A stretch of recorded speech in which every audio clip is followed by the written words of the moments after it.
Here's my cat purring.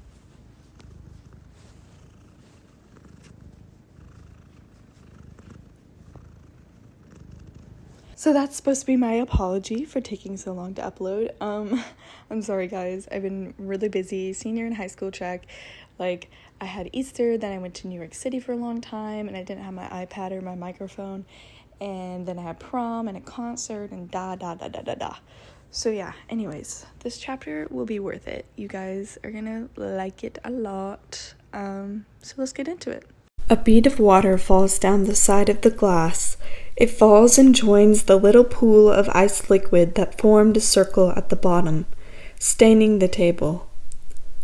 Oh, Izuku realized. He had forgotten a coaster. Usually his mother had a pet peeve about leaving water stains on tables, so from when he was little to now, Izuku's always gotten a little scolding every time he had forgotten to use a coaster for a cold glass of water. He's surprised that his mother, who was talking to him right now, hadn't gotten onto him for it yet. Or maybe she did. Izuku wouldn't know, for all the words sounded like buzzing and white noise to his ears, as his mind drifted off somewhere else. It's curious how the world can feel numb when the most exhilarating aspect of your life just stops.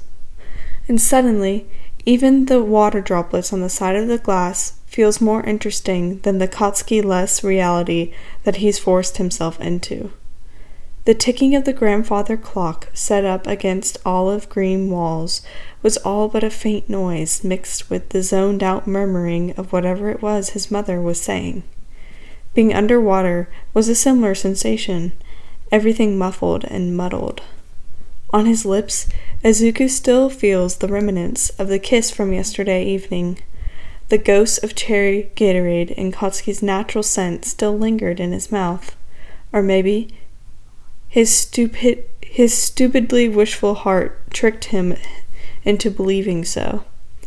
If he lets himself think about it, then he can still remember the slight pressure of Katsuki's lips on his, pulling him into a deep but brief kiss, and the fingertips that tilted his chin up.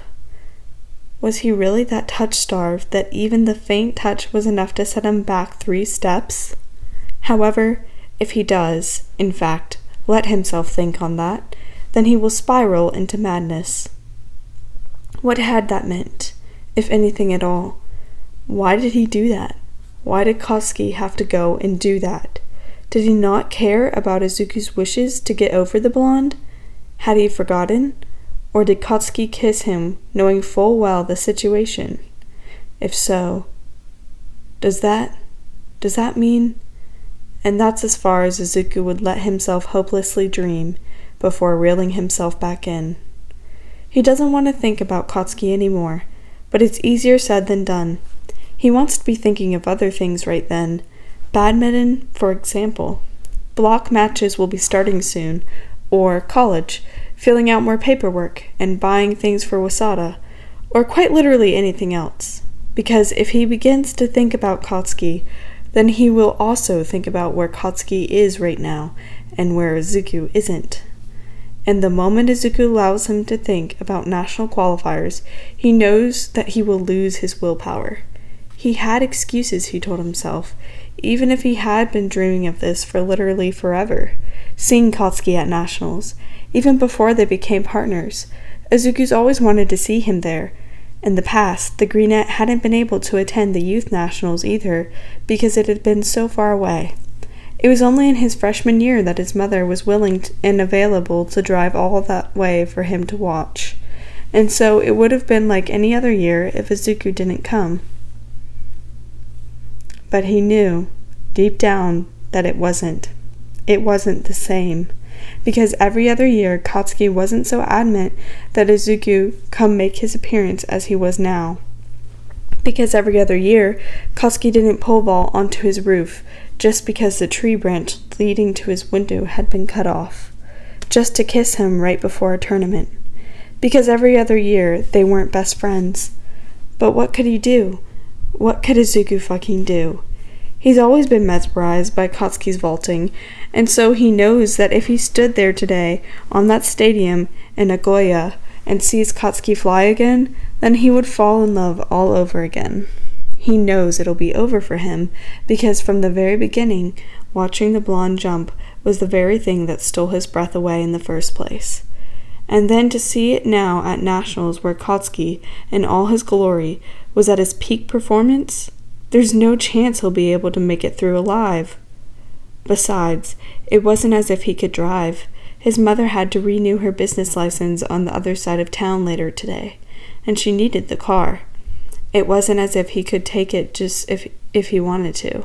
Sure, the woman had plenty of other friends whose cars he could borrow, but he wasn't going to acknowledge that option existed. Either way, there would be a high chance that he'd die in a car accident if he tries to drive 4 hours straight without someone in the passenger seat correcting him. Considering that he's never really been allowed the freedom to drive before recently. Not only that, but there were errands that his mother wanted him to do. Go grocery shopping, pick up something from Kay's house, bring some boxes from her home inventory to set up at the shop. It wasn't as if him being there was going to make a big difference to Katsuki. Katsuki had so many people there already supporting him. All of the Issei High's pole vault team attended to support, but also every year at the big tournaments, people from Issei High, or just Issei in general, occupied an entire section of the stadium just to support their main star. And so the blonde will already have plenty of support. Family, friends, strangers. Izuku would have gotten drowned out by the crowd anyways because of his height. It didn't matter, he told himself, even though every fiber of his body was itching to be there. Every single nerve in his skin was... Izuku? A voice dragged him back into the moment. Izuku, are you listening to me? It was like his brain was getting pulled back into his body, for his vision focused more, and it was like a pin dropped, and he was thrown back into the present moment again.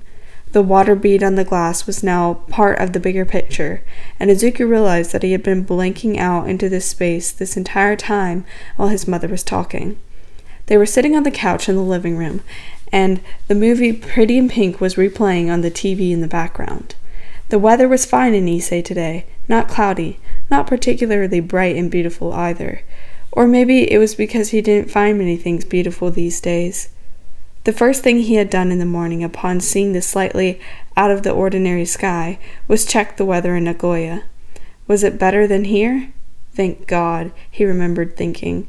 Full sunny skies, 81 degrees. Katsuki will be fine. The kettle had been boiling for a minute now, but he hadn't even noticed until now. Inko was looking at him with wide, waiting eyes as she sits there for an answer after telling him a story about who knows what. Oh, I'm sorry. Izuku shakes his head, rubbing his temple with the back of his hand. I completely zoned out. I'm really sorry. Inko gave him a small, comforting smile before reaching over to squeeze his knee. It's all right. It wasn't anything important. Let me go get the water off the stove. Do you want any tea? I bought a new one the other day. It sounds interesting. Cherry black tea. Izuku looked at her, muttering to himself. Cherry? Was he that obsessed, to the point where even the mention of cherries hurt him? Yes, it does sound wonderful. Inko got up from her seat. Do you want a cup? Izuku slowly shook his head, sinking into the back of the couch. I'm all right, thank you. Inko leaves for a moment to head into the kitchen, pouring herself a cup of tea before setting it back down on the coffee table in front of him and letting the bag seep in the hot water. I took a whiff of it while pouring, and my, it is fragrant, Inko laughed. Izuku nodded slowly. Is it? Even though his eyes were once again about to stare off. It is, she nods profusely. It's very unique. You can smell it from here. Have you ever smelled anything like it before, Izuku? The boy in question didn't really want to reply, so he just mindlessly lets out a small, I don't know, Mom, I don't know. At this, Inko frowned before speaking. Zuku, could you please not act like this? You're bringing down the house, baby. My Zuku is always smiling, and I just can't bear to see you so out of care. The woman stopped when Izuku looked up into her eyes all of a sudden.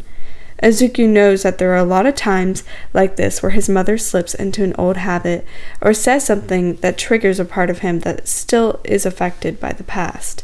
and he doesn't expect any less. His mother has been like this for decades, and to expect her to completely drop her habits within a couple of months is unrealistic. That being said, it still hurts a bit when Izuku is hit with a statement like this, because just as Inko was still learning to be less emotionally restrictive, Izuku was still trying to unlearn his immediate reaction to agreeing with her.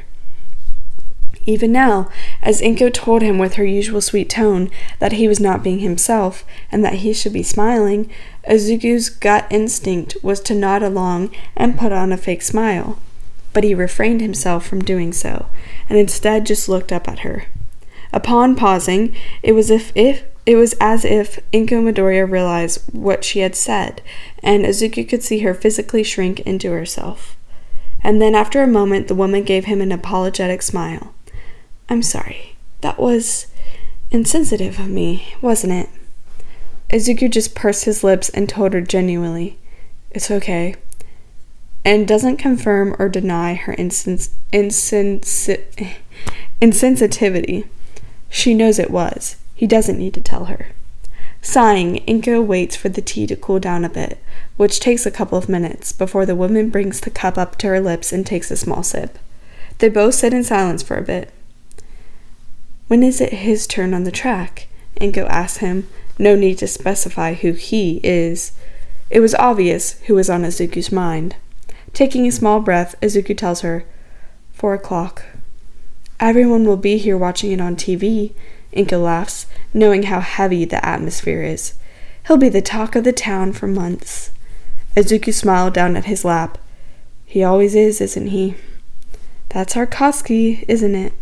Inko speaks, not feeling any real anger against the blonde boy who she knew had his reasons. "Always the talk of the town." Izuku doesn't say anything. Inko hummed, and then checks the time. "If you go now, then you can get to Nagoya with 1 hour to spare before it's his turn to go up." Izuku doesn't like when opportunity that he shouldn't take is dangled in front of his face like this, tempting him, so he shakes his head. "You have to pick the license up later." "I can always have a neighbor take me. June is free today," Inko countered. Izuku laughs lightly. "You've been spending a lot of time with June recently, Mom. Are you sure all of those trips over to his house lately were just to borrow a drill or the paprika?" Inko flushed red at this, and playfully tapped Izuku on the arm. "Suku, me and June are just friends. He is a really nice man in his mid-40s who's single and living alone, and likes to garden?" Izuku wagged his eyebrows. It was a recent development. Once in a while, his mother would go over to their neighbor's house and just sit and talk for a little while. And when she'd come home, there'd be this soft, youthful glow to her face that Izuku hadn't seen in a while. With him, Inko always had a mature, loving look, but the one she'd sport when coming back from June's house was like a schoolgirl harboring a crush for the first time. Although Izuku knew that his mother was still somewhat in love with Hisashi, he still wanted so badly for her to get her own happy ending. And whether that happy ending is just the two of them, Izuku and Inko living and being happy with one another, or if it someday along the road involves another person, Izuku didn't mind. "Izuku, you're distracting from the point," his mother pointed out, partially because she wanted to get back on topic and partially because she was getting flustered. Izuku dropped his playful grin and then looked down at his lap. "Mom, even then, you wouldn't let me drive 4 hours by myself in the first place." Inko Midoriya frowned. "Izuku, you're just making excuses. Why would I have said all this if I wasn't going to let you go?" The doe-eyed boy acknowledged this already and was hoping she wouldn't actually say it out loud. But she had, and now Izuku was forced to admit, "Mom, if I go, then I'll never get over him." He swallowed heavily. "If I go and I see him jump with all the passion that made me enamored with him in the first place, then I'm just going to fall in love all over again." Inko looked at him with a sympathetic expression, but Izuku didn't catch her eye. Instead, the boy shrugged his shoulders with a small smile. "Besides, I don't have tickets even if I wanted to." From a few feet away from him, Inko sighed and scooted forward, scooping Izuku's hands up in her own and rubbing her thumb over the back of his hand, making the boy look up at her. "Okay," she tells him with a nod. "Are you sure?" Izuku nodded. "I'm sure, Mom. But I can't sit around or I'll keep thinking about it. So can I go run your errands for you?" Seeing it's a good idea, Inko nodded and resituated herself so that she can think more comfortable. I need to pick up Mrs. Rocky's cake pans that she borrowed last week, so can you do that for me?" The green-eyed boy shook his head yes.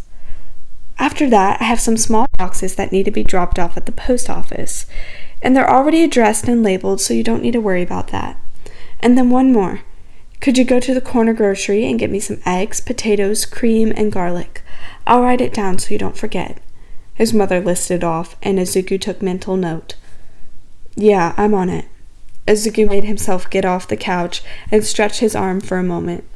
He was allowed to take the car to run the errands, since nothing was particularly far away, and it was about time he had a little more practicing driving by himself. The first 2 tasks took a total of an hour, and the only reason that it took that long was because Mrs. Rocky talked his ears off for 30 minutes upon arrival. Don't get him wrong, Izuku enjoyed talking to people, and in fact, doing so would probably distract him. The problem was that Mrs. Rocky was avidly religious, and upon seeing the young man, went on a tirade warning him about staying away from the devil. There were a lot of these types of people in Issei, the religious fanatics, whether it's Christianity or Buddhism or whatnot, which was fine. People should be free to worship who they want, but Izuku must admit, Mrs. Rocky sometimes scared him. "These days, you teens have lost the way of God." Mrs. Rocky held his hand with concern in her eyes. "Drinking, doing drugs, skipping Sunday service, and having premarital intercourse? Izuku, tell me, dear, have you had premarital sex?" Izuku blinked several times, sputtering at the overly personal question. He knew that if he told the truth and said yes, Miss Rocky would likely go into another crying tirade and begin prayers for him, and convince him to go to confession to ask for forgiveness. And so, saving his skin, Izuku shook his head no. A look of relief washed over the woman's face. "Oh, thank God, Izuku. I always knew you were a good boy. Inko raised you well." She pinched his cheeks. After the fiasco of that whole interaction, Izuku drove to the grocery store, feeling a tad bit guilty that he lied, but also relieved that the conversation was over. There was no way in hell that Izuku was going to admit that he had a ravenous, delicious sex with Bakudeku. Keyword, had. Izuku felt bad for Mrs. Rocky's children. If he thought his situation with Inko was bad, then her children had it much worse. His mind amuses this thought all the way up until he pulls into the corner grocery, a red brick building with flowers lining the entryway, and electronic sliding doors leading into the largest grocery store in Issei, which wasn't even that large to begin with. As Izuku scanned the aisles, looking down occasionally at the list of food he was supposed to get, Izuku tries not to think about the countless times he and Katsuki messed around in this grocery store, trying to get food in order to make some concoction in their kitchen, or 9 p.m. trips here to grab ramen and snacks for late-night movie marathons. He shakes his head to push the thought away, before grabbing the cream and setting it on top of the eggs that he gathered up in his arms.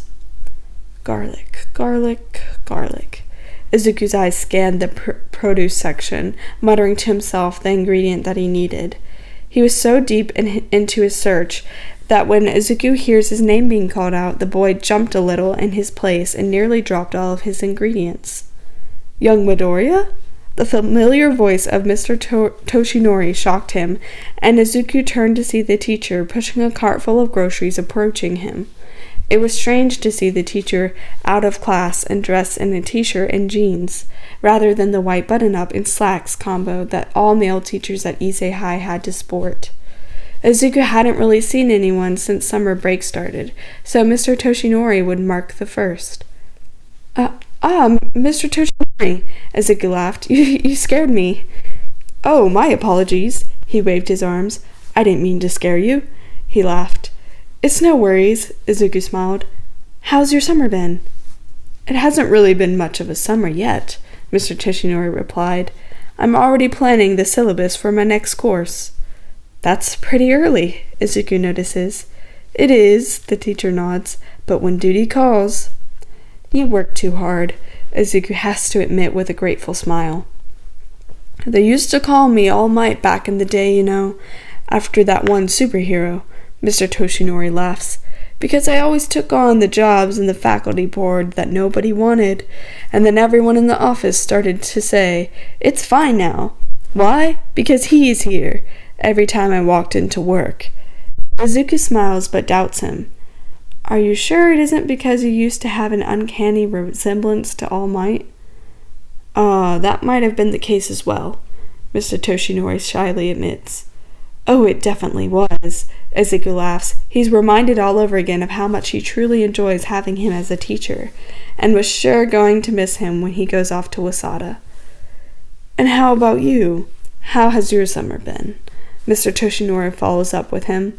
Izuku smiled while looking down. It only started a couple of days ago, but I guess it's been okay. It really hasn't, but whose fault was that? Are you holding up okay? Mr. Toshinori asks. Izuku looked at him, eyes wide in confusion. What do you mean? With the whole... The teacher waved an arm around, trying to get around saying it straight up before clearing his throat. With what you talked about in the final paper. Oh, that. Izuku suddenly felt small as he remembered that this teacher knew of mostly everything that happened between him and Katsuki.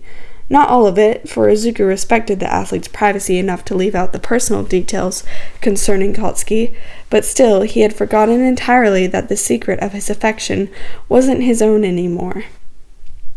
Oh, that? Izuku pursed his lips and shook his head. I'll be okay, thank you for asking. Beautiful paper, I must say. Mr. Toshinori nods profusely. I'm very proud of you. I'm assuming you've checked your grades and comments for it. Izuku shook his head no. Actually not yet. He looked apologetic. I've been caught up on some things. I'll check them out later, though. No, do it when you have the time. The teacher shook his head. Anyways, I'm very proud of how much effort everyone put into that paper. Everyone took it very seriously. I'm glad. We did spend a lot of time on it after all, Izuku reaffirms, shrugging the groceries better in his arms so that they don't fall off. Mr. Toshinori nods at this before looking off to the side, and for a moment he was quiet before revealing. Although, I must say that Bakudeku cursed a lot in his paper, which I would normally count points off for, but...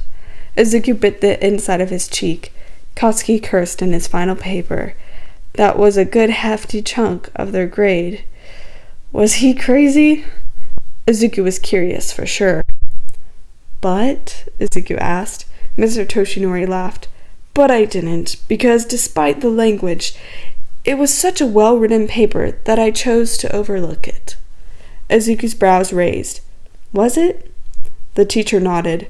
Very much so.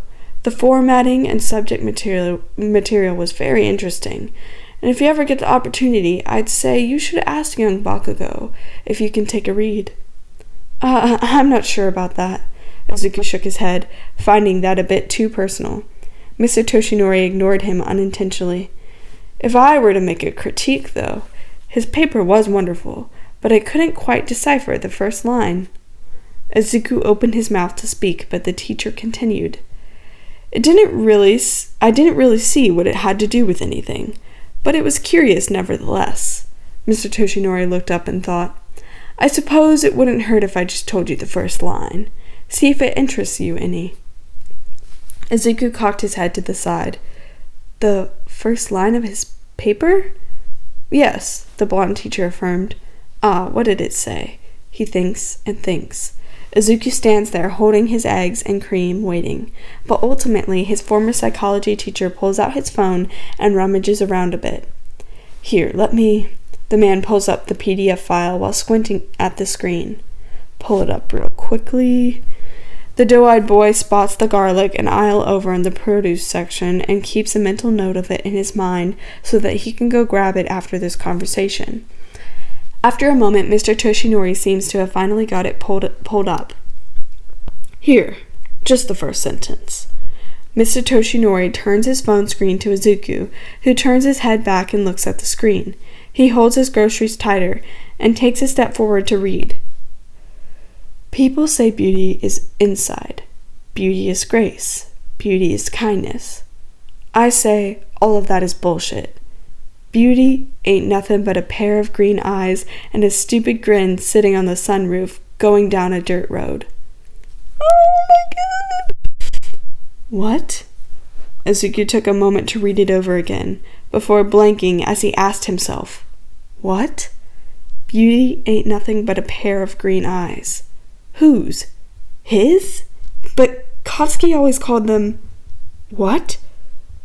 It wasn't as if many people had green eyes, but Izuku was finding it hard to comprehend how this could possibly be about him.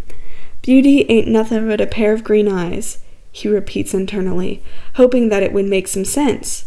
Katsuki couldn't possibly be talking about him, not after all that he said before about his eyes.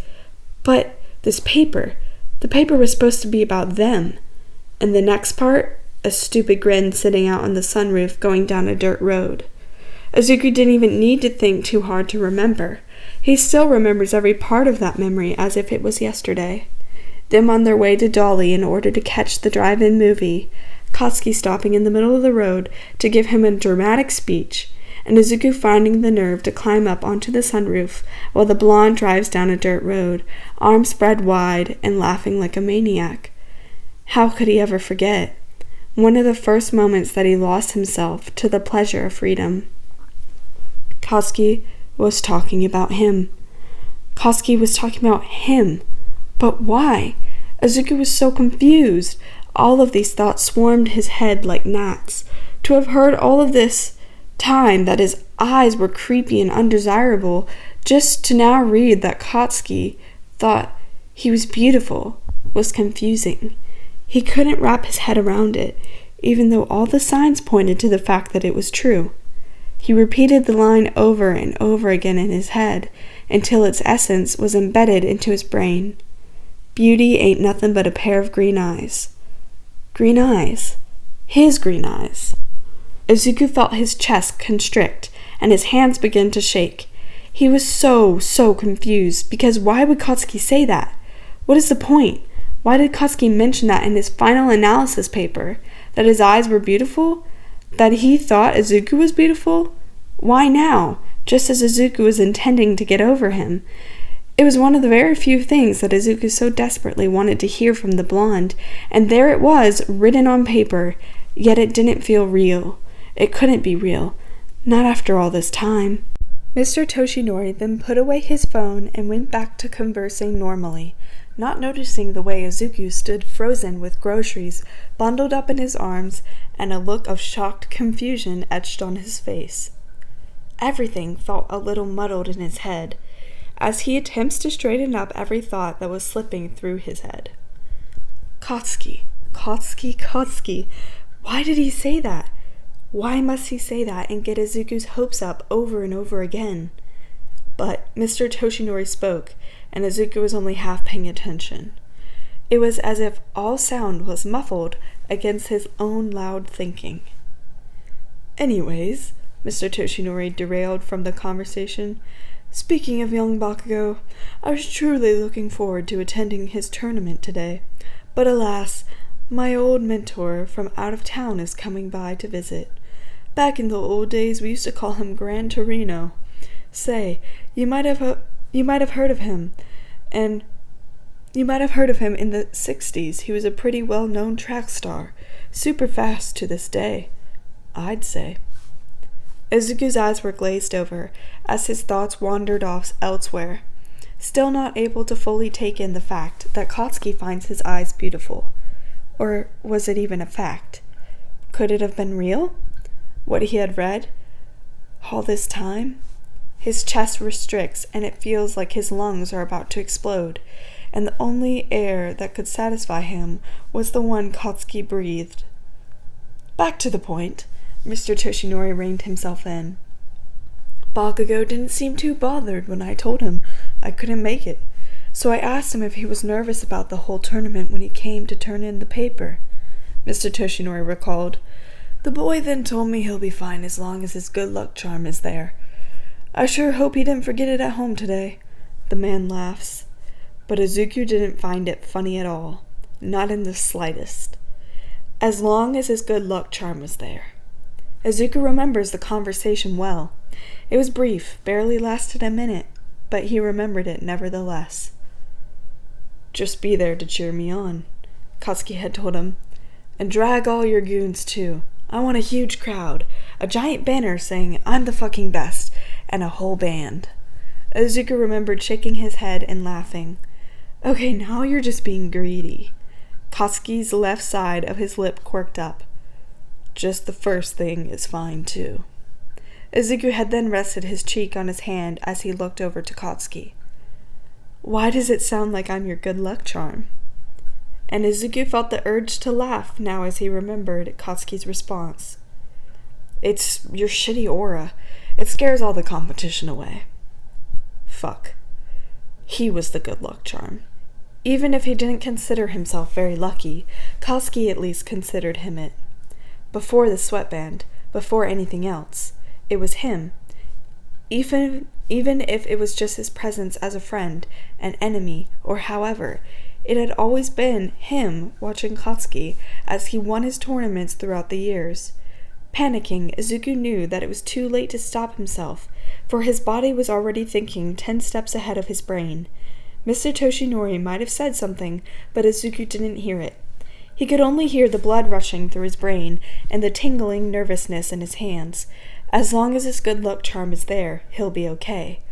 Katsuki never believed in something like luck, always wanting to claim victory for himself without attributing it to something like fate. There was only ever one thing Katsuki ever remotely closely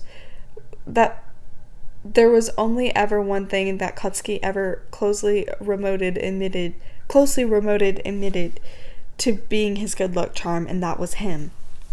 Izuku drops the eggs and cream. The carton of cream rolls off to the side, and the eggs crack inside of the cardboard casing upon impact. A splatter of yolk seeps through the edges, and Izuku backs away. If this was him normally, he'd apologize 1,000,000 times and clean it all up, and even now he recognizes that it's what he should do, but he can't. Instead, Izuku turns away, hands empty of any grocery and any sense of self-preservation, and he runs. Izuku runs out of the grocery corner, leaving behind a confused and shocked Mr. Toshinori, leaving behind the tasks he was supposed to do today, and he hops inside of the car, turning the engine on before he has an opportunity to change his mind. Izuku looks at the clock inside of the vehicle. It was 1 p.m. It took 4 hours to drive to Nagoya. Katsuki's event begins at 4 p.m. Unless he broke a couple of traffic laws and went at 100+ miles per hour, he wasn't going to make it on time. His chest was heaving as tears of frustration threatened to spill from his eyes, but Izuku knew he had to try. Putting the vehicle in reverse, Izuku takes the car out of the parking lot and onto the main road, placing the name of the stadium into his GPS. He was moving so fast that he barely had time to think about what he was doing. He was going to see Katsuki jump, and when he does, he knows he'll fall in love all over again.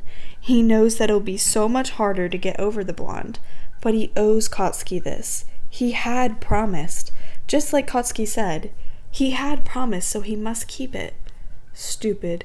How stupid could he be to think that he could avoid this, when it means so much to Katsuki, when it means so much to him? How much of a fool was he to think that he could escape the promise? What kind of friend was he? Izuku doesn't realize that he has small streams of tears running down his cheek until he feels the droplets getting cold on his chin. And so he brings a hand up to wipe them away so that his vision doesn't get blurry while he drives. Izuku takes a deep breath, following the directions towards a highway where he can drive straight shot to the big city. Running a hand through his messy hair, Izuku sighs deeply and then turns on the radio. switching it over to the 80s pop channel. He doesn't have a plan. He doesn't have tickets. He has no way of getting into the stadium, and yet he'll figure it out when he gets there. Spontaneous, right? Katsuki was the person who taught him the value of spontaneity. So Izuku considers this while following the blonde's example. The Winner Takes It All by ABBA begins to play on the radio after a small ad break ends, and Izuku smiles through his light tears. ABBA was one of the greatest artists of 80s, and was the name behind Dancing Queen and Mamma Mia. However, Izuku's favorite song by them will forever be The Winner Takes It All. And so as the music plays, Izuku whips through the streets of Ise until he can see the city limits. There is no going back.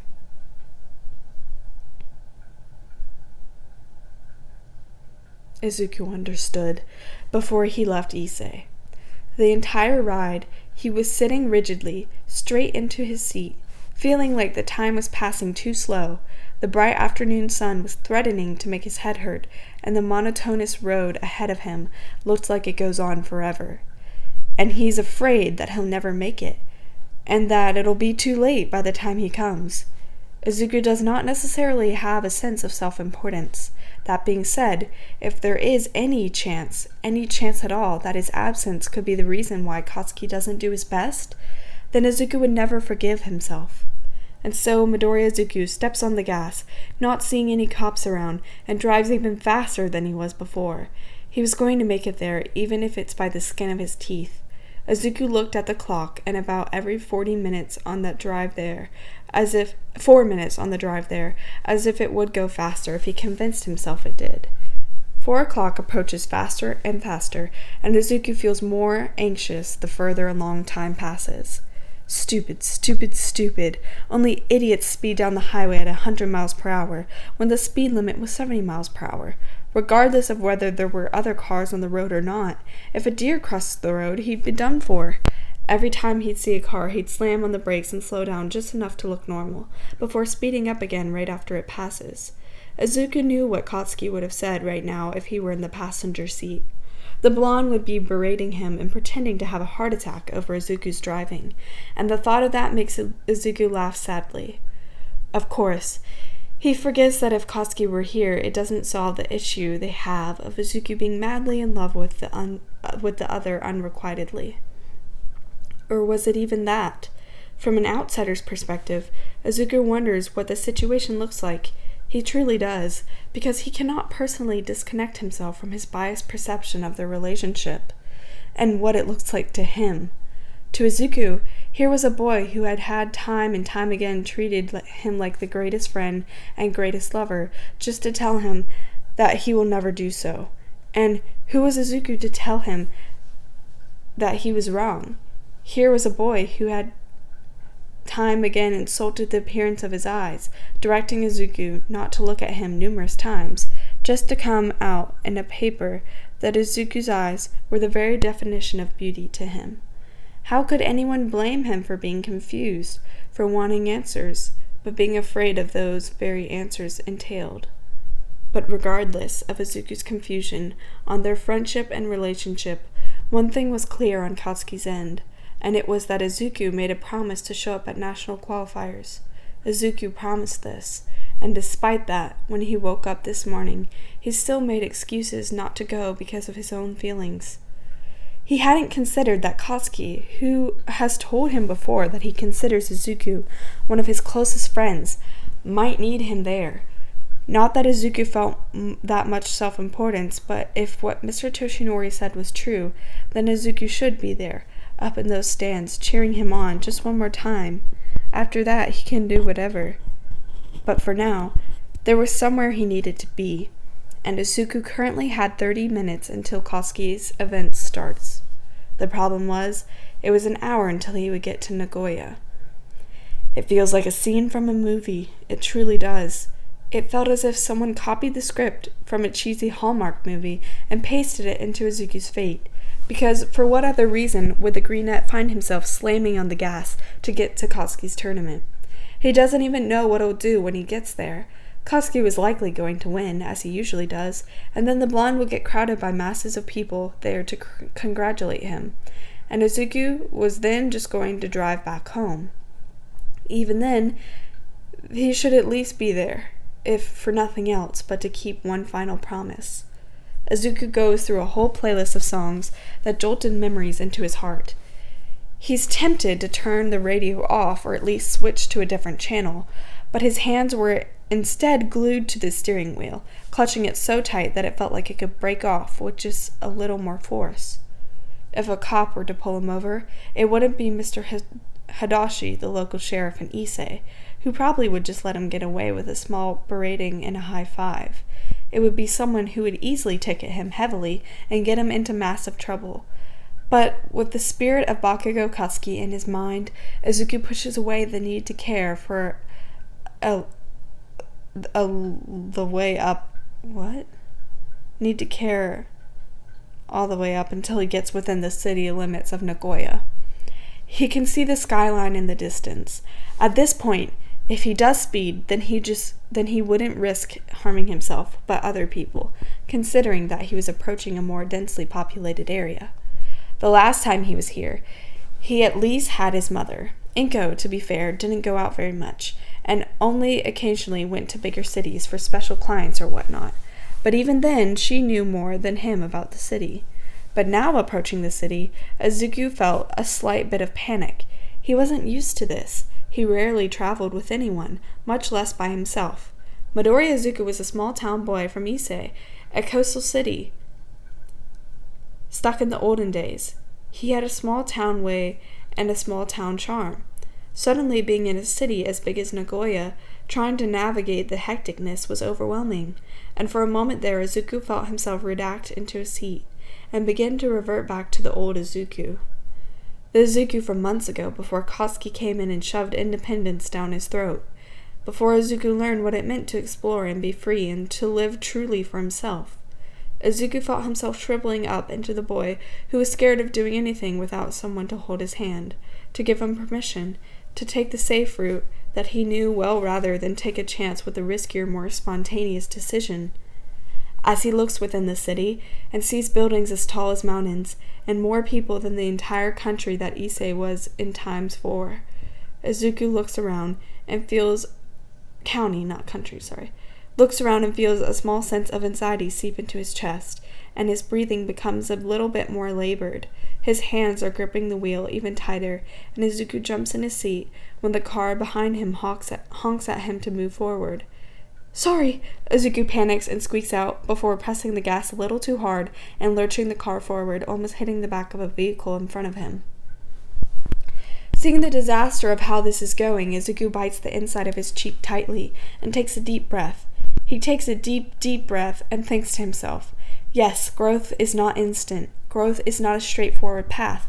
Yes, he is allowed to take 5 steps forward and 3 steps back. And what matters most is that he was going to take 5 steps forward in the first place. Yes, usually all of that is true. However, not now. He cannot allow himself to go backwards right now. Not when it mattered the most. Not when he came all this way, broke all of his rules, and got this far. Because this is exactly what Katsuki had tried to teach him all this time. That he can do things by himself. That he will be okay. That he is in control of whether or not he gets to be wherever he wants to be. Without Inko, yes, but also without Katsuki. And now is the best time to prove himself that he can hold his own.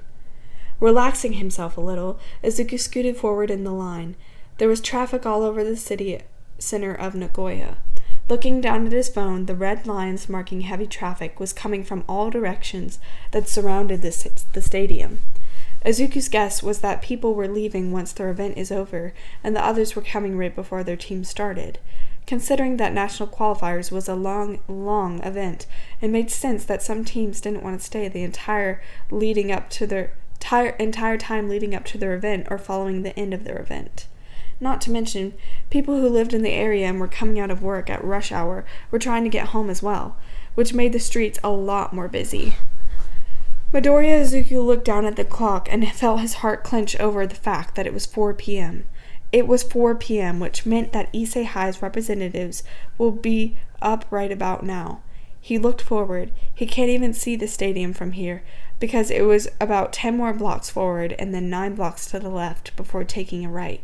He was far, and at the rate the traffic is going, it would be another hour before he would get close to the stadium. On a free day with no traffic, the distance would take less than 5 minutes to drive. This was ridiculous, and Izuku could see the officers directing traffic up ahead and closing certain lanes that people were trying to crowd into. Izuku, out of panic, accidentally slammed his horns, which caused the car in front of him to slam it back. Feeling that rise of panic in his chest again, Izuku looks around frantically at the unmoving traffic and then at the unwavering red lines in his phone GPS. There was no way in hell, no way that he was going to make it. Izuku rolls the windows down and sticks his head out of the window. Although it was a distance away, he could hear it. He could hear the faint sound of screaming amidst all city noises, and unrecognizable speaking on what was likely a huge megaphone that blasted commentary over the tournament. And even more faintly, he could hear some music playing from speakers, but he couldn't make out what song it was. It was so far, too far, and Izuku looked around once more as if anything in his car could make the traffic move faster.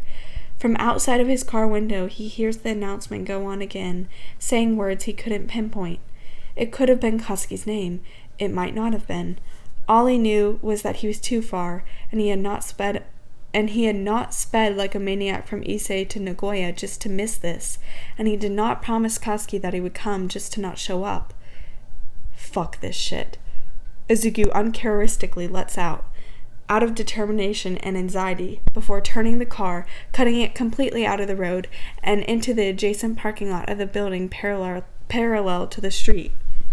The car behind him immediately took advantage of the extra room and moved forward the very moment Izuku cut out of the lane and into the parking lot, and he whipped the car right into an empty parking space, not caring to see if it had a meter ticket in front of it or not, and grabs only his phone and the car keys before Izuku locks the car behind him and begins to run. Running wasn't his sport. Izuku wasn't a cardio person. He was a weights person. And at the gym, he lifted and squatted heavy weights, which is what blessed him with thick legs he has today. But running, cardio, that was not his activity of choice. Not like Katsuki. Even in badminton, the only running required was in a 13 meter by 6 meter court. That being said, Izuku ran like his life depended on it. 10 blocks forward, he counted each one, jumping over mediums, potted plants, pedestrian crosses, weaving through people. He was barely careful as to see what was in his way. He ran with every ounce of energy in his body. His lungs wanted a break, but he refused to give it one. The only pause Izuku had was to look down at his phone ever so briefly in order to see when to turn, only to run again. Izuku knew he looked like an idiot. The sound of flip-flops clapping against the city concrete and asphalt as loud and obnoxious, and his loose t-shirt wasn't meant for compact running. The amount of times he had to exasperatedly call out, "Excuse me," or "Sorry," as he passed groups of people or ran around barking dogs was adding up. But he could see it. He could see it, and Izuku wanted to cry upon seeing the huge stadium. For 4 years, Katsuki's dreams were to attend the real adult national tournament at this very stadium, and to think that Izuku thought about missing it. What was wrong with him? Izuku let out a verbal cry upon seeing the stadium and running towards it. He was so close that he could smell the concessions from inside. He was so close that he could hear the announcers commentate, but his ears were so full of his own loud heartbeat that he didn't pay attention as he ran across the pedestrian walk and onto the huge outdoor front area where people usually waited to get checked in, or scanned, or have their tickets looked at. He weaved through people just standing around. Up ahead, only a couple people were checking in at this time, having a worker scan their tickets before going through the security metal detector. Izuku, as he approached the line, felt the sense of impatient panic rise again, for he didn't know what to do. He didn't have tickets. He didn't have any tickets whatsoever, and if he thinks about running past the ticket lady, then there was no way he was going to get past security guards with guns in their holsters standing in front of the metal detectors. He has to find a way in. He has to find a way. "Excuse me, sir?" A voice cuts out through his thoughts, and Izuku looked over to the woman wearing a staff shirt and had her scanner out to take his tickets. "May I see your ticket, please?" Izuku just stared at her, mouth dry from running all the way, chest still heaving, and in need of water, as his crackly throat asked, "Tickets?" She gave him a deadpan look and sighed, before repeating herself. "Your ticket, sir? I can't let you in without scanning your ticket." "Oh." Izuku looked down, his lungs still trying to get air in, so his breathing was labored.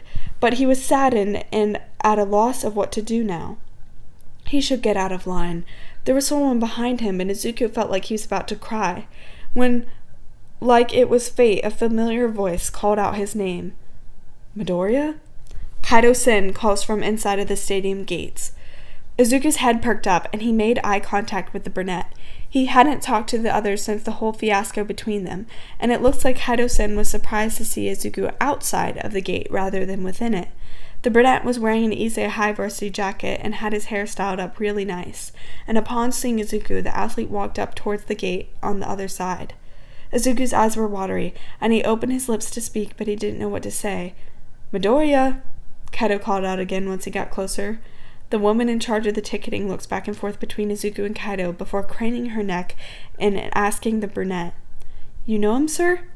Kaido, upon seeing Izuku's glassy eyes and loss of expression, wasn't stupid and could take a hint on what was going on, and in turn the boy cleared his throat and nodded to the ticketer. "Yeah, this is one of my buds. He came in with our crew from Issei High, remember? I asked him to go and get my camera from my car," and then he looks towards Izuku. "Did you find it?" Izuku looking down at his hands, knowing he was supposed to lie, reeling himself in from panic, Izuku shakily replied, "No." "So, you're already in?" the woman asked to confirm. Izuku looked up at her, and Kaido stepped in to answer. "He's already in. The line's getting long. Can you just let him through, ma'am?" With a huff and a wave of her arm, the ticketing woman waved Izuku through the security checkpoint, muttering, "Should have just said that coming in." Izuku moves forward and puts his keys and phone in the little basket before stepping through the detectors. The boy lets out a deep breath upon coming in and looked up at Kaido-sen, who stands there giving Izuku a little conflicted gaze. "Thank you," Izuku tells him genuinely, pursing his lips together afterwards. Taking a breath, Kaido looked up towards the metal backs of the stadium seats and admitted, "You always looked prettier inside of the track stadium where I could see you than outside of it." Izuku's cheeks heated up, and he looked down at his feet again, and he was about to open his mouth to say something when the brunette beat him to it. "Just consider this me trying to make up for being a bit of a dick," Kaido said. Izuku shook his head. "No, Kaido, it's okay. You don't have to do the—" "No, just to you," Kaido interrupts him, which makes Izuku look up with wide eyes. "Oh, not just to you," Kaido interrupts him, which makes Izuku look up with wide eyes. "To Cap." Izuku was speechless. The last thing he expected was for this man, who has never heard say a kind word to Katsuki in his life, feel apologetic. "I'm one of the reasons why Cap thinks he can't love you." Kaido kicks at the concrete underneath his feet. "Hopefully, me helping you get in here might give him an opportunity to prove to you that he can." Izuku sputters, and he looks away for a second, not understanding where the sudden change of heart came from. I don't understand why I'm suddenly all for the little things you and Cap got going on." Kaido laughed to himself. "Hell if I know. Maybe I just realized I'm miserable, so I've been making other people miserable. I don't know." It seems from Kaido's words that there was some internal strife that the brunette has been struggling with as of recent, and the boy was trying to deal with it in some way, shape, or form. Although Kaido didn't explicitly express it, Izuku could still tell. There's something that's been on the boy's mind. Anyways, Kaido stretched his arms, and then looked towards the stairs that led out to the stadium seats. "You better get up there. He's on his last attempt." Hearing this, Izuku's eyes widened as his panicked voice asked, "His last attempt?" At pole vault tournaments, each vaulter has 3 attempts to clear a bar. 3. Don't clear it within 3 attempts and you're out. Your highest bar will be recorded. Katsuki, in all of his tournament history, has only had to use 1 attempt to clear any bar. And so to hear that the blonde was currently up and used a 2nd attempt and failed pushed all of the adrenaline back into Izuku once more. He stares at Kaido, waiting for an explanation. "Yup," Kaido looked down at his watch. Toro Ito already jumped. The dude who cleared 18 feet 2 inches, he cleared it again in one attempt and maxed out there. Couldn't get 18 feet and 13 inches. Cap cleared 18 feet and 2 inches on his third attempt. So they're tied. Right now, Cap is attempting 18 feet and 3 inches. And so in order to have the best chance of winning, Kacchan has to clear 18 feet and 3 inches. Izuku rushed his words, understanding what this meant.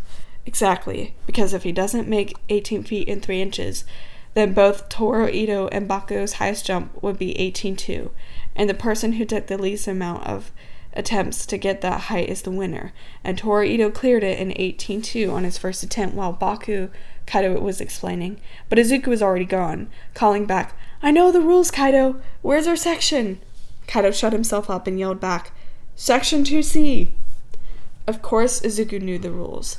He knew them by heart since he was 11 years old and saw Katsuki jump out the first time, which made the stakes feel all the more scary. 3 attempts at each height, and if Katsuki didn't clear 18.3, then that means he tied with Toro Ito at 18.2, and if that was the case, then it was all over. Toro Ito took 1 attempt. Katsuki made 18.2 on his third one. Toro Ito would be the crowned winner. And from the looks of it now, Katsuki would be on his third attempt for the 18.3 bar. Toro Ito probably thought he was going to win. Izuku felt a churning feeling in his gut at how this tournament was turning out. He knew that he personally did not care if Katsuki jumped 18.5 or if he jumped 13.2, but he knew that it mattered a lot to the blonde, who saw vault as a big, important part of his life, who has never lost before and refused to ever lose. Izuku ran his way up the stairs, seeing the light of the outside world fill his eyes as he rose above the stairs and sees the stadium in all its glory. The track field was huge, but the pole vault arena was situated on the left side of the red track. Tents were once again lined up alongside the track on the outskirts, and people were hustling in and out everywhere. A camera crew was set up in multiple places. Large speakers was situated on the far right side of the stadium and was currently not playing anything. While an athlete jumps, no music plays. The speakers are only there for intermissions, breaks, and any moments in between jumps for better focus. There was a hefty crowd. Izuku estimates a little over 4,000 people. People everywhere, representing different colors and different teams. This was an entirely different crowd than the one at the regular tournaments. Alongside high schoolers who were talented enough to qualify for nationals, there were actual adults participating in the sport too. There was chattering everywhere, and Izuku looked around until he saw Section 2C, which was right up in front, not too far from where the vaulters jumped. It was at the lowest level, which means it was the closest to the track field, but still about 15 or so feet off the ground from the field, so that crazy fans can't just jump the railing and attack their favorite athletes. Izuku descends to the metal stairs and then weaving past the people in the walkway until he could spot some familiar heads of people from Ise. Some, but not all, of his friends were there. Most of the pole vault team showed up, donning their varsity jackets. Down at the Ise High tent, Izuku figures that only the coach and Katsuki's parents were allowed in there. Everyone else was up here in the stands. But any thoughts or details of anything else slipped his mind the moment Izuku spotted Katsuki. Katsuki, who was down there at the starting point at the track field, staring at the bar set up at 18 feet and 3 inches. Izuku knows that he saw the blonde just yesterday at his window, but seeing Katsuki never ceases to awe him, especially when the athlete was on a track field doing the sport that he loved. Today, Katsuki sported his tournament attire, a white and blue skin-tight Under Armour tank top, and a pair of tight athletic pants from minimal air resistance. Vault shoes were donned on his feet, and... Izuku felt his heart melt all over again, and along with it bittersweet pain, when he sees the sweatband inverted out of habit on his wrists. Izuku hears his name called out a couple of times by his friends as he walks down. "Midoriya!" Mina waved from her seat. "Where were you? You're usually the first person at these tournaments," she laughs. Getting taken out of his thoughts, Izuku gives her a shy look. I got stuck in traffic, he white-lied. It's no problem, Dinky urged him over to an empty spot, but Izuku stays put standing. You're here at the juicy part. Will the great Bakugo Katsuki make it? A random kid from Ise High asked dramatically. From the side, an adult voice intruded the conversation. Of course he will. He's our boy. Dinky turned towards the adult voice. Mr. Hidashi? You're here? Aren't you on duty today? The cop rubs the back of his neck and looks away. I got Mrs. Coca to fill in for me today. I took a vacation day. Izuku smiled a little bit at the interaction, seeing how it looked like everyone from Ise was excited and came all the way here to watch. He should have been one of them in the beginning. Deku-kun? Ochaka stood up from where she was sitting with some of her friends and walked towards him. You're here? I thought you said you weren't going to be... She cut off. Izuku was still standing in the walkway, not yet finding a seat in the section. The announcer's voice filled the stadium once more. This year, we have a lot of talented high schoolers entering nationals. In fact, this year will be number 1 on Ise High's pole vault team, Bakugo Katsuki's debut into the adult sector of nationals. Already, he's doing a tremendous job, beating out all the adults within his competition bracket already. Tell me, Ichi, you've been doing this for over 2 decades now. Have you ever seen a youth as talented as this one coming in this year? The second announcer, named Ichi, who Izuku's known to be one of the rather famous track and field sports commentators, speaks up with a gruff laugh. No, Misu, I must say I've not. The vault community have been keeping an eye on those 2 boys, Bakugo and Toro, for years now. And now is the day we get to see them shine. And as expected, they are doing phenomenal for their debut stage. Miso, the first announcer, comes in again, this time clearing his throat. With Bakugo Katsuki's 3rd attempt at 18 feet 3 inches coming up right now, this will be the final jump and the decider between 1st and 2nd place in his division today. If he misses, then Toro Ito takes the win with his single attempt to clear at 18 feet and 2 inches. Yes, the stakes are high, and even the crowd is tense, Ichi speaks into the microphone. With that, Bakugo Katsuki, Ise High, participant number 59, be in your position. Everyone sits down, but Izuku couldn't bring his legs to move, and so he stands there, staring down at the arena. 2 huge screens were projecting Katsuki so that the audience further back could see. The greenette watches as Katsuki stables his feet and takes 2 steps forward, where the 40-meter mark was, and stands in position. Izuku's heart raced, and he was afraid it might jump out of his chest as he watched the blonde prepare himself for the last and final attempt. Your 3rd attempt will begin in exactly 2 minutes, starting now. The formal announcement came on, and from a large screen, the 2-minute timer was counting down. Each second that passed, Izuku felt more and more nervous. If Katsuki didn't jump before the 2 minutes is up, then that was an automatic failed attempt. And so, knowing the patterns of Katsuki's jump, Izuku knew that the blonde usually started his run with about 1 minute and 15 seconds left on the clock. And so, as the timer counted down, 1 minute, 32 seconds, 1 minute, 28 seconds, 1 minute, 23 seconds, 1 minute, 15 seconds. Katsuki should be prepping himself to run right about now. 1 minute, 14 seconds. Now, Izuku thought, holding his chest. Now! 1 minute, 13 seconds. Izuku's eyes moved between the real Katsuki, both screens, and back and forth as he waited in anticipation. Katsuki is supposed to run about now. But as Izuku watched on, and more seconds passed, Katsuki didn't move an inch. He didn't even budge in the slightest. The blonde was staring parallel to the ground as if he was about to begin running, but his legs weren't moving. Izuku's chest constricts as he looks around in panic. The whole crowd was silent as they wait for the deciding moment. The clock ticks down to 1 minute and 4 seconds, and Izuku knew there was something wrong. He watched this boy for long enough to know when Katsuki would not change as such a fundamental part of his vault routine days before a huge tournament, and yet the athlete wasn't moving. In fact, the only thing that was moving was, Izuku then noticed, his fingers. Katsuki's fingers were shaking. Oh God, Izuku thought to himself, the boy was nervous.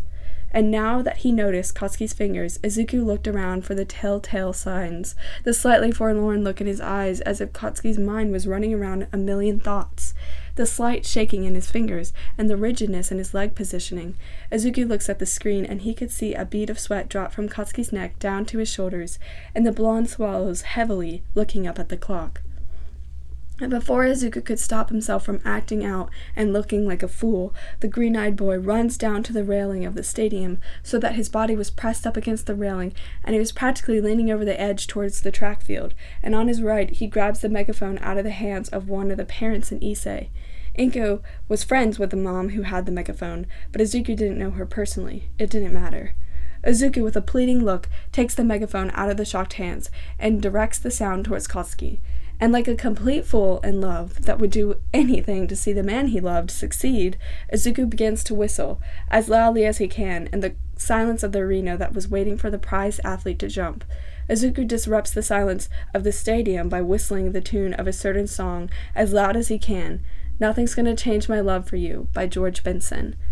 Izuku doesn't know if it will help. Hell, it may not, but it was worth a try. He remembers it helping once to distract Katsuki from the feelings of nervousness. They had been sitting on the landing pit of the practice field after Katsuki finally admitted to him that he felt nervous. Nervous about beating Toru Ito, nervous about nationals, and it was an important moment before their blow-up, before everything, because it was one of the very first times that Katsuki had ever let his guard down around Izuku. The very first time the blonde allowed himself to admit that he was nervous, even before their blow-up in the parking lot that rainy day. Izuku remembered him telling the blonde, when you're nervous, I read that you should do an activity that makes your brain focus on something entirely different.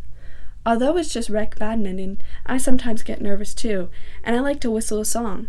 It makes me focus on what note comes next, and calms my nerves down a little so I'm not as tense. He remembers Katsuki snorting before asking, "What song?"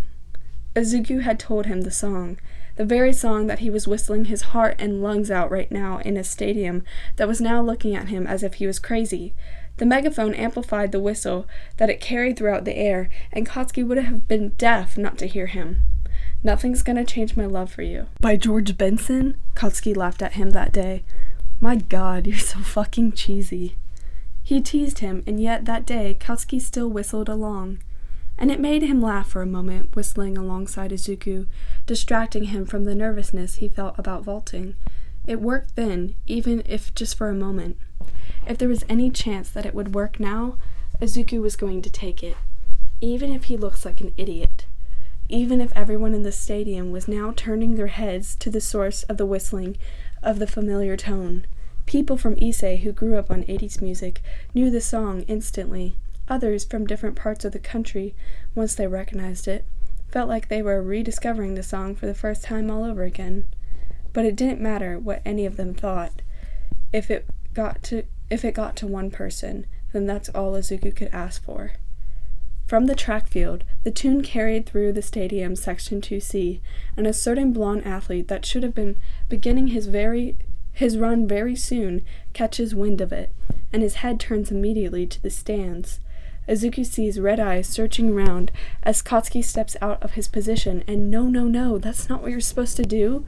Katsuki steps out of his position, and his head scans the crowd for the source of the whistle, face suddenly morphing into that of recognition, hope, and simultaneous fear, when Bakugo Katsuki finally spots Izuku in the crowd, leaning right up against the railing, finishing up his whistle, and setting down the megaphone. Freckles, plenty of them, with beautiful doe eyes and an adorable loose t-shirt, slightly drenched in sweat.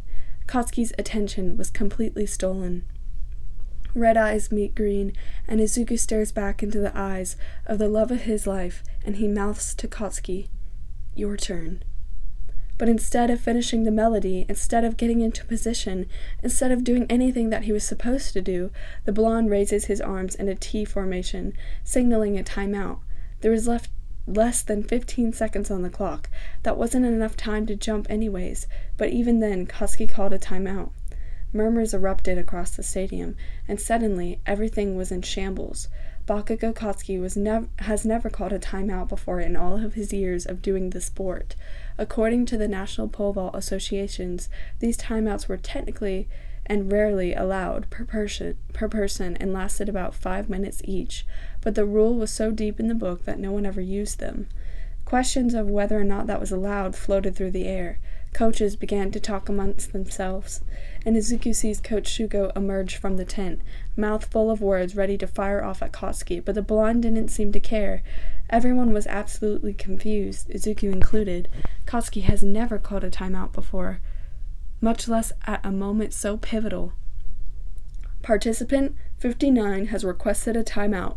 Request granted. A 5-minute break will now begin, and upon conclusion, the 2-minute timer will begin again. An announcement was made, which caused even more murmurs and talk to be spread across the crowd. But even before the announcement, Bakugo Katsuki already began moving. Upon the announcement of the 5-minute break, the people in charge of the music began to play the intermission music, inspired by a random whistler in the crowd just a few moments ago.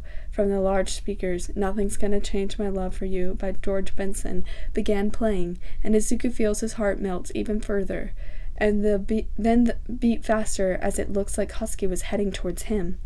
From behind him, Coach Shugo and 3 other people from the staff were running up behind the blonde, but Katsuki was already beginning running across the track and towards Section 2C by the time they started to rush towards him. Izuku's eyes widen as he sees Katsuki jump up vertically to grab onto a bar. The stands were about 15 feet off the ground, but the athlete grabs onto one of the metal bars hanging off and does a chin-up and pulls himself upwards. What the fuck? Bakugo! Coach Shugo yells from behind him. Get back down here! Participant 59? One of the staff members called out, looking up at the boy who was scaling the sides. I'm going to have to ask you to climb back down from there. Katsuki completely ignored the pleas, and definitely ignored the sudden outburst of conversation amidst the entire stadium at this particularly odd stunt. The music was loud, but the murmurs and conversations about what the fuck was going on was even louder. Everything felt overwhelming, and Izuku felt it too.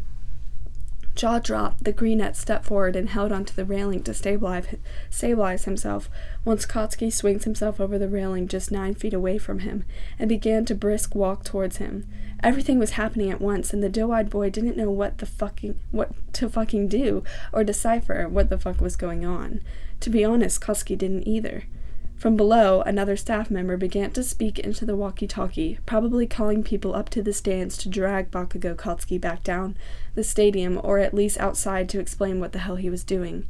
Coach Shugo was still yelling up at him and was walking back underneath the stadium so that he could come up the other side and probably drag the athlete back down, and everything felt loud and overwhelming. Kachan? Izuku's eyes widened as the blonde stepped forward with a pained and panicked expression on his face. Why weren't you here? Katsuki borderline calls out to him in panic as the blonde closes their distance, pulling Izuku into his arms and cradling the greenette by the head, as his other arm wrapped around Izuku's shoulders, as if he was afraid of letting go the other. Izuku could hear the clear panic in his voice as he asked more painfully, "Why weren't you fucking here?" At this, Izuku breaks down and he feels the tears right before he tastes it on his lips, and the greenette buries his face into Katsuki's chest, but was scared to hold him back. Kachan, what are you doing up here? He asked, crying. Answer my question, Katsuki demanded with hurt and anger in his tone. Where were you? How could Izuku tell him that he was so close to not coming at all? How could Izuku tell him that he was home not long ago and had to rush here like his life depended on it? Crying, Izuku let out a pained, I'm sorry. You promised. Katsuki's voice broke, and Izuku's eyes widened at the sound, pulling away momentarily, but the athlete didn't let him and held him tightly. But it was clear by the next words that Katsuki was about to cry as well. You fucking promised, Deku. You promised me. Hearing Katsuki nearly cry because of him hurt more than his own tears, and Izuku wanted to make it stop now. I know, Izuku admits with a cracked voice. I know. If you knew, then why didn't you come? Katsuki asked out of irritation and hurt, which was clear in his tone, and Izuku feels terrible for having made Katsuki wait. How could he have thought for a second that it wouldn't be a big deal? He asked himself, was he a fool? Pulling back, Katsuki held Izuku's head with his hands, thumbing the freckled, tear-stained cheeks as if he was doing it for the first time, and looked all over the greenette's face as if he wasn't really there, before repeating, with tears brimming in those ruby-red eyes, You said you would be here. Izuku gave him a wobbly smile through his tears and brought his own hands up to cup over Katsuki's, reassuring the taller with his own touch and hopefully comforting the other, and nodded his head in more reassurance. I'm here now, Kachan. I'm here. His own voice broke. From the crowd of people from Issei and Issei High to the side of them sitting in the stands of the Section 2C, everyone's face was stunned and in shock. Everyone else, the murmurs were still loud as ever, as people tried to figure out what in the world was happening in the Section 2C that caused this sudden timeout. For how long? Katsuki swallowed, words barely calm. Izuku looks up at the other, lips wobbling as they part, and he's speechless. Izuku began, but the athlete interrupts him by asking the question again. How long will you be here? Katsuki searched his eyes for an answer. His voice was desperate in asking this. Izuku never craved the taste of cherry and the burnt sugar more than he did now, and being near Katsuki right then feels like an undeserved rain after a long drought, and he knew that it wouldn't be good for him to stay more than the tournament. Izuku was here to support Katsuki for the tournament, but any more than that he couldn't. He shouldn't. Izuku began, intending to truthfully answer. He could feel a little bit of snot threatening to run down his nose.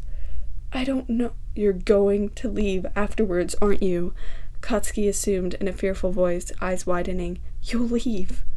Izuku couldn't say anything, which only confirmed Katsuki's suspicions even more, and the blonde drops his hands from Izuku's face before looking around frantically.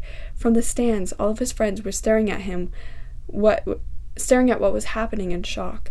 Everyone except for Kaito-sen, who was instead looking down at his hands, and Kimi, who rested her cheek on one hand and stared at the scene romantically.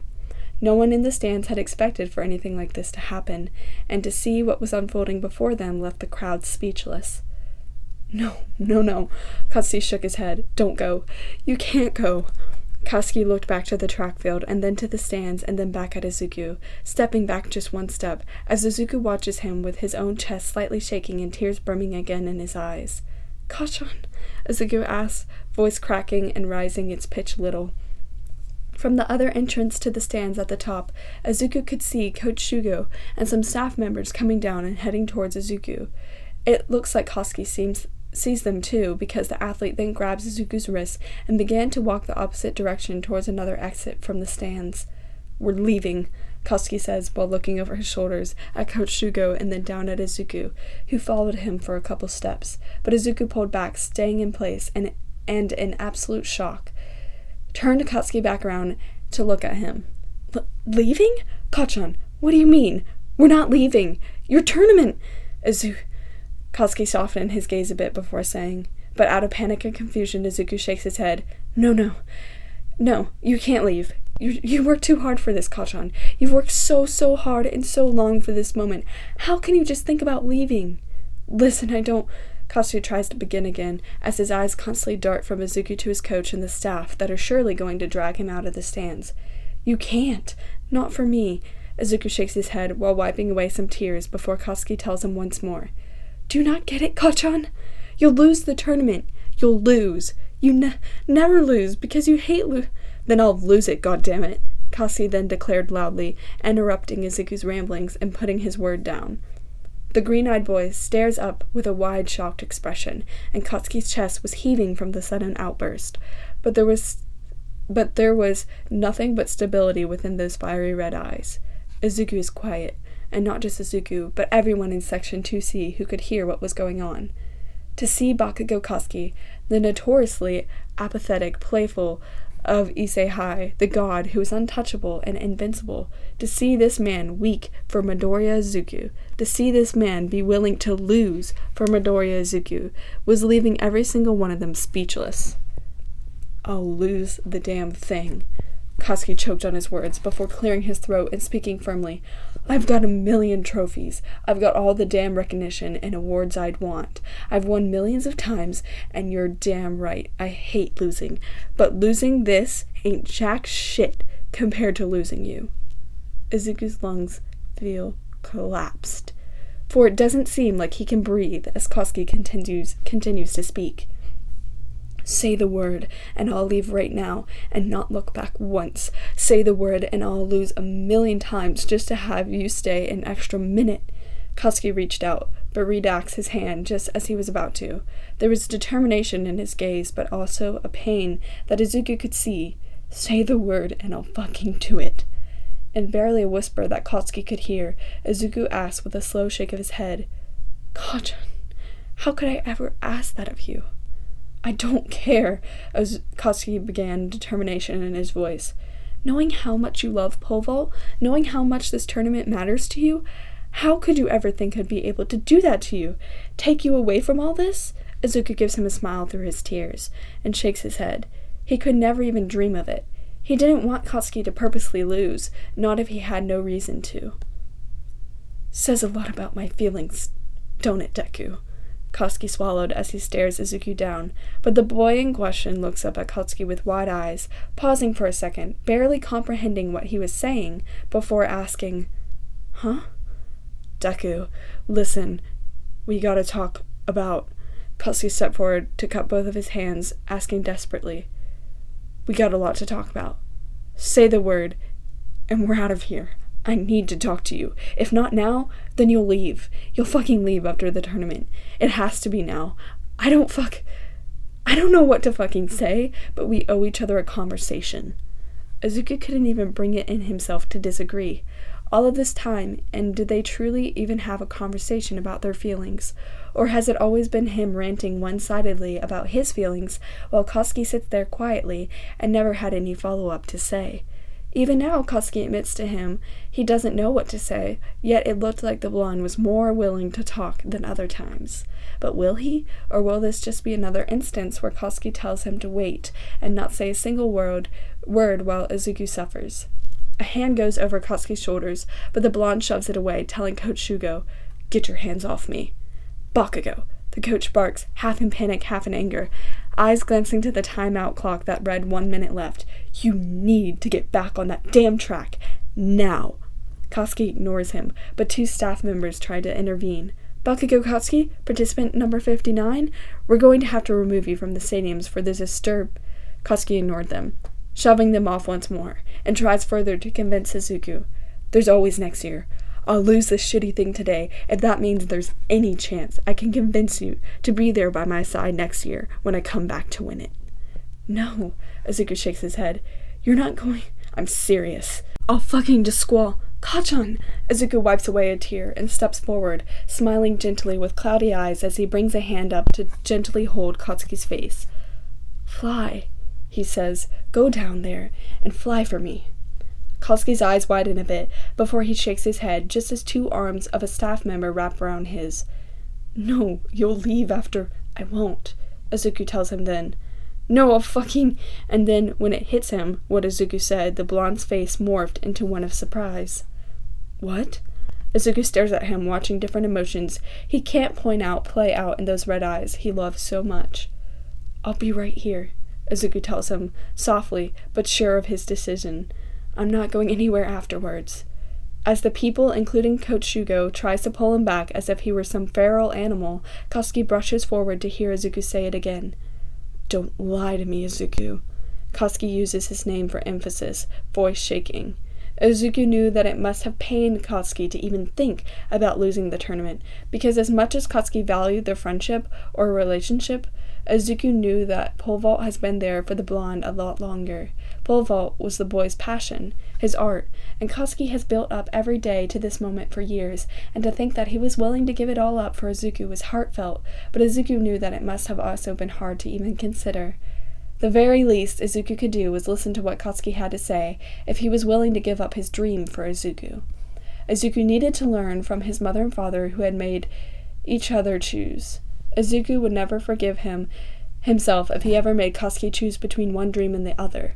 Never. Izuku would never forgive himself if he was the reason that Katsuki gave up on something he's been working towards for forever, even if the blonde convinced himself that it was okay. I'll be right here, Izuku nods as he repeats, swallowing his spit and smiling through the bittersweet smile. If you go down there and jump, win or lose, I'll be right here, Izuku promises.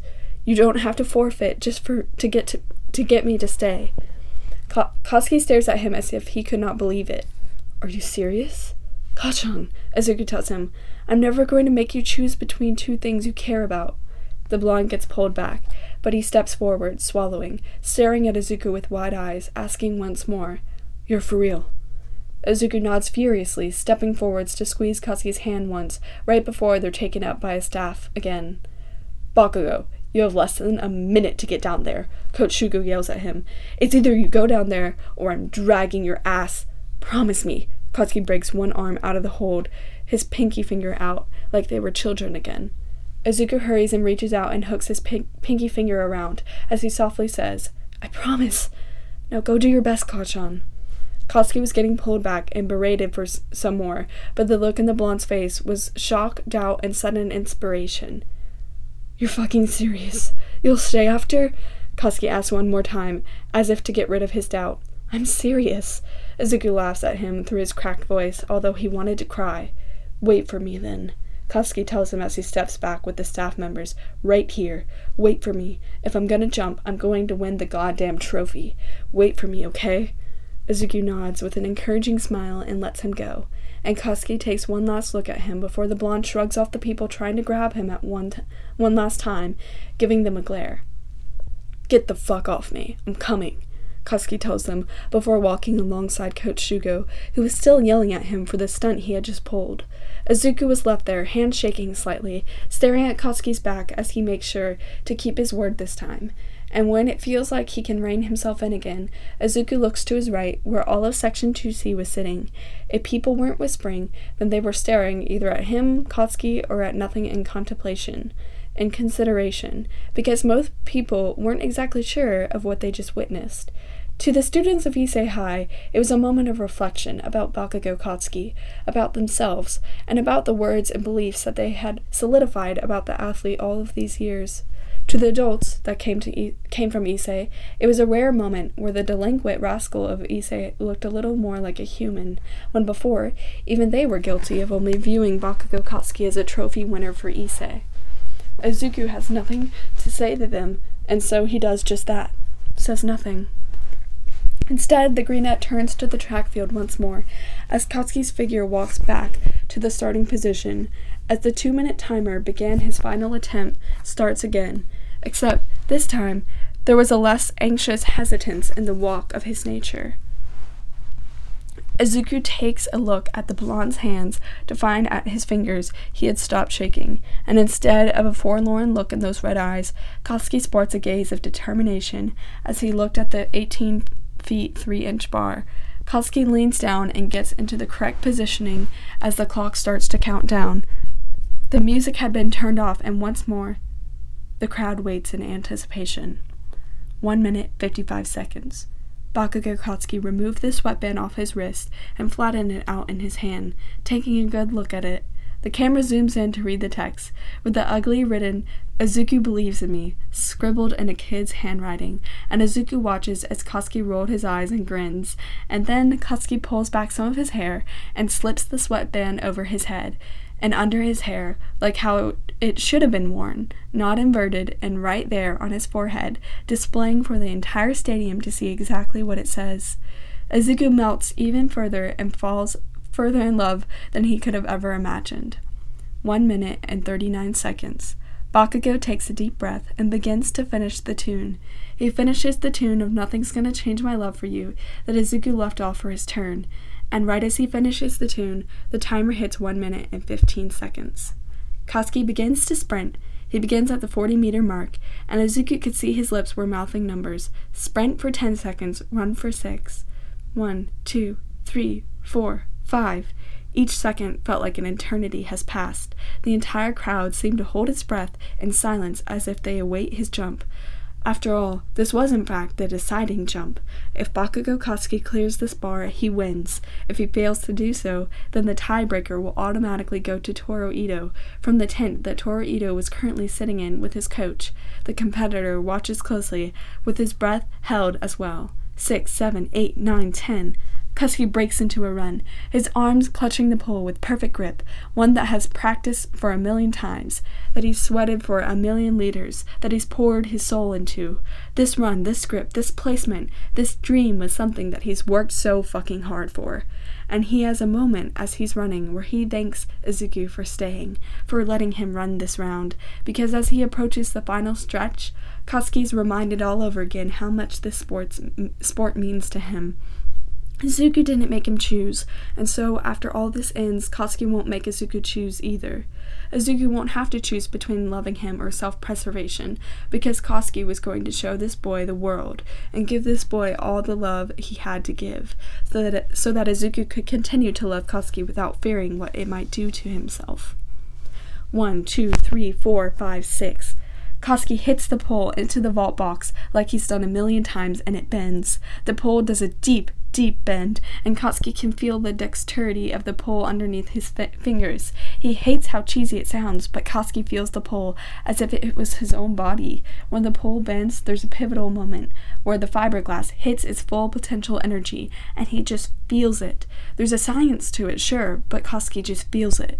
And when that feeling comes underneath his fingertips, Katsuki knows to lift up off the ground. And so the pole bends, and Katsuki gets a jolt in his hands at the maximum point, and his legs push off, and in a split second, he's launched up. In all, the whole jumping sequence takes less than 3 seconds, but when he's up there, soaring, waiting to see if he makes it above the bar or not, it feels like a millennia. And so Katsuki flies, and he feels the sun in his eyes when he approaches the maximum trajectory. It's glaring, so he just closes them. He bends his back once he feels like he has reached the max height of his parabolic trajectory, and stretches his legs out in front of him to minimize chances of contact with the bar. He feels the slightest brush of something underneath his calf, and before he begins to fall. The slightest brush of the bar. He knew he touched it. The question was, did he touch it with enough force that it will fall? And when Katsuki lands on the mat on his back, he opens his eyes again and bounces up once before landing on his knee. And so there, as the crowd is yelling in anticipation for the final result, everything seems to be moving in slow motion. On his knee, Katsuki then looks up to see the bar set at 18 feet and 3 inches, and he waits. The bar wobbles, like it was threatening to fall, and Katsuki holds his breath as much as the next person. And in his peripheral, he sees Coach Shugo on one knee, arms pointed up to the bar, as if begging and praying to the gods that it won't fall. And the commentators were going off on the mic, but Katsuki didn't pay attention to a word they were saying. He just stares and stares at the bar. And after a solid 5 seconds, it stills. He cleared it. At once, everything came rushing back in, all the sensation, all of the screaming, from all the corners of the stadium, but the loudest section 2C. Coach Shugo yelling at him and shouting in his ears from joy, the commentators announcing the clearance and his victory, the huge screen zooming in on him, and then on Toro Ito, who is now, by default, the second-place winner. The music began to play. Let's Groove by Earth, Wind, and Fire. Katsuki didn't like this song, but he was feeling victorious, so he didn't even care that much for it. Grinning from ear to ear, Katsuki turns his head from Section 2C, where Izuku is standing against the railing, crying but also laughing from joy, as he waved to Katsuki. The blonde waved back, and then let out a shout of victory. He had been working on this like crazy, and he knew this was one of his biggest goals from the moment he discovered what pole vault even was. And now that he was here, it felt almost surreal, like it wasn't actually happening. And yet this victory, as good as it was, and as amazing as it felt, lost its appeal on him after about 5 minutes, and suddenly he wanted to be somewhere else.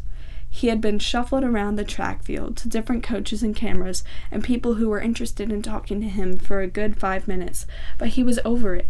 The award ceremony began in 30 minutes, but he was over that too.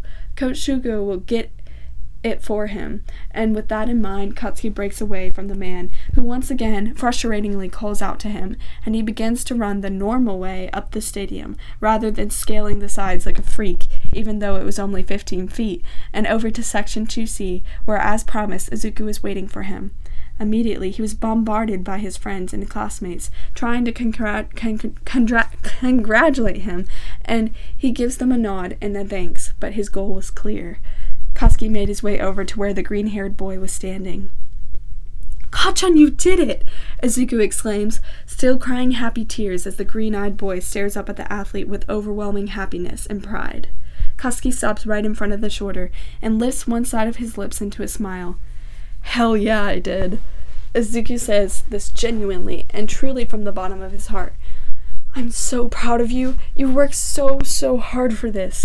Katsuki ignores all of that. In fact, he ignores any praise he gets, and his true ashholish nature, and instead focuses on something else. "You promised to stay." Izuku looked down at his feet, swallowed, and then up at Katsuki. "And here I am." "And here you are."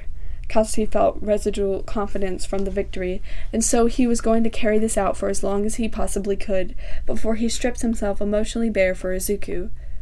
"Let's go." "Go?" Izuku's eyes widened as he looked around.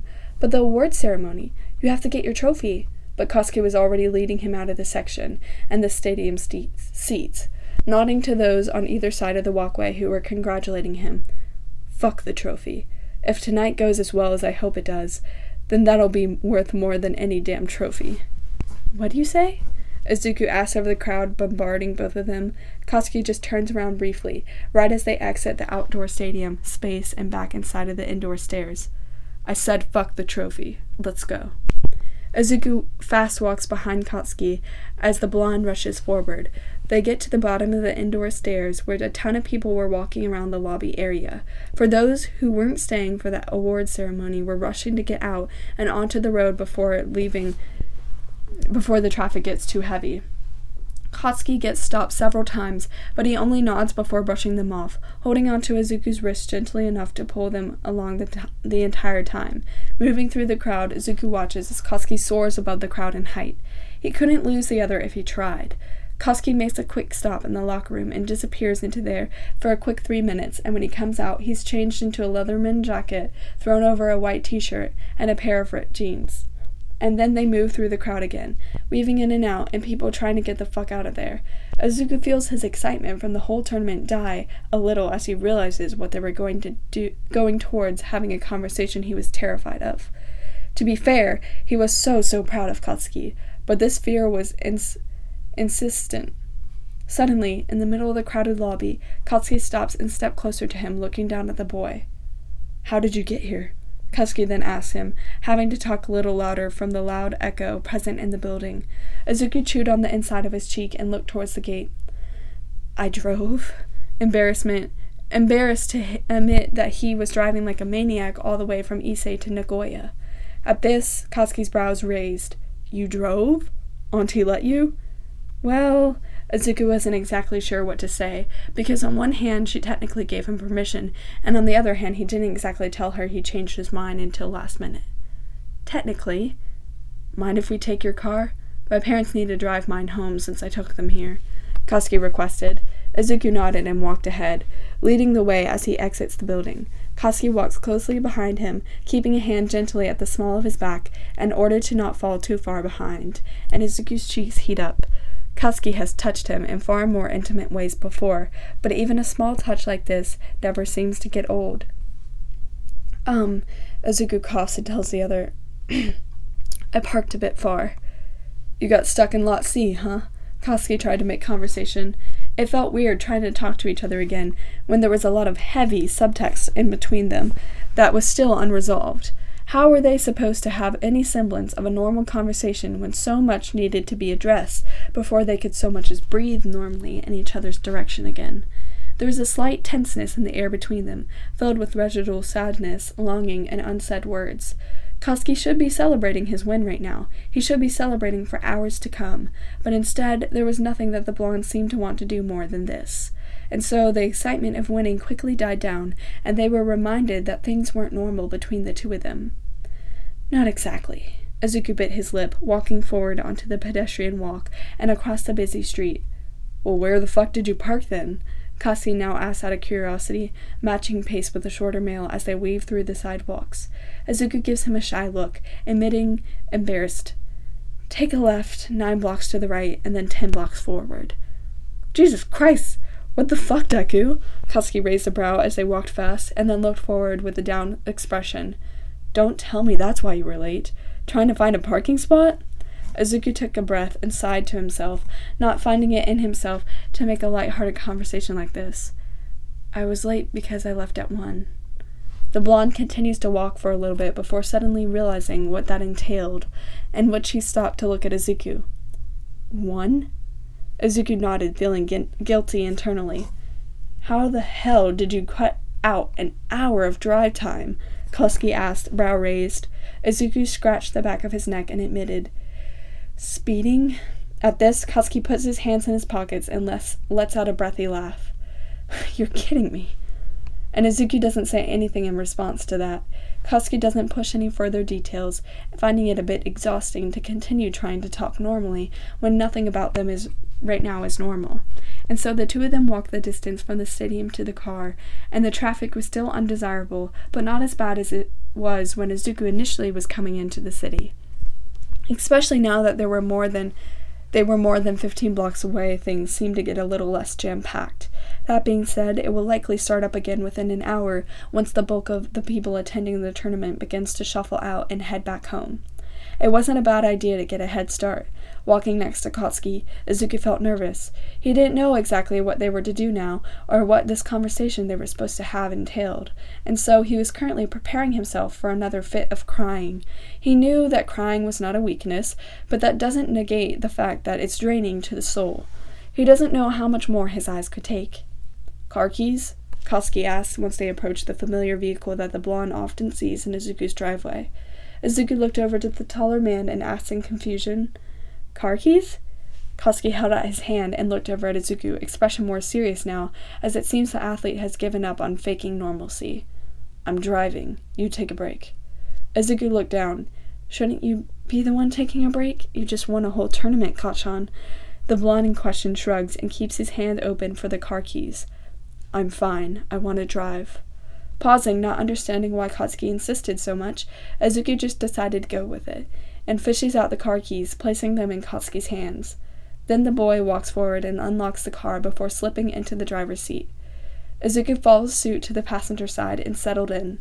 The entire time, Katsuki was navigating the car out of the city streets and back onto the less dense highway towards Ise. No words were exchanged between the two.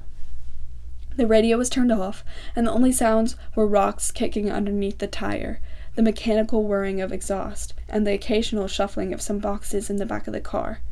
Katsuki drove with one elbow resting against the windowsill, fingers thumbing his own bottom lip, and his right arm placed casually on top of the steering wheel.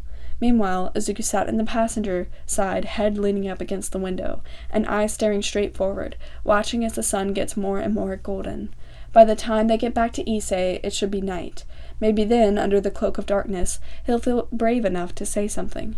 In the meantime, Izuku wasn't exactly sure how this 4-hour drive back to their small town was going to go. Was it going to be this quiet the entire time, while both of them collect their thoughts? Izuku gets the answer to his question soon enough once Katsuki breaks the silence.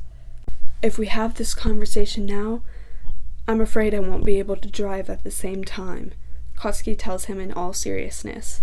And this makes Izuku realize that whatever it was the boy had to say must take a fair amount of consideration to speak about if they couldn't even drive and have the conversation at the same time. This fact made him even more nervous. Izuku nods in understanding, softly replying, That's fine. So, can we talk about something else in the meantime? Katsuki asked, eyes glued on the road, not glancing over to the greenette for a moment. Izuku laughs airily at this, and once more looks out the window at the endless farmland and being basked by the sweet golden glow as they drove far out from the bustling city. Something else? Katsuki lets out a low hum in affirmation. Izuku brings his knees up, forwards towards his chest, and asks quietly, And what are we supposed to talk about? The athlete leaned his head back against the headrest and shrugged his large shoulders, slowly. Shit, anything's fine. A beat of silence passed between them before Katsuki spoke up once more. Let's just pretend for a while that I still made you happy, Katsuki asked him, still not averting his gaze from the road. That it's just one of those days I pick you up to go do some dumb shit together, just for a little while longer.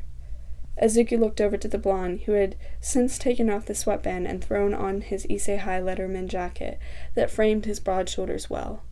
Katsuki more seriously followed up. And we can deal with all the fucked up bits later. It's quiet for a bit, and Izuku counts every little rock that the car tires pick up. The road was long and straight, and would go on for a very long time, so long that the thought of the entire car ride being made in silence was uncomfortable. With his knees still pulled up to his chest, Izuku knew it wasn't a good idea, but he lets himself slip into the nostalgia anyways, sighing. I found out that my dad has a new wife and 2 kids. Katsuki shifts a little bit at the sudden initiation of a conversation, but the blonde was quick to pick it up. Did he? Yeah, Izuku frowns a little bit. According to Mom, he's a really caring and doting dad to them too, and I can't tell if it makes me sad or relieved. Should make you mad. Katsuki offered his input. Piece of shit leaves without keeping in touch for over 15 years, and suddenly he shows up and claims he's been a good dad. I call bullshit. You call everything bullshit, Kachan. Izuku shakes his head. Because everything is bullshit, Katsuki argues. So what, you and Auntie good now?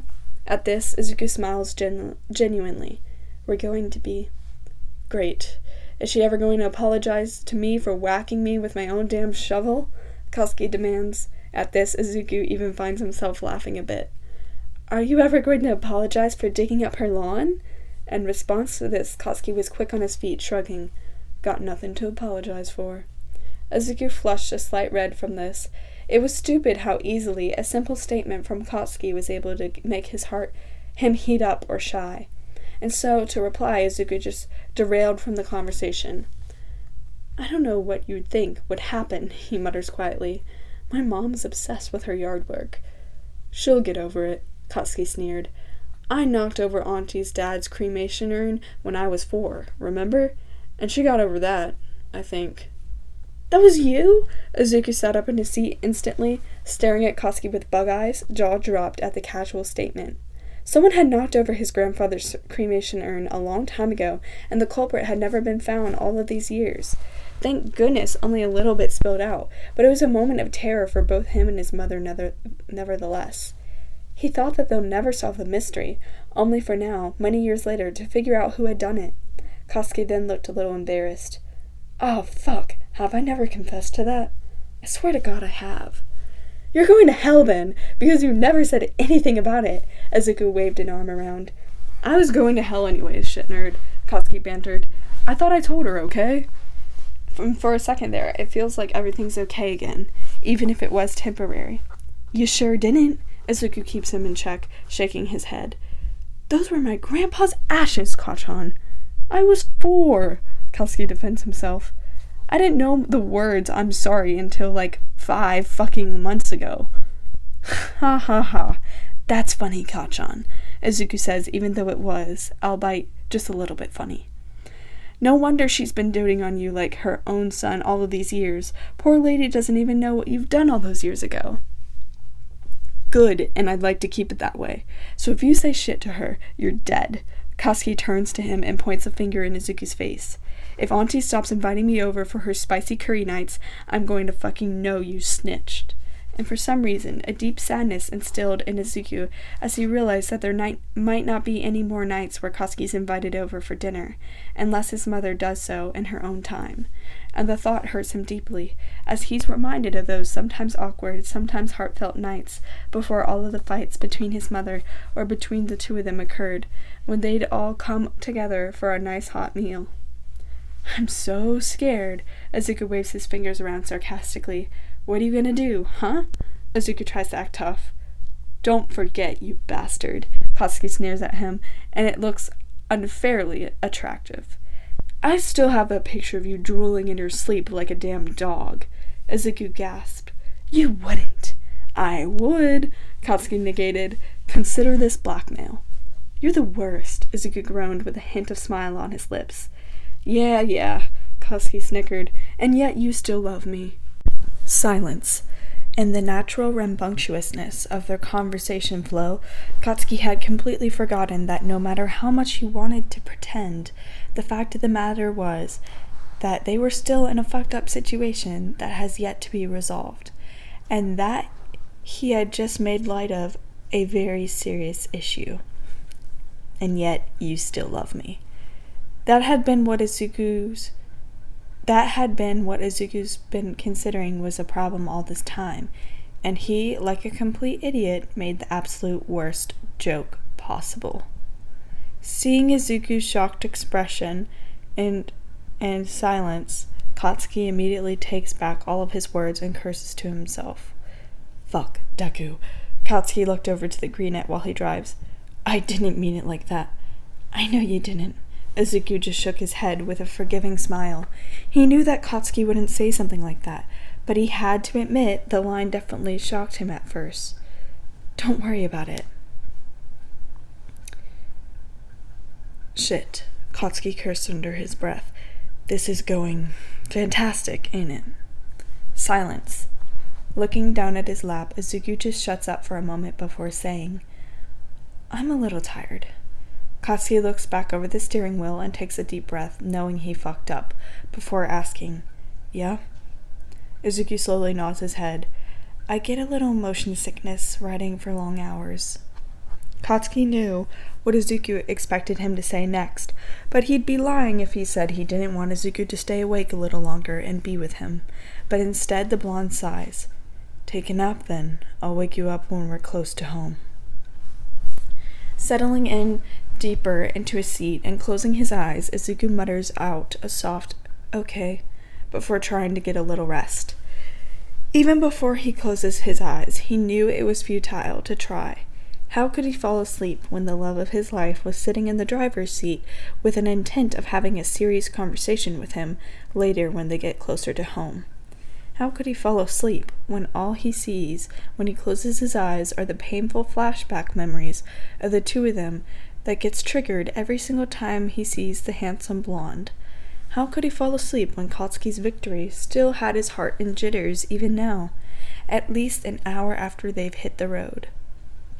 It turns out, when your head is reeling from a bit of motion sickness, and you want so badly to temporarily forget the internal struggle you're dealing with, sleeping under those circumstances aren't impossible. For Izuku, after another 30 minutes of sitting there with his eyes closed, drifts into a very light, permeable sleep in which the slightest bump in the road would cause him to jolt back awake, just to drift back out a couple minutes later. And this would happen again and again until each time he gets jolted awake, the sky looks to get a little darker. The passage of time was unknown to him, but that was okay, because the minutes would feel too slow if he were to keep himself awake in this silent car with Katsuki. When Izuku wakes up a final time, it wasn't because anything jolted him awake. No bump in the road, no sudden loud external sound. In fact, it was because of the opposite. Somewhere in his dream he realized that it was too smooth, too peaceful. The constant rhythmic feel of a car driving down a road was gone, and instead he was still. And so upon opening his eyes, Izuku blinks a couple of times to finally comprehend that they were stopped, and the car was pulled over to the side and turned off. To keep air flowing through the vehicle, the doors were left open, and so now the consistent sound of crickets filled his ears and leaves rustling gently in the wind. It was now nighttime, and there was a slight cloud coverage tonight, illuminated by the moonlight. It looked like the clouds were moving fast across the sky, reading to get out of this small town. Izuku sat up in his seat and realized then that Katsuki was sitting outside on the hood of the car, with one leg hiked up where his right elbow rested, and the other on the ground for stabilization.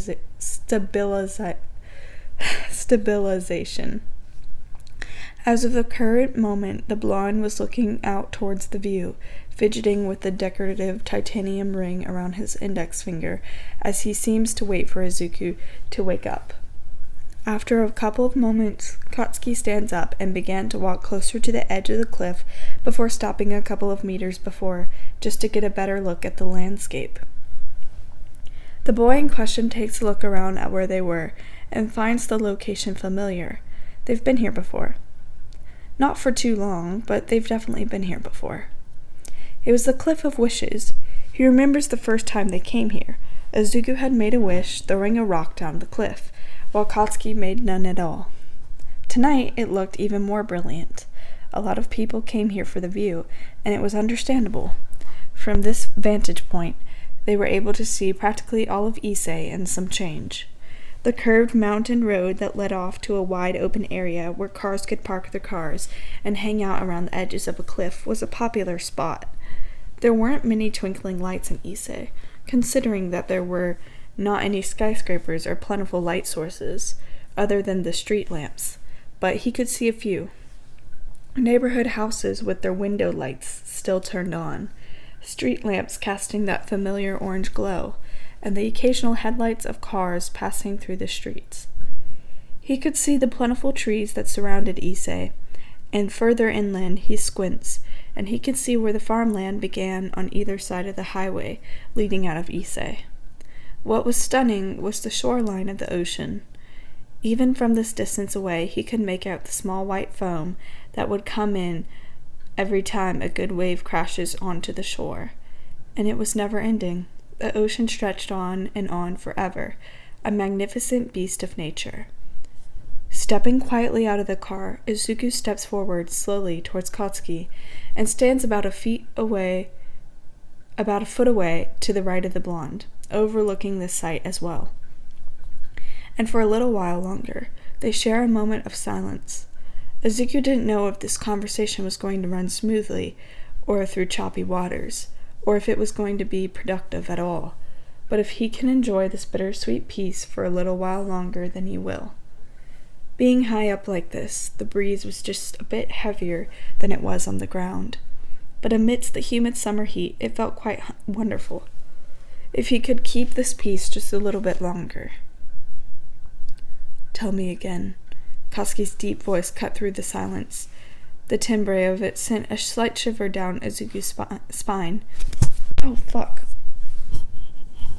Sorry, y'all. A fucking fly just flew in my eye. Ew, I killed it. Ow. The hell? Katsuki's deep voice cut through the silence. The timbre of it sent a slight shiver down Izuku's spine, and while his eyes were glued to the view, his attention immediately focused on the athlete. Izuku wasn't quite sure what exactly the other was referring to, and didn't know where to begin with his guesses. Tell him what again? They've probably exchanged billions of words over the last couple of months, beautiful words and ugly words alike. How was he to figure out which ones Katsuki wanted to hear again? And so, with his eyes still trained ahead, Izuku asked gently, "Tell you what again?" After a moment of hesitation and a sharp intake of breath as he could be heard, Katsuki requested from the green-eyed boy, "Tell me again that you love me." Izuku's eyes widened at this, and he finally takes a look over at Katsuki, who stood there, still looking out, seeming like he was trying to figure out what to say as he went along. And Izuku is just a little shocked by the request. Because it was one thing to ask Izuku to stay and have them interact with an actual conversation with one another. It was another thing to take him out all this way just to make Izuku tell the taller boy once more that he was hopelessly in love with him. What was the point? Izuku just couldn't wrap his head around what there was to gain from this. With a confused and small voice, the boy looked up at Katsuki, asking with a reminded pain in his large eyes. "Why?" Katsuki looks down at the ground, then began to kick the dusty dirt into the ground like he was hammering it in. "I just wanted to hear it again, without all the pain in your voice this time." Izuku shook his head and stepped away, and feeling slightly distressed and unfair from the sudden request, "Kachan, you can't just ask me that." The blonde looks over to the side, watching Izuku back away, and stepped forward once more towards Izuku. "Please, I need to hear it again." "Kachan, this is not the way to start this conversation." Izuku shook his head, closing his eyes, voice in a whisper as he tries to control the damage before it's further done. Katsuki reaches out for Izuku's hand and cups them. "Why not?" And the greenette pries himself away. "Why not?" Izuku asked with wide eyes, voice breathy. You know how I feel, knowing I'm trying to move on. How can you ask me to tell you that again? Fuck, that's not how I meant it, Katsuki said, now realizing how wrong it sounded from Izuku's perspective, and trying to repair his little mistake. For hours, he's been trying to formulate how to go about this conversation, but it was as hard as ever. There was no easy way to go about this. And no matter what he tries to say or do, it feels like he's bound to fuck up. Like how he just did now. Cushioning some more, Katsuki told Izuku in a slight panic, "That's not how I meant it. I just fucking suck at words." Izuku understands that, and he would have no problem giving Katsuki patience with his words, if it didn't hurt so damn much, and Izuku waits there for a moment to see if Katsuki would clarify himself. "I shouldn't have asked you that," Katsuki managed, feeling like he was going to lose Izuku all over again, and yet it felt so hard for him to go about this, because he didn't know what to fucking say.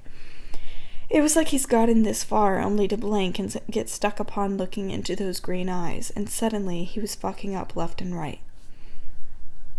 It feels so heavy between them, like a weight of uncomfortability chaining them down. Every word was a potential cut deeper into an open wound, and both of their stomachs twist in a bit of anxiety over the course of this conversation. Izuku, because he doesn't know where this conversation was going, instead of being the one to talk and ramble like he usually did in their heated conversations, this time he was letting Katsuki speak. And Katsuki, because funnily enough, he didn't know where the conversation was going either. It was frustrating, like they were going around in circles, repeating the same damn mistakes over and over again and trying to fix them, but ending up in a bigger mess than the one they were in before. The amount of times Katsuki had told himself, "We could have not dragged this damn thing out longer if you just said one thing or did something different," followed him to sleep some nights, and he had vowed to himself that he won't make decisions anymore that would allow him to think that way ever again. But as he stood up there on this cliff tonight with Izuku, he realizes just how much easier said than done it is. It was easy to just say it. Tell him you love him. Tell him all of it. When he was sitting in his bed alone at night, wishing the greenet was there wrapped up in his embrace. But when he's right here, right now, and the pivotal moment has come, all of the doubts he's had about himself started to come back. Because unlike other times, what he does now will have its final consequence. And looking in Izuku's eyes right then, he had no doubt that he loved the other, but he was bombarded once more with the fear of not being able to love Izuku well, the fear of intimacy, and saying the words that he's been habituated never to trust himself with for decades. No matter how much preparation he could have had, it almost felt inevitable that it would boil down to this point, where he's once again thrown into the cycle of self-doubt and habituation. What is more frustrating than this? He knew that he watches movies. It always made him angry that when the main pairing makes some dumb decision or drags out their drama so long, when it could have been solved with one little change, his legs would shake in impatience and he'd leave the theater berating how stupid the film was. And yet he never really understood how hard it can be to have these conversations, where it's him that's speaking on his feelings until now. He tries again, just saying anything to maybe buffer out his previous mistake. "Deku, He says something that he thinks might lead them back on track. I don't want you to leave." It's the same words he's repeated over and over again, at the hideaway, at the tournament. Maybe it'll have a different impact this time. Izuku holds himself in his arms, looking back out on the view, but ultimately not being able to focus on it. He replies in a quiet voice, "You've told me that, and I mean it." Katsuki stepped forward. "I need you." But it doesn't have the impact that he wanted it to have. It sounds almost bland, like Katsuki was just trying to throw out all the words he could hear in romance movies that don't really have connections to them, in order to maybe make Izuku realize it was his cop-out plan. The "I need you" only seems like a further affirmation of a friendship that is tied too deep, and Izuku shakes his head. "Kachan, did you bring me all the way up here just to say that?" Izuku cocked his head, eyes appearing a little pained as he pursed his lips to keep himself in check. Katsuki brought up a hand to run through his hair frustratingly. No, he felt heat rise. We're here to talk about us. Okay, Izuku nods his head. What then? What do you mean, what then? Katsuki gives him a look. I'm trying to convince you not to give up on us. And that's all you have to say? Kashan, Izuku shakes his head. You're saying the same things you've always been saying, that you don't want me to leave, and I've told you 1,000,000 times that Izuku emphasizes the next words. Can't do that, because how can you tell me that, knowing how I feel about you? How can you tell me that, knowing that to this day, I wake up and my aching for you makes me fall in love a little more, instead of the contrary? Katsuki looked at him wide-eyed, knowing he needed to say something. And now, Izuku felt himself wanting to cry again, but he keeps the face dry, albeit with a hint of frustration. You stand here and tell me that you want me to stay. What? Do you want me to forget somehow? Pretend that I don't feel the way I do, so that we can get our friendship back? That's not what I want. Damn it. Katsuki interrupted and did a small pace in place, just to get his legs moving. Can't you see what I'm trying to say? Katsuki asked this, knowing full well he has been cryptic and not upfront about his emotions this entire time, that he's using a cop-out technique to maybe get the point across just enough that Izuku might pick up the hint.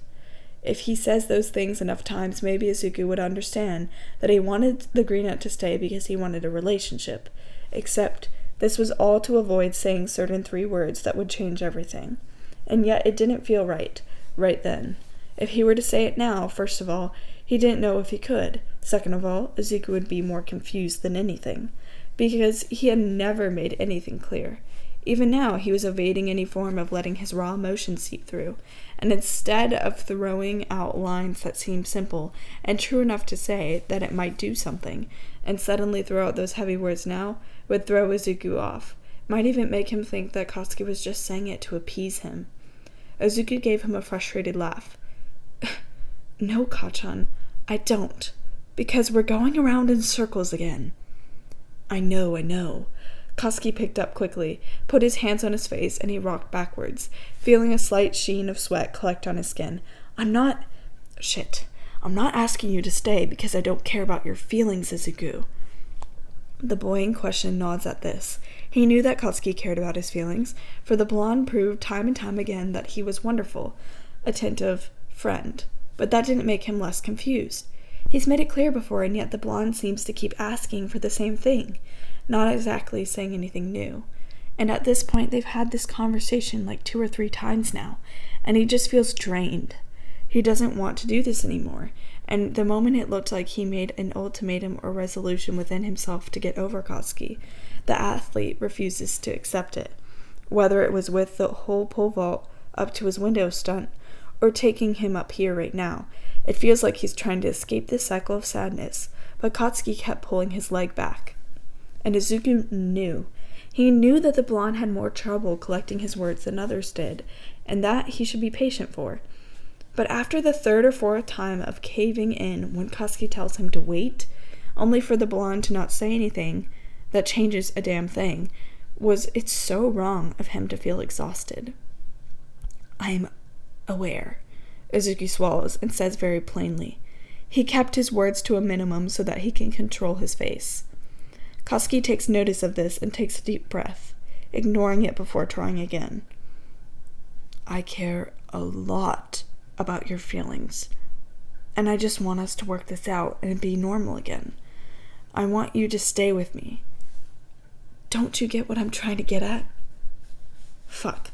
Nothing he was saying had the impact he wanted to. He was trying to be civil, romantic, all the fucking shit that he hears people say in movies, all without committing to it. Izuku shakes his head. I don't, Kachan, he says tiredly. I don't. Katsuki will be the first person to advocate raging, letting your anger shine, and accepting your negative emotions. But Katsuki also knew that with love confessions, people didn't usually do that. In all the love confessions he's seen, aside from Izuku's, it's been sweet and romantic, kind and soft. He thought that maybe bringing the boy up here on the cliff might make him more brave and make the scene a bit more romantic, but it looked like everything he's saying and everything he's doing was having no impact. His borrowed words mimicking after those swashbuckling romantic leads that always sweep their lover off their feet with the "I need yous" and the "stay with me" felt lazy and pieced together with no context. His restricted emotions didn't feel like him, but love confessions aren't supposed to be angry and full of rage, so what choice did he have? And even now it felt like Izuku was responding in the most curt way possible. At the blankness of Izuku's response, Katsuki throws Izuku a frustrated look and wipes his mouth even though there was nothing there. "Why are you being so fucking curt with me, damn it?" Katsuki had tried to keep his calm demeanor this entire time. He still was, but it was slipping. Izuku's eyes widened, and then he looked down again. "Gosh, everything I've said so far, you're giving me half-assed curt answers," Katsuki said in frustration. "I know I'm not fucking great at this, but damn it, try to work with me here." Izuku gave him an accusatory look and turned halfway. "You don't get to say that when you've given me half-assed responses and then expect me to know what to do with them." "It's all I can say right now," Katsuki said, knowing that it wasn't true, but it was all he was willing to say out of his fear of vulnerability still embedded in him. "Then what do you expect me to do?" Izuku asked, begging for a reasonable answer. Katsuki tries to think. Why couldn't Izuku just read his damn mind? God damn it. Kachan, tell me if it makes sense.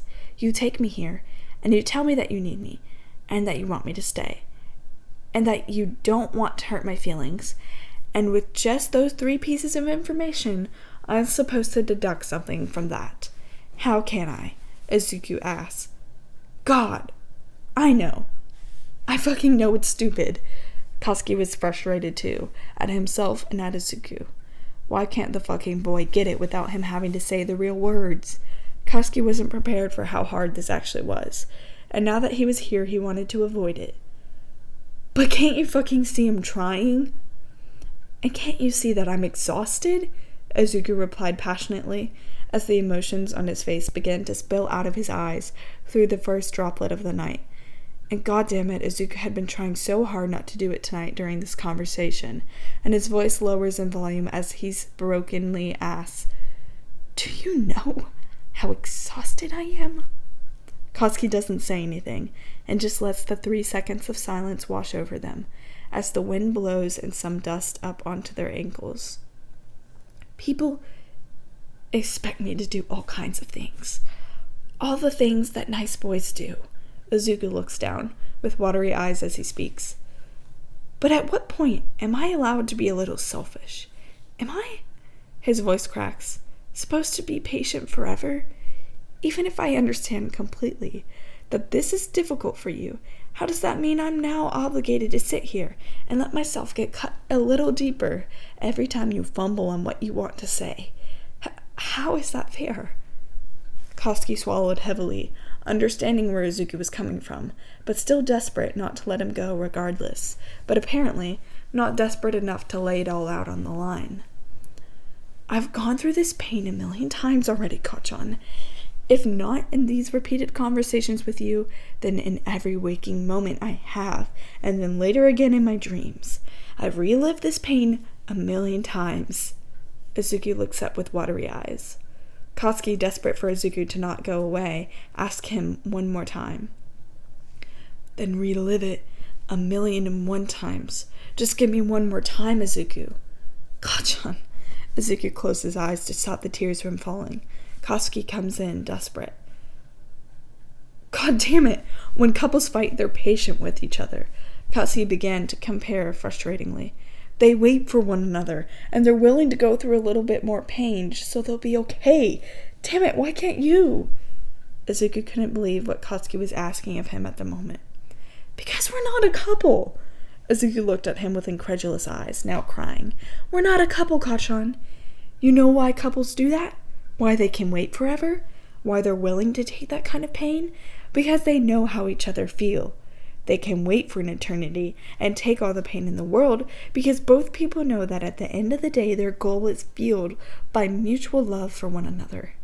Izuku wipes the humidity and wetness away from his cheeks.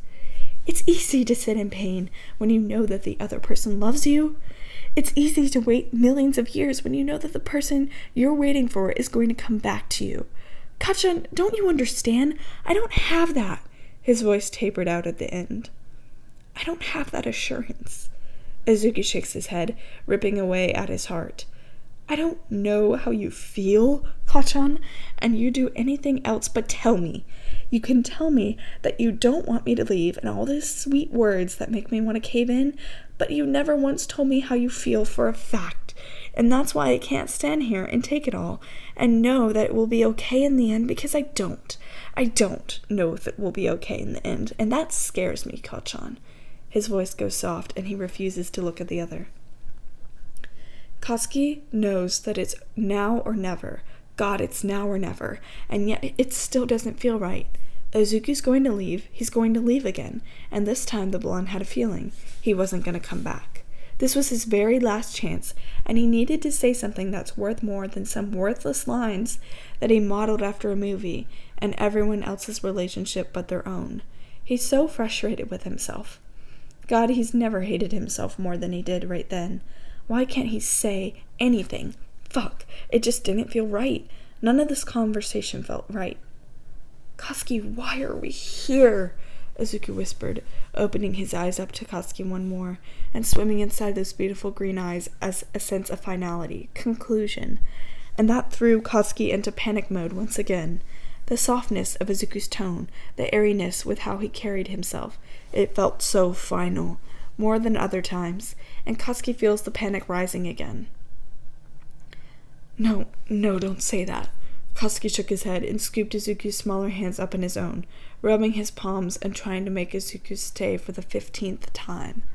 We're here because we care about each other, because we don't want it to end like this. We don't want it to end like this, right? Don't say that, Taku. Don't ask that. But Izuku had already closed his eyes in pain and gently shakes Katsuki off, prying his hands away before turning back towards the car. We need to head home, Kachan, he says quietly in a broken voice. It's been a long day. You've worked very hard for the tournament, and now you need some rest. But Katsuki doesn't move from his spot. Even when Izuku begins walking towards the car, the blonde doesn't move from his spot.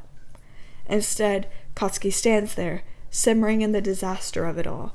His formulated plans of taking Izuku somewhere pretty and sweeping the nerd off his feet with some smooth lines were destroyed by reality that life was never that easy, and that even though he can recognize now that he was in love with Midoriya Izuku, it didn't make confessing or expressing that emotion any easier, especially when he still struggled to come to terms with being able to love someone well. And so he had tried to compensate for this difficulty by just spitting out words, any words that seemed like they'd work. That might mean something, but everything that came out sounded emotionless, impactless. He's tried to be civil about this, keep himself under control, because love was supposed to be a beautiful emotion, wasn't it? It was supposed to be happy and joyous and wonderful, and it was Izuku all this time who had taught him to embrace those positive emotions, which is what he was trying to do now. Because love was a positive emotion, yes, and yet it wasn't working. It didn't feel right. It didn't feel like him, which probably contributed to why it felt so hard to say it. Katsuki was an angry person. He was a rageful one, an intensely fierce individual. And although he knew that he was generally okay and should be accepted, he thought that for love, he should switch to his more tame civil side. But now he saw how that turned out, and so as Izuku continues to walk towards the car, Katsuki feels the frustration and the anger that is so inherent to him build up again. He feels it in his fingertips first, the tingling and relentlessness to punch something, throw something, to act out. It travels up his arm, through his legs, and settles itself deep into his chest. His anger and rage at himself, at the situation at hand, and it connects all together at his head, where it's the most concentrated. In Izuku's case, the greenette at this point knows that it was okay to be angry and frustrated once in a while, but to still be your true self. And for Izuku, true to yourself means to be kind and sweet, because he was truly so naturally and generally positive person. Life was about balance after all. And in Katsuki's case, the blonde can say he was the opposite. That he can be kind and sweet, but it's important to still be true to his self. And Katsuki's case, true to yourself, is this. It's this anger and frustration within him, the harshness, the brash behavior, the one that didn't care what he was going to say, the one that flung his emotions everywhere and acted out. Once again, life was about balance. And just for a moment there, as he's feeling himself drop the whole idea that love was sweet, pure, and beautiful, and settles into a skin of frustration, exasperation, and intensity, Katsuki wonders if there's any chance at all that love could be also like this.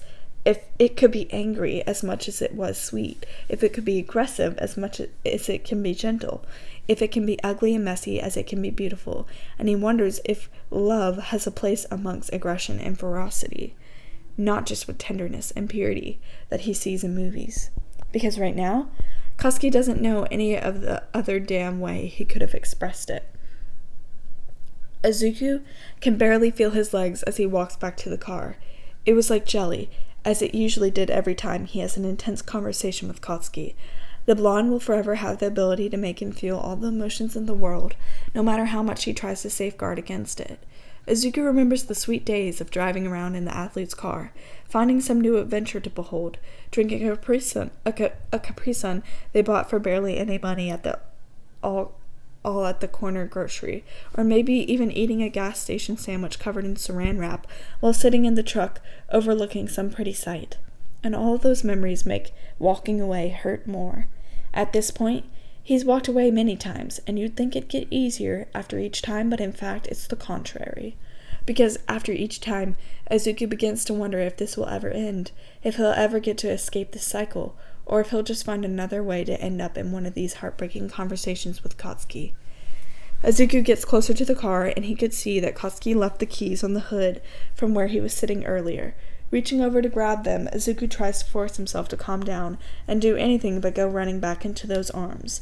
And he is shuffling towards the driver's side, intending to sit there until Katsuki comes back to the car, and he can drive them home. But as he was doing so, Izuku hears rustling behind him, rustling that wasn't exactly getting closer, and so it wasn't as if Katsuki was coming closer to him. It looked like the blonde was doing something behind him, for the rustling continues a little while longer. It was the sound of clanging, is what it was, and then it stopped, and Izuku paid it no further attention, just continued to head over to the driver's side of the door, which was left open, and with a heavy heart trudged forward, until he heard something over the crickets chirping and the gentle wind blowing. It was quiet, so much so that Izuku would definitely have missed it, if he had kicked at the dirt while he was walking any louder, but still, he heard it nevertheless. From a barely stable but quiet voice, Izuku listens as Katsuki says, "I wish." A moment of hesitation, before the voice picks up again. "That mint chocolate chip ice cream gets banned from the ice cream shops around the country." And then the sound of a rock hitting and bouncing off several times from the cliff commenced. Huh? Izuku was so distorted from the drastic and confusing change of topic that he completely stopped in his tracks. Mint chocolate chip ice cream? That was random. This was the cliff of wishes after all, but this sudden change of topic was jarring, so much that Izuku found himself turning around to see what in the world Katsuki was doing. His eyes confused and a little curious, the blonde was standing there where he had left him, wearing the varsity jacket and a pair of ripped jeans. Izuku could only see the back of Katsuki's head, and in an arm the boy had a rock in his hand, and in the other hand he had a couple more gathered there. The previous rock hit the bottom, and the echoing stops. "I wish..." Katsuki hesitates again, before stepping back once again to get in position. "That careless whisper could be taken off all music platforms and all radio channels." And then he throws the rock. It clangs into the side of the cliff upon impact, and bounces off several more times, echoing it as it goes down. Izuku swallows. Careless whisper? He knew that the blonde was referring to the song, of course, but this randomness was still bewildering to him, and he doesn't even know how to react, and so Izuku just stands there watching. Katsuki takes another rock from his left hand, and then bounces it upwards on his right hand as he thinks. I wish that. Katsuki steps back once more, and gets himself ready. I'd fucking remember to get my car tire pressure fixed before I get that annoying notification on the dashboard that keeps blinking red. And then he throws the rock again, and waits for it to get to the bottom. Katsuki then looks up to the sky as if asking the gods granting these wishes were listening. And then he turned his head back for a moment to look at Izuku, and in that moment the greenette could see the clear frustration and those red eyes. Katsuki turns back around and grabs the last rock in his left hand. I wish Coach Shugo would get a damn girlfriend so he finds something better to do than blow up my phone bitching to me about shit. He throws the rock. This one was bigger and makes a louder sound as it travels down the cliff. Katsuki jumps in place, getting his adrenaline pumping, and cracked his neck from side to side. Izuku just watched in confusion as his grip on the car keys got tighter. The athlete then bent down to pick up a rock, before swinging his arm back. I wish that Richard Marx didn't have to play every time something shitty was going to happen. He chuckles deeply at this one, even though there was barely any humor laced in his tone, and he throws the rock. Izuku blinked at those words, Richard Marx. That was an iconic one, and shows up in their playlists more often than not. And the songs are usually ruined for him afterwards. Katsuki was right about that, Izuku realizes. That said, he was still confused. What was Katsuki doing? I wish, Katsuki begins, this time with another chuckle, steps back again, that my grandpa was around more often growing up, to tell me more about how to sweep people off their feet and what songs to play at the perfect moments. To tell me I can love. Maybe I'd be a different person if he was. Izuku's green eyes widen as he listens, and watches Katsuki throw the rock with a little more ferocity this time. There is a bit more anger and intensity in that throw, and it hits the cliff edges loudly. Katsuki's grandfather. He wasn't like any of Kachan's other family members, Izuku knew that. His grandfather was an old soul, a romantic one, and saw things in Katsuki that many others never saw until much later.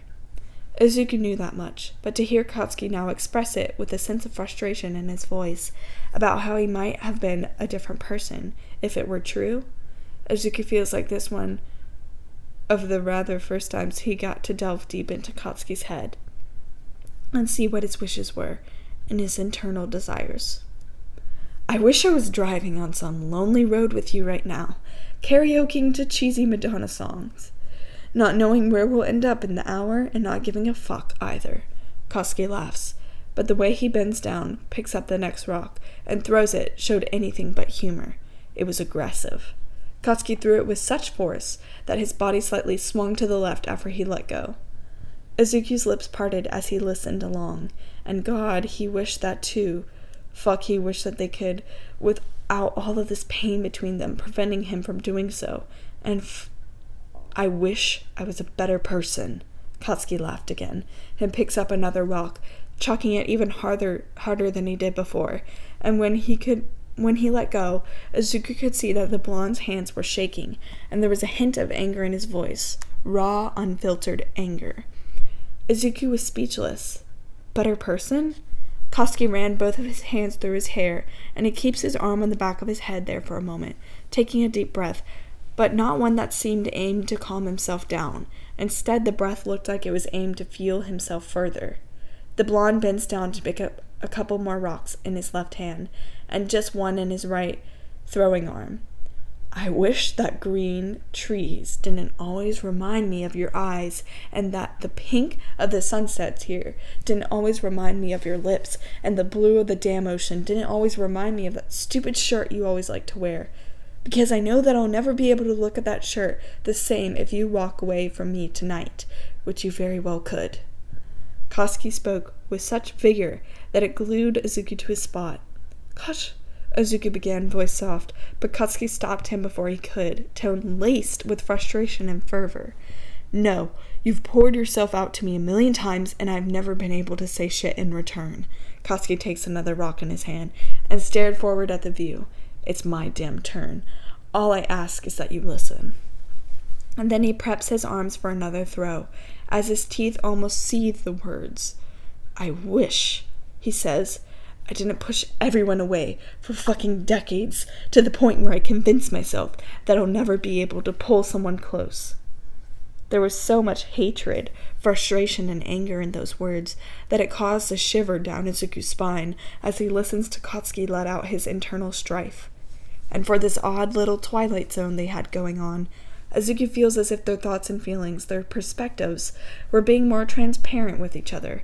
Like for the very first time, Izuku didn't have to wonder what Katsuki Bakugo was thinking. Like he didn't have to want to switch perspectives in order to understand. Like he was coming into Katsuki's thoughts.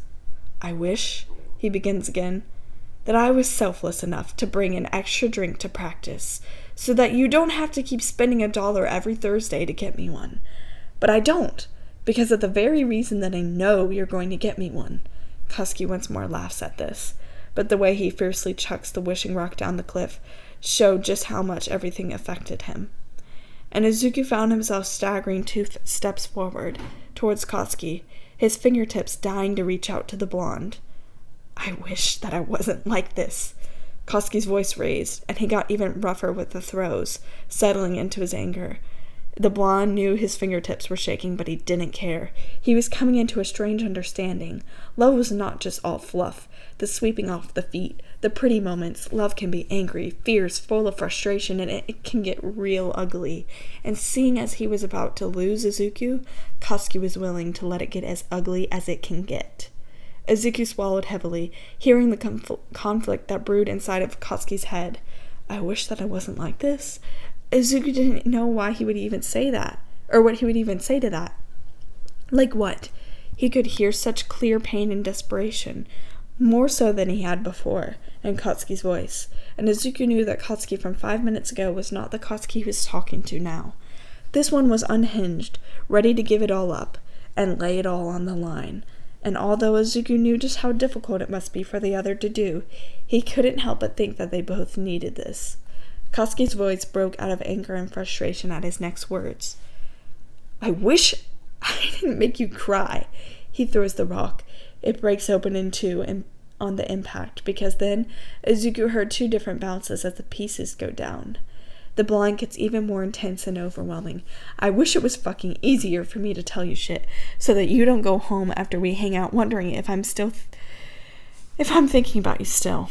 Katsuki follows up with a broken, because I do, Izuku. You're all I fucking think about. He still doesn't look at Izuku, who takes another staggered few steps towards the blonde. I wish the world didn't fuck me up. Katsuki angrily throws another rock, because I know this ain't all my fault, even if a lot of it is. His tone breaks again, because there was still a lot of roughness to it. If it didn't, then maybe, Katsuki takes a labored breath, maybe we wouldn't be in this mess. Katsuki moves spots because all the rocks in his surroundings before were now gone. He picks up another one. I fucking wish. Katsuki's angered breath turns into one that sounded like he was about to break down again. But if that happens, then so be it. I fucking wish, he repeats with broken but strong voices. That every time we speak nowadays, we don't have to wonder if it'll be the last time. He clutches his chest through the white shirt he was wearing underneath the varsity jacket, as if it would make the pain go away, and Katsuki feels the first tear leave his eyes, but his resolution was still firm. It didn't matter if he had a breakdown right then, he was going to fucking get through this conversation. Izuku was already crying, by now, shoulders shaking, as he listens to the emotions laced in every single syllable of Katsuki's words. He held himself, but it didn't stop the shaking of his body as silent tears streamed down his face. It feels as if the distance, the ever-constant distance between them, was getting smaller and smaller, as if the curtains are getting thinner, as if the glass was being taken down, and Izuku didn't expect for it to feel this painful and cathartic at the same time. Izuku takes a couple more steps towards Katsuki, and at this point the blonde hears it behind him, and finally Katsuki turns only slightly to look at him, and Izuku could see then the amount of emotion swimming through the athlete's expression, and he could see tears that he's never even seen before silently falling, but Katsuki doesn't let it stay for long, wiping it away instantly with his free hand. Izuku walks forward a little more until he was only about 3 feet away, both of them in a moment of crisis. But now that Izuku was here, Katsuki could say this to his face. He swallows. I wish. Katsuki throws his head back to look up at the sky and takes another labored breath, before looking back down at Izuku's eyes. That I could have told you how much I love your beautiful, creepy-ass eyes before you began to convince yourself that I never could. Katsuki lets out a pained chuckle at this, and refuses to look away from those watery forest green globes that he could stare into forever. Izuku cries harder at this, because it didn't feel real. When he read it in Katsuki's final paper, it didn't make any sense. It made no sense at all, but with Katsuki's words now, with his outbursts, the picture was coming together, and when Katsuki tells him now that his eyes were beautiful, it's a cathartic moment. Cathartic because to finally hear these things spoken to him after nights and nights of dreaming about it made him feel like a long-lost fantasy that he's given up on was coming true. He doesn't know how he could fall in love with Katsuki more. From the left hand, which still held 3 rocks, Katsuki didn't throw it this time. Instead, as if his body was calming down from the rage, Katsuki simply opens 2 of his fingers, lets one slip off the edge and fall down. 2 left.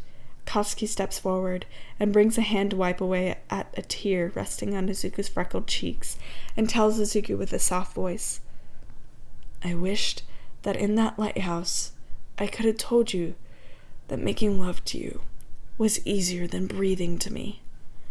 The tenderness with which Katsuki said that completely broke Izuku's ability to function, and the greenette can barely comprehend it at all. Easier than breathing. The lighthouse. Izuku remembers the pain he felt that night, hearing that he wasn't loved by the other, that them making love wasn't real. All of this was swarming in his head for the longest time. Katsuki lets go of his cheek and turns back towards the cliff. He lets 1 rock go, and he has 1 left. Katsuki gets a hold of himself and takes a while. Izuku just stands there watching as Katsuki brings himself together and stands up straight, letting out a deep breath. The wind picks up a little, and Katsuki closes his eyes for a second. Under the moonlight, his blonde hair looks beautiful, and little stray pieces blow in the breeze. The crickets sing for them, and the occasional hoot of an owl sounded off from the tree line. Underneath their feet, there were no rocks to be found, all thrown by Katsuki at the bottom of the cliff, as he listed off his wishes one by one. And now, Katsuki opens his eyes, feeling in his gut that this should be his final wish, and looks forward. Katsuki brings his final rock up to his lips and kisses it, as if it were more special than the rest, and then he steps back, bringing his arm back ready to throw. And as selfish as it is, Katsuki prefaces, pulling his arm back further as he stares forward. I wish. Izuku holds his breath. I wish. Katsuki thinks on it. That you won't ever fall out of love.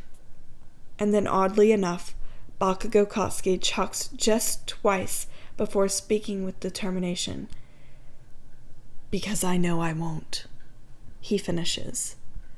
And then he throws the rock, his final wish, down the cliff.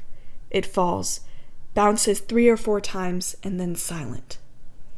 And it was a silence that was so much so that you could hear a pin drop. Katsuki stares forward, and Izuku's eyes were on him, wide and frozen. I wish that you won't ever fall out of love because I know I won't. I wish that you won't ever fall out of love because I know I won't. I wish that you won't ever fall out of love because I know I won't. I wish that you won't ever fall out of love because I know I won't. I wish you won't ever fall out of love because I know I won't. I wish that you will never fall out of love because I know I won't. I wish that you won't ever fall out of love because I know I won't. It felt like the only thing Izuku was able to do was repeat those words like a never-ending mantra. All he could hear was those words. All he could feel was those words. All he could see was those words. It didn't even make sense. But every single fiber of his soul had been aching for some rendition of those words for the longest time, that right now, every single inch of his being clung onto those words. I wish that you won't ever fall out of love because I know I won't. I won't, I won't, I won't. Fuck. Izuku knew what this meant. He did. He could connect the dots. He could. But he couldn't believe it was happening. He can't. He can't after all this time, after convincing himself that it'll never happen. To hear this now, it didn't feel real. Tell me now, Katsuki then says, finally turning towards Izuku and stepping forward. Do you see what I'm trying to get at? It was the same words from less than 30 minutes ago, and yet the meaning came out completely different. However long ago they first got up here on the cliff, and Katsuki had asked that, there was no way Izuku would have figured out what he was trying to get at. It was a mess of confusion and hurt and whatever else. But now, after this entire sequence of events, it was still a mess, but rather than a mess of confusion, it instead feels like they were standing on the rubble of an aftermath, understanding the pieces and what role it plays, and now trying to figure out how to build up again from the ashes of their beautiful destruction. Izuku couldn't even say anything. All he could do was begin to cry again, because it didn't feel real. It didn't feel real. What? Izuku's voice came out in a whisper, and it feels like he was dreaming. If this was truly a dream, then the universe was playing some kind of sick joke on him. No. Why not? Katsuki asked him, keeping himself calm after letting himself go moments earlier. Izuku shook his head. This isn't real? Katsuki finishes, laughing airily into the night atmosphere. I couldn't believe it either. To ever think that I was able to love someone. Took me a while to realize too, you know. Izuku was speechless, and his legs were tempted to buckle. But it's real, Katsuki says breathlessly. I promise you it is. The boy in question still couldn't believe it. His head was swarming with doubt. Maybe he interpreted it wrong. Maybe Katsuki meant something else, even though the blonde made it clear.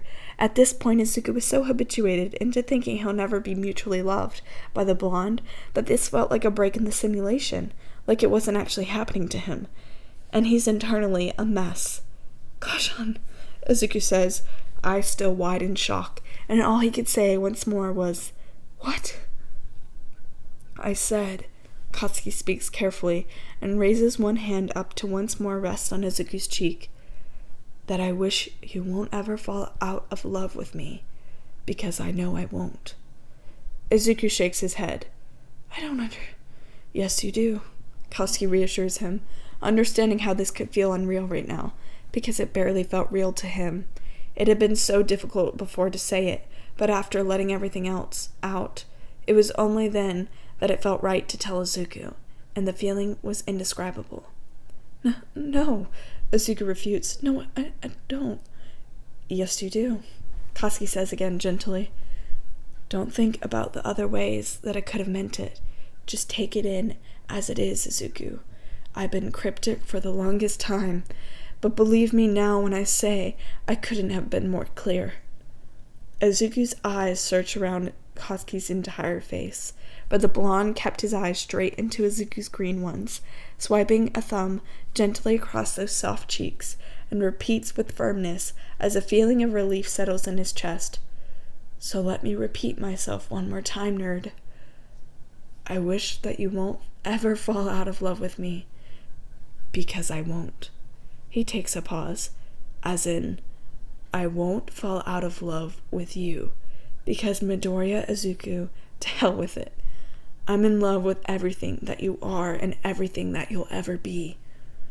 Izuku's jaw was dropped to hear it framed like that, and he's silent for the longest time, just staring up at Katsuki. And when he speaks, his voice barely comes out with sound. You love me? Katsuki stares back into the eyes of the boy he adored to no end. More than anything. Izuku then looks down, eyes far away, as he repeats it, this time to hear himself with a shocked voice. You love me?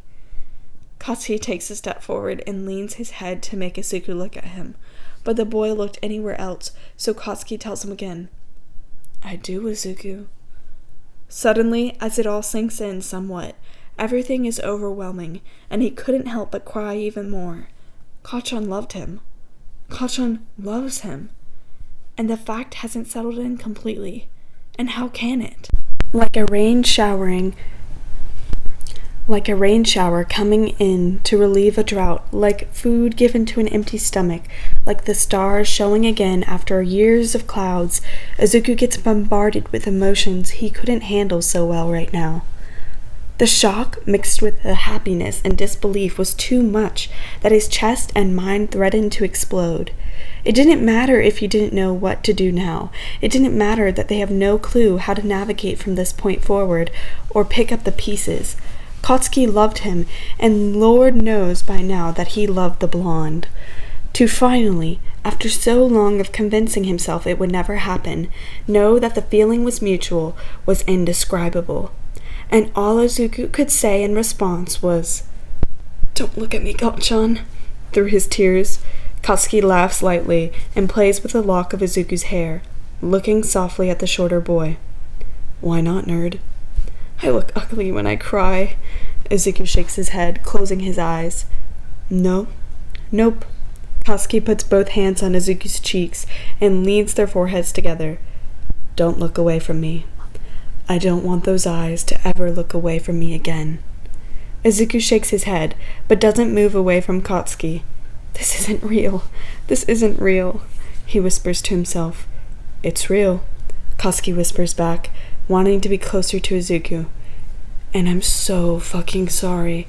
I couldn't have said it earlier. Fuck. And I'm so fucking sorry that it took this damn long for me to get my shit together.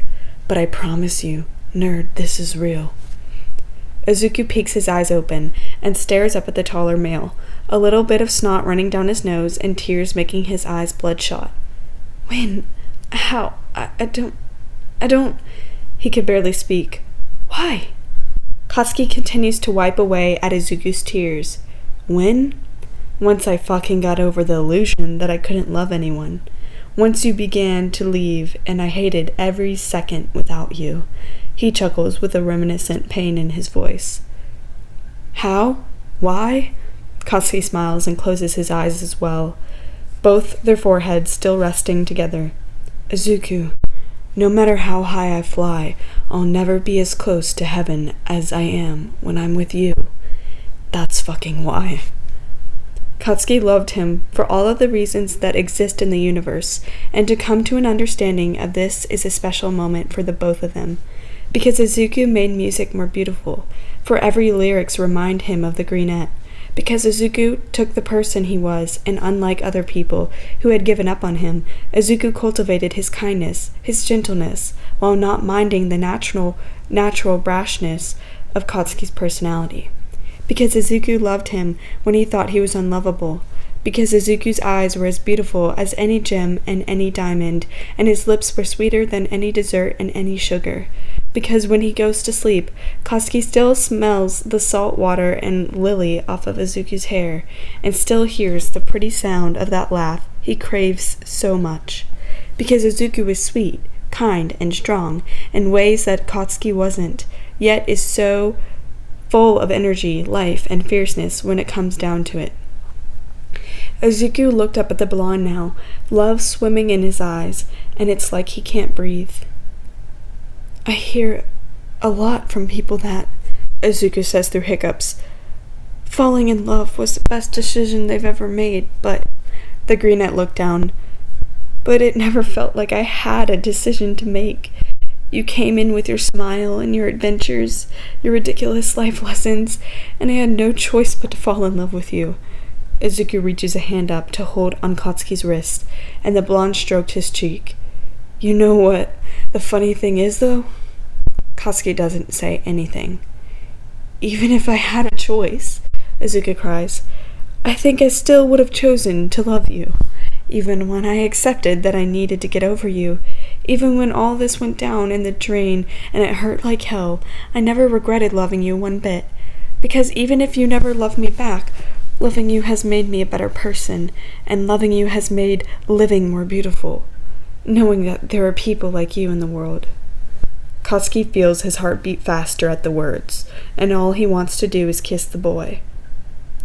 The point of me telling you this, Izuku sniffles, is so that you know how much this means to me. So you can't lie to me about this. Kachan, you can't. I won't be able to handle if you're lying, the greenette says before crying some more. Katsuki pulls him into a hug and rocks Izuku, telling the other, Come on, don't say that, nerd, he whispers. I'm not lying, damn it. Don't say it like that, like I'm doing you a favor by loving you. You fucking changed my life. Give yourself some credit. And he buries his face into Izuku's soft hair, grateful to be smelling lilies again. And I know you'll probably want to argue otherwise, but Katsuki thinks about it and continues, speaking genuinely. I don't think anyone else but you could have shown me what it meant to love. Izuku breaks down even more, barely being able to handle the first wave of unbelievable words, only to get hit with more and more. Fuck. Don't cry, Katsuki says as he holds Izuku tighter. Izuku shakes his head and holds on to the taller boy. Kachan, how can I not right now? Katsuki backs away for a moment and wipes at the smaller's face. How do I make you laugh again? I'm sick of making you cry. Izuku looked up at the other. It's okay now, though, because I'm not crying out of sadness. Doesn't matter, Katsuki mumbles. I want to hear you laugh because of me again. Izuku takes his hands and holds it up to his cheek, a gaze of adoration and disbelief at his reality in his eyes, and he whispers, Kachan, it's okay. But the blonde was already in the process of thinking. He wanted to make the boy laugh, to start this new leaf off with joy and happiness, something that he's been absolutely shit at. If he could at least end this night making Izuku laugh, then he could go to sleep easy. Throughout their entire friendship, Katsuki's hounded on Izuku for being cheesy, for always saying sappy shit that could be considered borderline embarrassing. But maybe while he's on this train of emotions, he could give up a little bit of his pride and be the cheesy one for once. Katsuki begins to speak, and at first Izuku didn't get it. There was something weird, all right, but the odd speech pattern Katsuki was giving off could very well just be part of his imagination. You know, nerd, Katsuki kicks away his pride. When I first realized that somebody's watching me, Katsuki calls back a reference to one of the very first songs they listened to together that night they went to the Firefly Lake. I thought you were a maniac. Again, another reference, this time, to the Michael Sembello track they listened to while they were driving on the way to Dolly for the theater. Izuku just listened, hearing Katsuki emphasize certain words, but not really picking anything up yet. His shoulders still shook as he buried his face into Katsuki's chest. And then the damn project started, and fuck. I've never been more grateful for that shitty old teacher in my life, Katsuki says, head holding up towards the sky as he cringes at his next words. All to maybe make Izuku laugh. Because, time after time, the more I was with you, the more you take my breath away. And that's when Izuku knew something was up. The grammar was butchered. The take my breath away rather than took my breath away, almost like Katsuki was saying the name of the song by Berlin that was playing the night Katsuki brought the dance to him. Was he? Izuku's thoughts drifted off and he was sniffling. And no matter how many times I thought to myself, I'm not in love, Katsuki calls out the song he played to himself on the ride home before his conversation with his mother. And no matter how many little lies I told myself about how I felt, heaven only knows the damn truth. He was never going to live this down. At this point, the sentences were so odd that Izuku was picking up on what Katsuki was doing, and the greenette slowly pulled away, looking up at the athlete with a tear-stained face, lips parted. Kachan, are you? Izuku asks in a curious tone. But with a red face, Katsuki just gives him a small grin and tucks a lock of hair behind Izuku's ear. Because fuck. For the first time, I understand what the songs I listen to mean. For the first time, I want to know what love is. Katsuki turns back to the song they listened to in the ice cream parlor. And I want to dance with somebody. I want to whisk you away into the night and all of that stupid cheesy shit they do in movies. Izuku looks at Katsuki as if he was both an idiot and the most precious person alive and begins to laugh through his tears. I can't believe you can call me cheesy, he laughs, and Katsuki grins at this, but keeps on going, seeing how it made Izuku smile, even at his own expense. I don't want to play these wicked games anymore. I don't want to say goodbye. I don't want to fucking walk around these subjects like we're fragile, because nothing's gonna change my love for you. Katsuki finds himself laughing as Izuku laughs and shakes his head. Kachan, oh my god. Izuku wipes at his eyes. Stop, he says jokingly. But Kachan pulls him closer and forces Izuku to look at him, teasing the smaller into staring up at his grinning face. He didn't plan on stopping just yet. No matter how long it takes, I'll be right here waiting. It was fitting that Katsuki ends with a Richard Marx song. And Izuku is giggling now, with Katsuki watching that beautiful smile like it's the first time he's seeing it. He could listen to this forever. To save Katsuki from further getting red in the face, Izuku looks up at the blonde adoringly and says with a laugh, Okay, that's enough. Okay, good, because I was running out of ideas. Katsuki feigns relief, to which Izuku laughs again, and the blonde tells him, No, that's more like it. Izuku smiles, as Katsuki rubs his face. He missed having those hands caressing him like this. Nothing felt more right, and nothing that there was love laced in those fingers, in those words, in his red eyes, made it all the more special, that Izuku still couldn't fully believe it, and it's quiet again for a moment while Izuku stops his crying, but there was still the occasional hiccup. But Katsuki found that a bit cute anyways. The crickets chirped, the clouds moved, and the car was probably full of bugs, but it didn't matter. You know, Izuku then whispered, people say that beauty is inside. Beauty's grace. Beauty is kindness. He repeats familiar words, and he smiles up at Katsuki. It feels like a weight was lifted off of them, even if they still had a lot of things to work on. I say, all of that is bullshit. He laughs once he sees Katsuki recognize the words, but he continues anyways, deciding to be cheesy himself. Beauty ain't nothing but a pair of red eyes and a stupid smirk pushing me into lakes at night. He repeats the same pattern of words from Katsuki's final paper. Katsuki recognizes the line, and for a second, he just looks a little embarrassed before flicking Izuku on the forehead like he usually did. Who the fuck let you read that?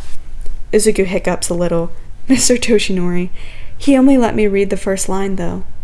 Good, Katsuki says. The rest was cheesy as fuck. I'm never gonna let you touch that shit. Izuku laughs softly. As cheesy as the speech you just gave me? Nah. Katsuki closed his eyes and shuddered. Nothing's ever gonna be as stupid as that. I've peaked. Izuku hums, and just looks up at the taller boy. Katsuki enjoys the way the moonlight casts itself on Izuku's face. He could see every freckle, every glimmer in his eyes, every lash, and he could honestly look at his face forever, and leave the rest of the world behind. Finally, the doe-eyed boy asks, words quiet as he wonders, What now? Katsuki takes a moment to think. What now? The uncomfortable tension between them had felt so heavy that now, without it, things feel almost disorienting. And he wasn't sure what to think of it either. Just an hour ago, Katsuki for sure thought he was going to lose Izuku. To have him here in his arms, with hopes and promises that everything will be alright, was more than he could ask for. It wasn't like everything that was wrong with them could be fixed with a simple I love you confession and be done with it. In an idealistic world, that could be true. They still had things to sort out. They weren't perfect. They weren't before and they aren't now, but those steps can come later. Now, Katsuki says, I'm gonna figure out how to not be a shit boyfriend, which is pretty bare minimum. But cut me some slack. This shit is new to me.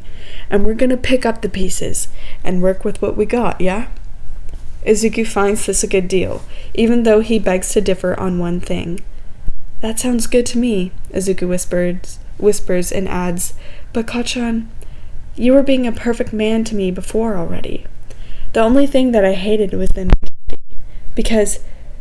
but that's not a problem anymore, right? Izuku searches Katsuki's eyes for confirmation that yes, he hadn't been dreaming and this was real. So, don't worry about all that, okay? And that Katsuki chooses to trust.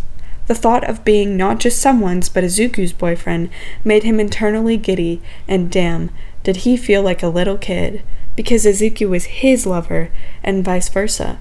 And to be able to call the smaller that without feeling weighed down by the tension between them brought him more internal happiness than he cared to admit. It was almost goofy how giddy he was inside.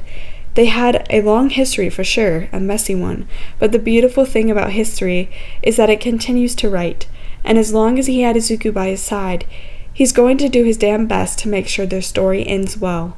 Old and gray, with a couple of grandkids and a house out in Issei after they both retire. All of that cheesy shit, he wants it with Izuku. You haven't eaten dinner yet, have you? Katsuki asks, drying Izuku's face one more time. Izuku, feeling himself getting reined back in, slowly shakes his head. No, but you haven't either, right? I haven't, Katsuki replies, and looks over at the car. It's getting late. You want to head back and grab something to eat? Izuku purses his lips, and he admits to himself, I don't want to head back. The athlete hums and thinks, placing a small kiss on Izuku's forehead, making the greenette blush even though they've shared far more intimate touches before. I want to, Izuku swallows, catch up on what we've missed. He also did not want to leave Katsuki's side, afraid that the moment he did, all of this might disappear and he'll be left with himself again. Katsuki rubs a hand on his upper back and suggests, Should we book a room then? Izuku cocks his head. A room? The blonde then pats Izuku's shoulders and moves his head in the direction of the car. Come on, let's head out. Without really questioning, Izuku sniffles one last time and collects himself, following Katsuki over to the car, and handed the taller the keys once they both got settled in. Opening his phone, Izuku wasn't too surprised to see about 1 million messages, many from his friends who wanted to know what the fuck was going on at the national tournament today.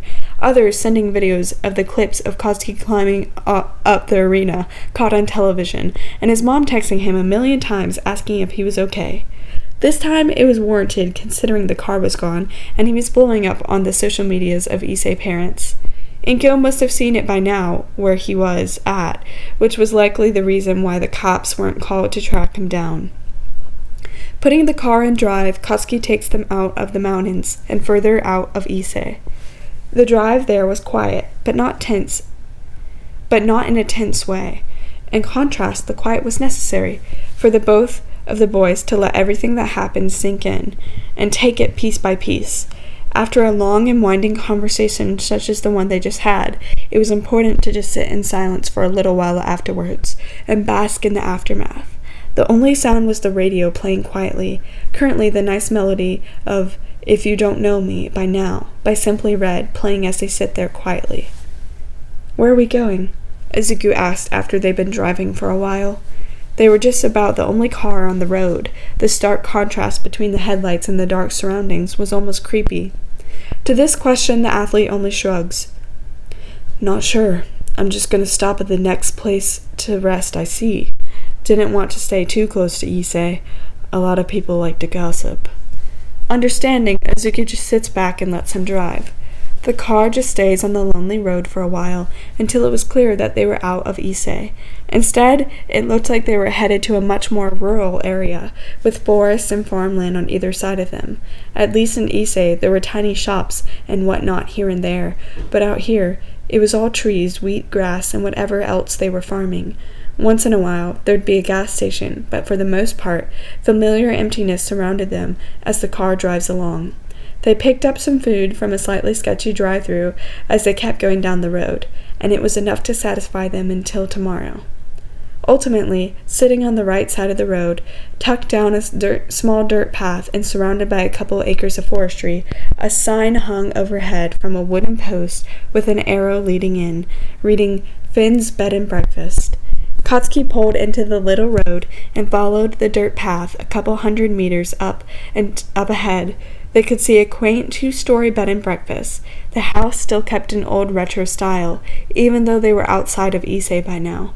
A wrap-around wooden porch decorated the place, and a kerosene lamp hung over the arched doorway. There was a stone path leading up to the house, and there was a very quaint feeling associated with the entire place. Parking his car next to someone else's in what looked like to be a communal parking lot, the two of them exited and followed each other to the door. A boy that looked just to be 1 or 2 years younger than them welcomed them to inside, saying that his grandparents owned the inn since 1952 and giving a whole spiel as he showed them inside the house. It was charming, with a heavily decorated interior and slightly rustic vibe, with the wooden cabinets, carpeted floors, and warm lighting throughout the entire bed and breakfast. There were dark red couches and chess sets on the coffee table. Breakfast is served from 7 in the morning to 10 in the morning, but you're welcome to use our kitchen whenever, the host says. How long will you be staying? Katsuki looked at Izuku, then answers. 2 nights or so. That's great. Do you have any preference for rooms? We have the Mongolia room, which is the furthest left suit, he begins, but Katsuki only had one criteria. I want the room furthest away from anyone else's. Izuku raised a brow. Oh, the boy flushes and takes the time now to look at Katsuki for the monstrous hunk of a man he was, and flushes some more when he turns over to Izuku. In that case, let me show you to the orchid room. And so they followed the boy as he moved through the house. The old wood floors creaked beneath their feet, and they looked at all the old portraits and photos framed up on the paneled walls of the hallway they were walking down. Give or take, this place, although beautiful and quaint, also looked like it could be haunted. At the turn of the hallway, the boy leads them up the stairs, and on the far right corner opens the door to their room. Do you need anything else at the moment, sir? He asked kindly. Izuku turns to the boy and shakes his head. Everything's great right now. Thank you. And they were left alone once more in the large room that was, like the boy said, pretty separate from everyone else's.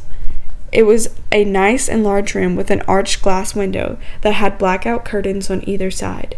Immediately, the most notable feature of the room was the old upright piano that was lined up right next to the window. It was old with keys that were probably out of tune and a bit of chipping on the white keys. Above it were some sheet music from a book of Chopin pieces, and a vase with an orchid sat on top. The view from the window was the back of the bed and breakfast, which consisted of a large plot of land with a forest line that stretched on for a while. In the corner, there was a small pond that reflected the light of the moon, and when Izuku squinted further, he sees a small doe drinking from it. From the second floor, he can see above the tree line a little bit, but not far enough. However, it looked like the forest line went on for a while, before it seems to stop. He couldn't be too sure, and would have to ask the owners of the bed and breakfast in the morning. As for the room, a 4-poster bed with a mahogany frame was put up against a wall that had a painted mural on it of an orchid.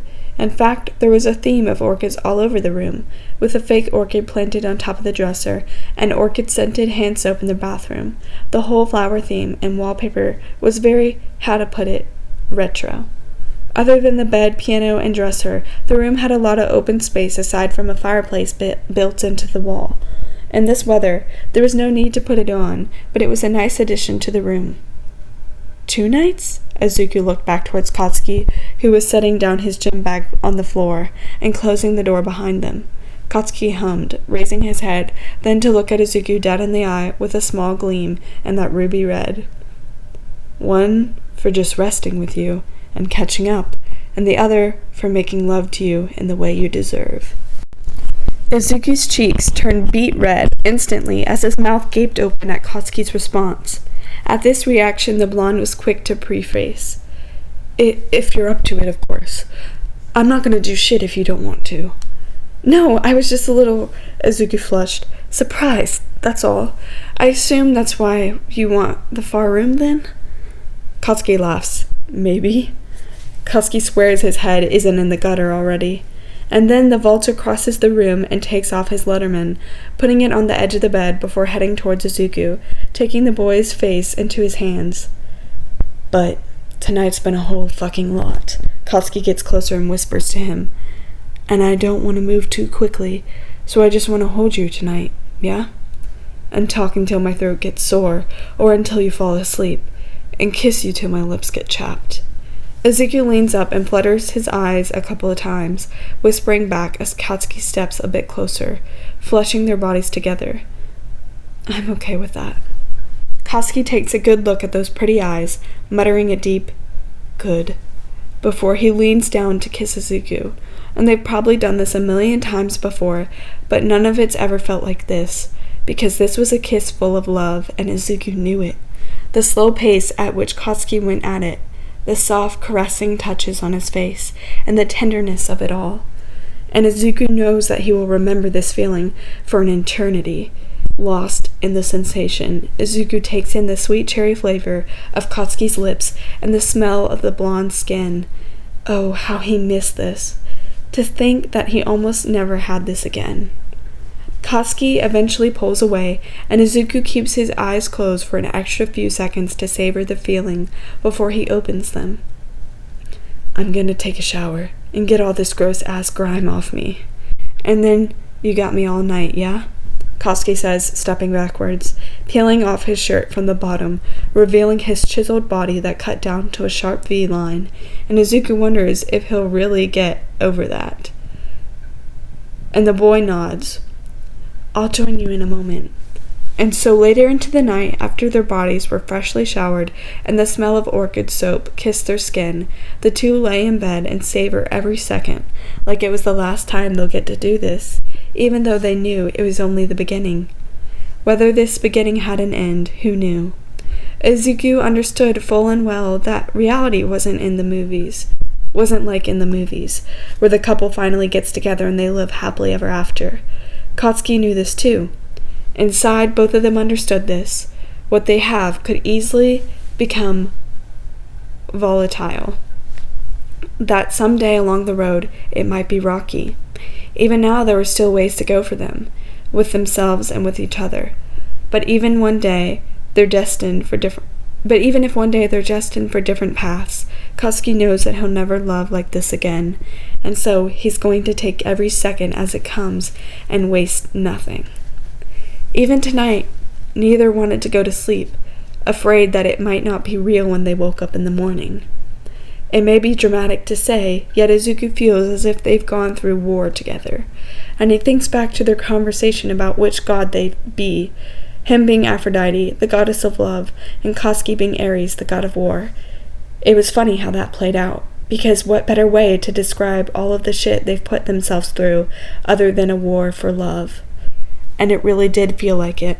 And so now, as they lay together, Katsuki makes sure to interlace their fingers, and lay so that they were facing one another, so that he could look at Izuku while he speaks, and vice versa. Quiet whispers were exchanged throughout the night, a little laugh here and there, and maybe at some point a couple tears as it hits them all over again, just how much of a mess had to happen for the two of them to get to this point.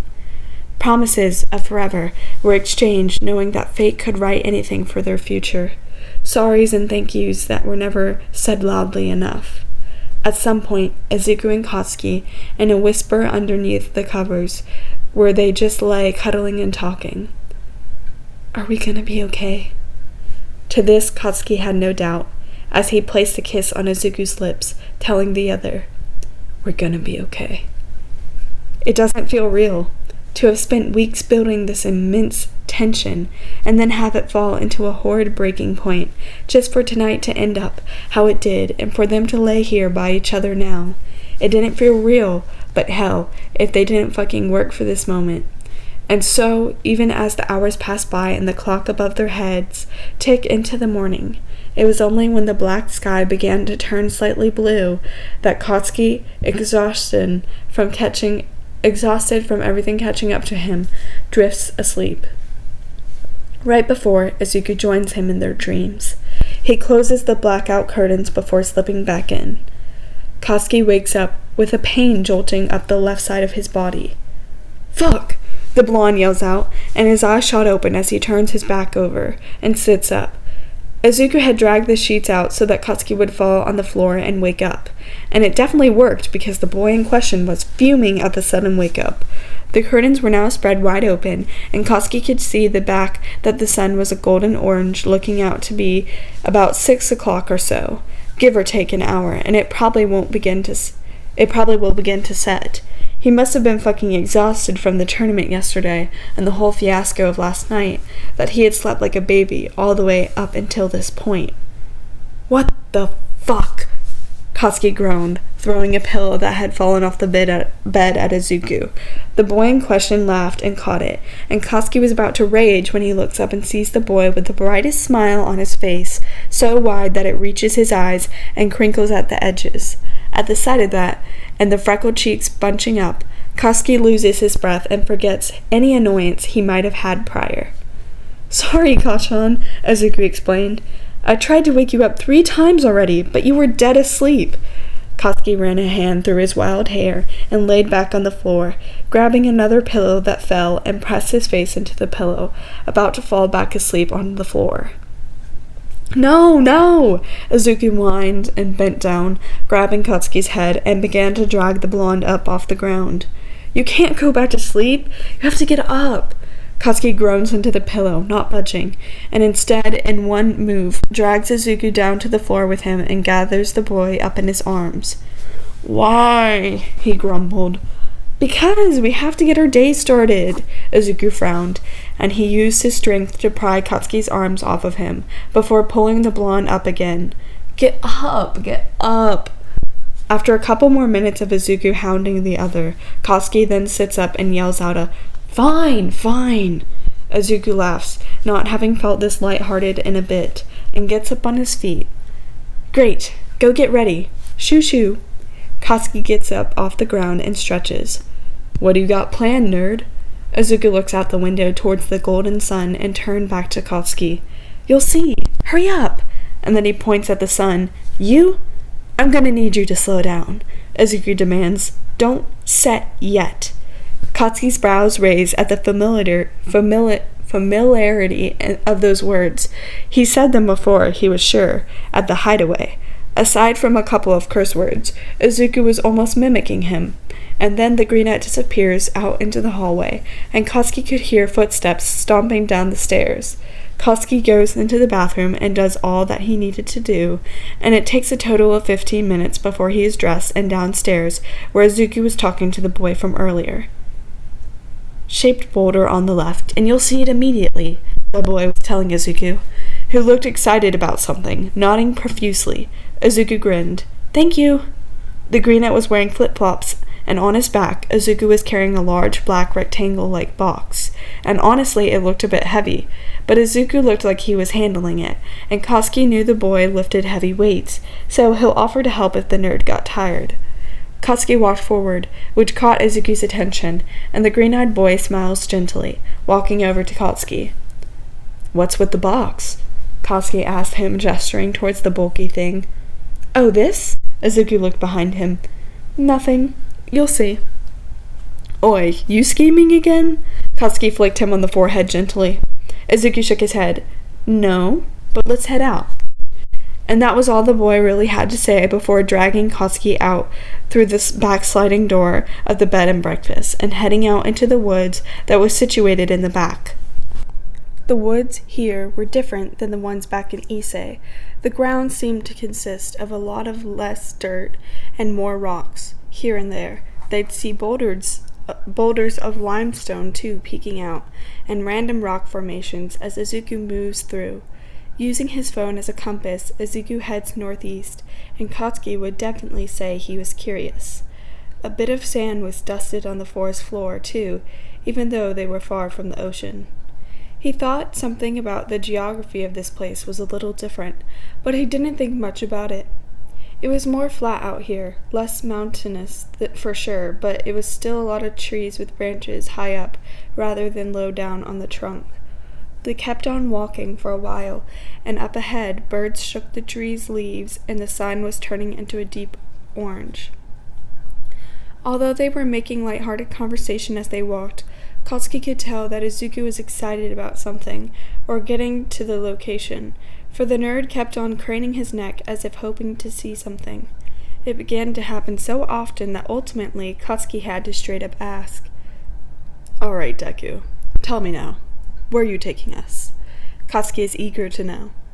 As if waiting for him to finally ask, Izuku turns around and with a pretty smile tells him simply, "Showing you where the earth and the sky meet."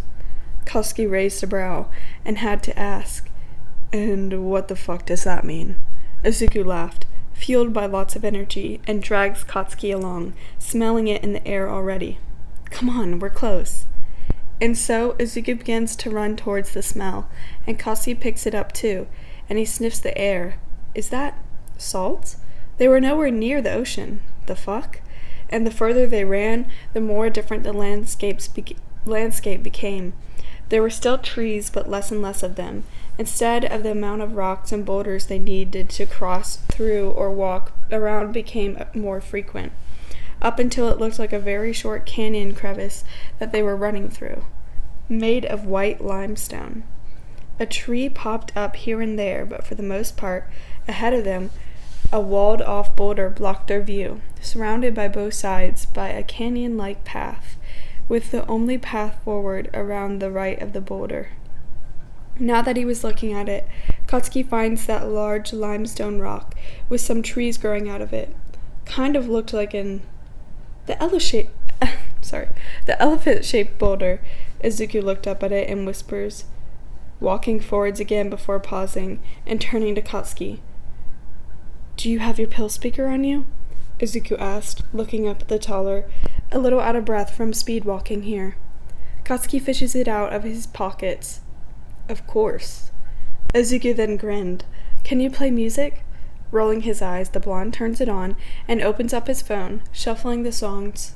Nicely enough, one of Izuku's recent favorite songs begins to play, and he's perfectly content with this selection, especially with everything that's been happening. Through the Fire by Chaka Khan, released in 1984, it was a rather hopeful and passionate love song, filled with nice beats and a chorus to die for. Izuku could sing this whole thing by heart, other than the falsettos at the end. It had a very classic 80s beginning, and once it starts, Izuku begins to sing along as he drags Katsuki around the bend of the boulder, and almost immediately, the both of their feet are submerged into water. "I look in your eyes, and I can see we've loved so dangerously. Katsuki doesn't think he's on Earth. There is no way. You're not trusting your heart to anyone. You tell me you're going to play it smart. They're definitely not on Earth. Up ahead of them, for what looks like at least 2 or 3 miles, brilliant salt flats stretched on, and with the windless days they were having, the 3 inches of water sitting on the white flat surfaces was completely still and reflected the sky perfectly. The stream tributaries that leaks in that cause the salt flakes constantly be flooded with about 1 or 2 inches of water on a normal day like today. And looking down at his feet now, he was glad he wore sandals, for his feet were soaked in the water. No wonder it had smelled like salt. The top of the salt flat, because of the stillness of it all, acted like a mirror to the sky. And so now, as the gorgeous sun glows in the deep shade of orange and pink, that very same image was reflected perfectly onto the surface. And so, as he slowly stepped forward into the water, little ripples formed, disrupting the image of the water, but he couldn't believe that a place like this existed. "We're through before we start, but I believe that we've only just begun." And he thinks back to what Izuku had said, a place where the earth and the sky met. In a way, this was more than just somewhere to be on a nice little evening. It was a beginning point for the new relationship they were navigating. From the start, they were both in their own separate realms, Izuku on the ground and Katsuki in the sky. Their feelings, their thoughts, their lives closed off from one another. Just as much as Katsuki wanted to dive into Izuku's mind and read what he was thinking, Izuku thought the same towards Katsuki, always separated by something. Izuku sings from his left, staring out at everything. "When it's this good, There's no saying no. I want you so, I'm ready to go. Katsuki continues to stare. But here marked a place of new beginnings, where they could start again, and the place where the earth and sky met. He looks over to Izuku, who then kept on walking forward as if he could barely comprehend what he was seeing himself. Katsuki took off his shoes and ventured forward. It was like a different dimension. He could feel the salt grains shifting around beneath his feet, and he watched Izuku, who stands about 20 or so meters ahead of him, still watching the clouds of the sky move above him at the same time it moves below his feet. The boy had set the black box down in the water, and he just stood there watching. Izuku then looked back at him, with an expression filled with nothing but love. Then Katsuki finds his feet moving, splashing through the water. As he walks fast towards Izuku, the music following him in his pockets, and the splashes he makes in the ground hits the back of his calves, and he knew his clothes were going to get all wet, but he didn't care. Once he nears Izuku, Katsuki picks up the smaller, and like he had done once before, spins the boy around once before pulling Izuku down to kiss those tender lips. And Izuku kisses back deeply, pouring all the love he had into this emotionally driven kiss. He held onto Katsuki's shoulders tightly, and the beauty of this moment made him want to cry. How could this get any more perfect? When Izuku pulls away and gets settled back down on the ground, he sings the chorus. Through the fire, to the limit, to the wall, for a chance to be with you, I'd gladly risk it all. And the fiery sunset reflected in the directions all around them. How could that not be more true? And they just stare at each other for a moment, looking at how far they've come, before Izuku reaches up and places a hand on Katsuki's face. I love you, Izuku says gently, without the pain, without the sadness, and its words that were simply so, yet so powerful. Because Katsuki brings a hand up to cup over Izuku's, and leans down to kiss the green-haired boy's forehead, whispering his own, I love you. He says it with all intent, and Izuku promises he won't cry again. Everything was too beautiful to be blurred out by tears. There was no breeze, but the weather didn't even feel that hot. Nothing was out of place in this moment, and so they just admire everything for a couple moments more. And then as the song plays, Izuku steps back and crouches down to the black box. So, you gonna tell me what this is now? Katsuki asks. Izuku's cheeks heat up, and he unlocks the clasp. I didn't really think this through, he mutters to himself. The ground is wet. How am I going to... Dang it. Why didn't I think about bringing something to set this all on? I mean, we could always just leave the box open and eat... Nerd. Katsuki interrupts him, and Izuku was taken out of his thoughts before looking up at the blonde, and then looked a little apologetic and shy, a small flush running up his cheeks before he smiles. I'm not a great cook or anything, but... Izuku continues to open the box. I'm finishing the little picnic that we never got to have. His voice gets smaller at the end, at the reminder of the night in the hideaway. And Katsuki is a bit shocked, but he feels his heart warm seeing the boy fumble to get the box open, and seeing all the poorly made sandwiches and whatnot inside of the sturdy thing. Izuku. Katsuki speaks with tenderness in his tone, but he honestly had nothing to say afterwards, and so he just watched. Izuku said shyly, the box is pretty big. We can leave it open and eat from here. There's some sandwiches. I can do those pretty well. And the grandma who owns the bed and breakfast helped me with the potato, I have no idea what that word is. And I know I can't make cherry pies like your mom can, but I know it's your favorite, so I tried my best. Izuku looked more red as he spoke. And all Katsuki wanted to do was sweep this boy up and kiss him crazy. Izuku plops down on the ground, soaking his entire bottom and legs, and Katsuki does the same, and like a bunch of idiots, the two of them begin to eat a much-needed dinner, and if Katsuki was being completely honest, it wasn't half bad. He wasn't sure if he was being biased because everything was so perfect, or if it actually did taste great, but the cherry pie was even up to his standard, and the two of them stay there for a long time. Even after they finish eating, the two of them stay at the salt flakes for another 2 or 3 hours, whether it was running around, tackling each other into the water, or seeing how many ripples they can make into the ground. They play as the sun goes further down, Izuku's favorite part was when it got purple, and that brilliant color washed over the entire terrain, and he spins around in the water, unable to believe this place existed. At some point, the two of them lay on the ground and make little snow angels out of the salt. The grandson of the establishment was the one who told him about the existence of this place, and Izuku thought what better place to begin their journey together. And once it got completely dark, Izuku prayed for a clear night, and damn did they get one. So the two boys laid side by side, soaking their entire back of their bodies, staring up at the starry skies. And when that was tiring, they stood up and stared at the ground, where there was also starry skies. Katsuki reached out to grab at the water, pretending he was grabbing a star, and it was just a happy, sweet moment that they both knew was going to stay in their minds for a long time. They only traveled back towards the bed and breakfast once they saw their feet was getting extremely pruny, and their throats extremely dry from being in the salt and smelling the salt for the entire evening. Through the dark forest, Katsuki runs ahead. "You'll never beat me in a race, short legs." Katsuki laughs manically as he weaves in and out through the trees and rocks. Izuku runs after him. "This isn't fair!" "Sure it is," Katsuki yells back behind him. "I'm carrying the picnic basket to slow me down, and you're still falling behind." Izuku throws a small pebble at the other. "You've been on the track since you were 11. I don't do cardio ever." "Great," Katsuki says with a knowing smirk. "We're about to do a ton of cardio."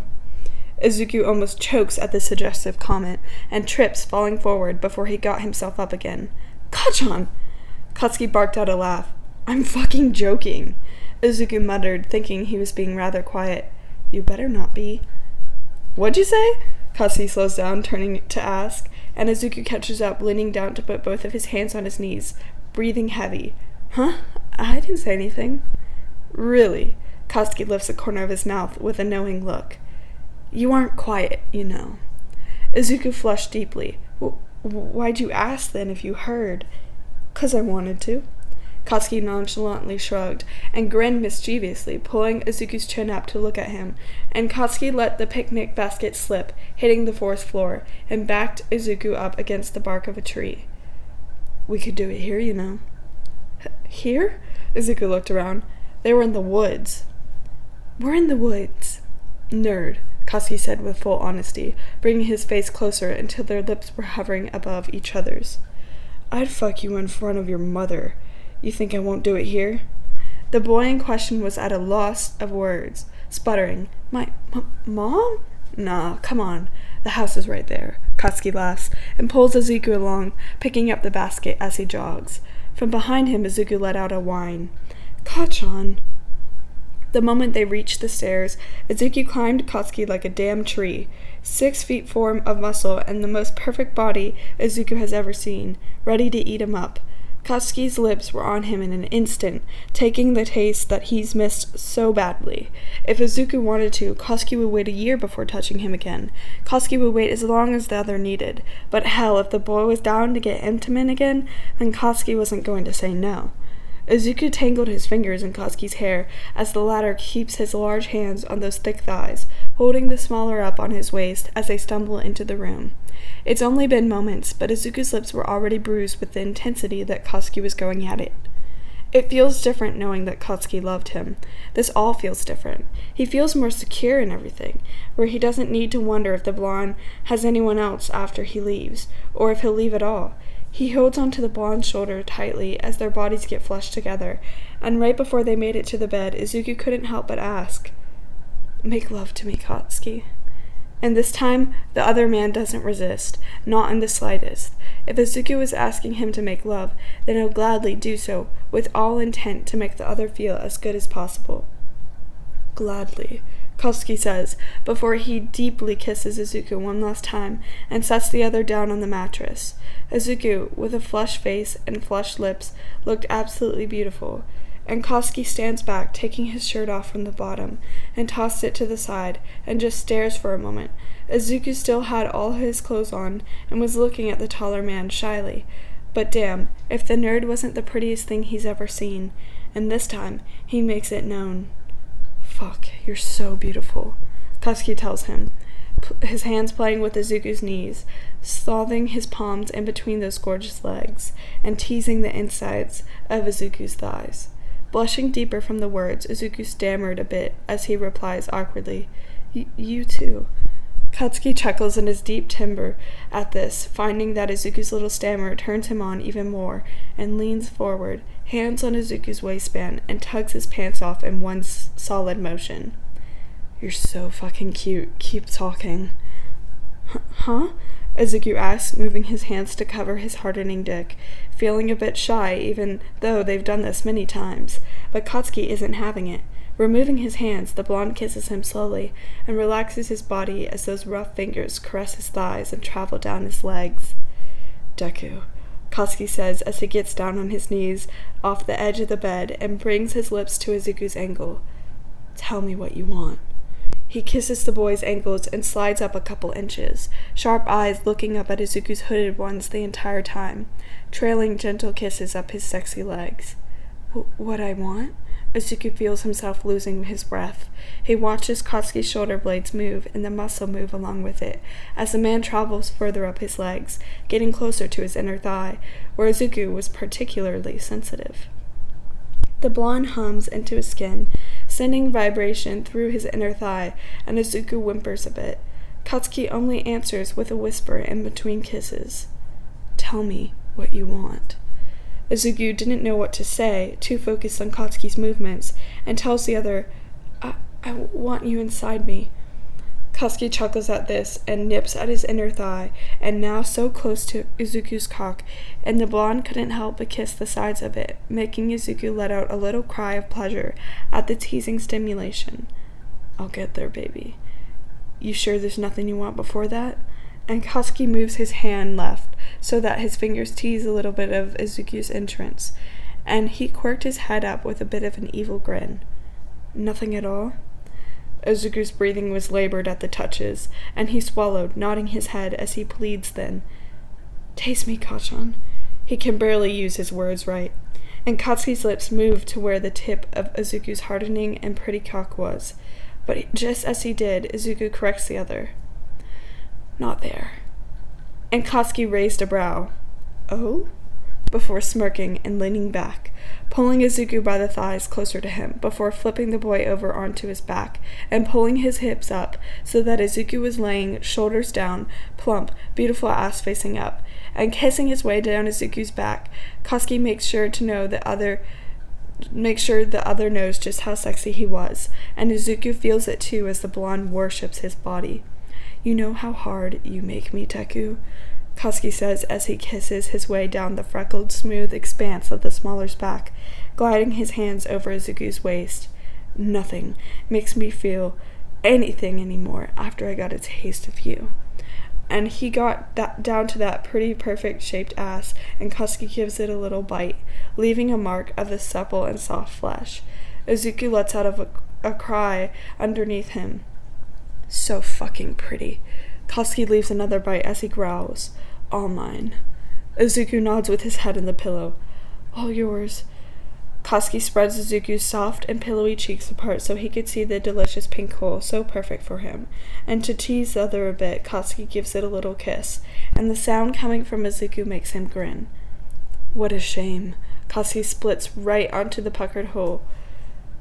No one else is ever gonna know how delicious you taste.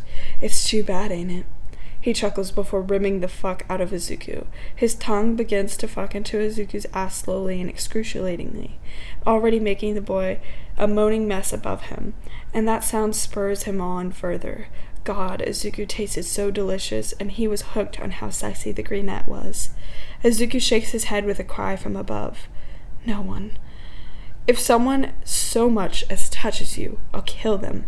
Katsuki takes a small break to half-whisper, and Izuku couldn't help but be a little turned on by the thought of that. The blonde doesn't feel half as bad about saying that shit now that Izuku was his boyfriend. Izuku speaks into the sheets, but Katsuki still heard him mutter, and vice versa.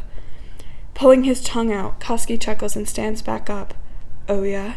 You will, huh? And moving his index finger to the dripping hole, he teased the entrance, emitting breathily, I'm not gonna lie, Deku, I kind of like the thought of that. And that was before he plunged his index finger in, making Izuku mew a little into the sheets and grab at the blankets.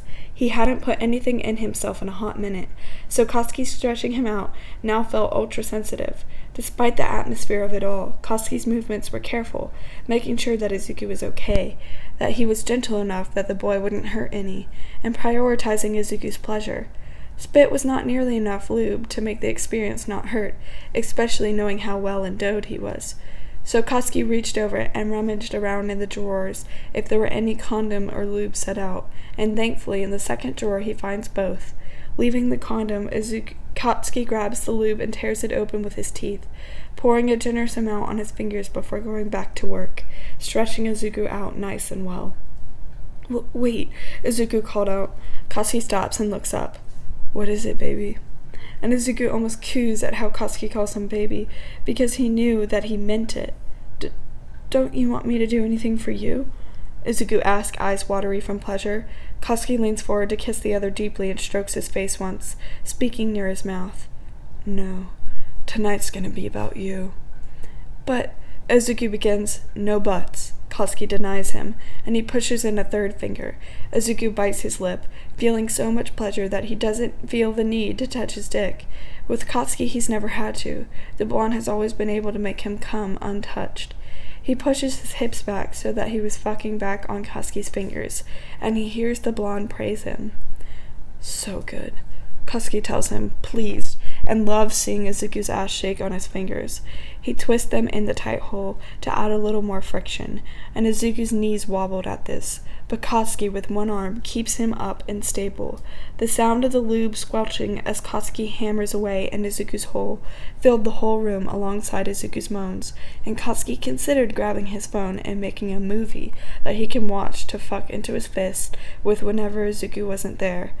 But too caught up in the moment, the thought slips his mind when Izuku tells him, Kachan, he says breathlessly, fuck me now before I come. Already? Katsuki teases him, knowing full well that he was just as desperate as Izuku to get inside the other. Fuck, I want to be inside of you too, but have a little patience. No, Izuku shook his head, crying, begging Katsuki. Now, I need you now.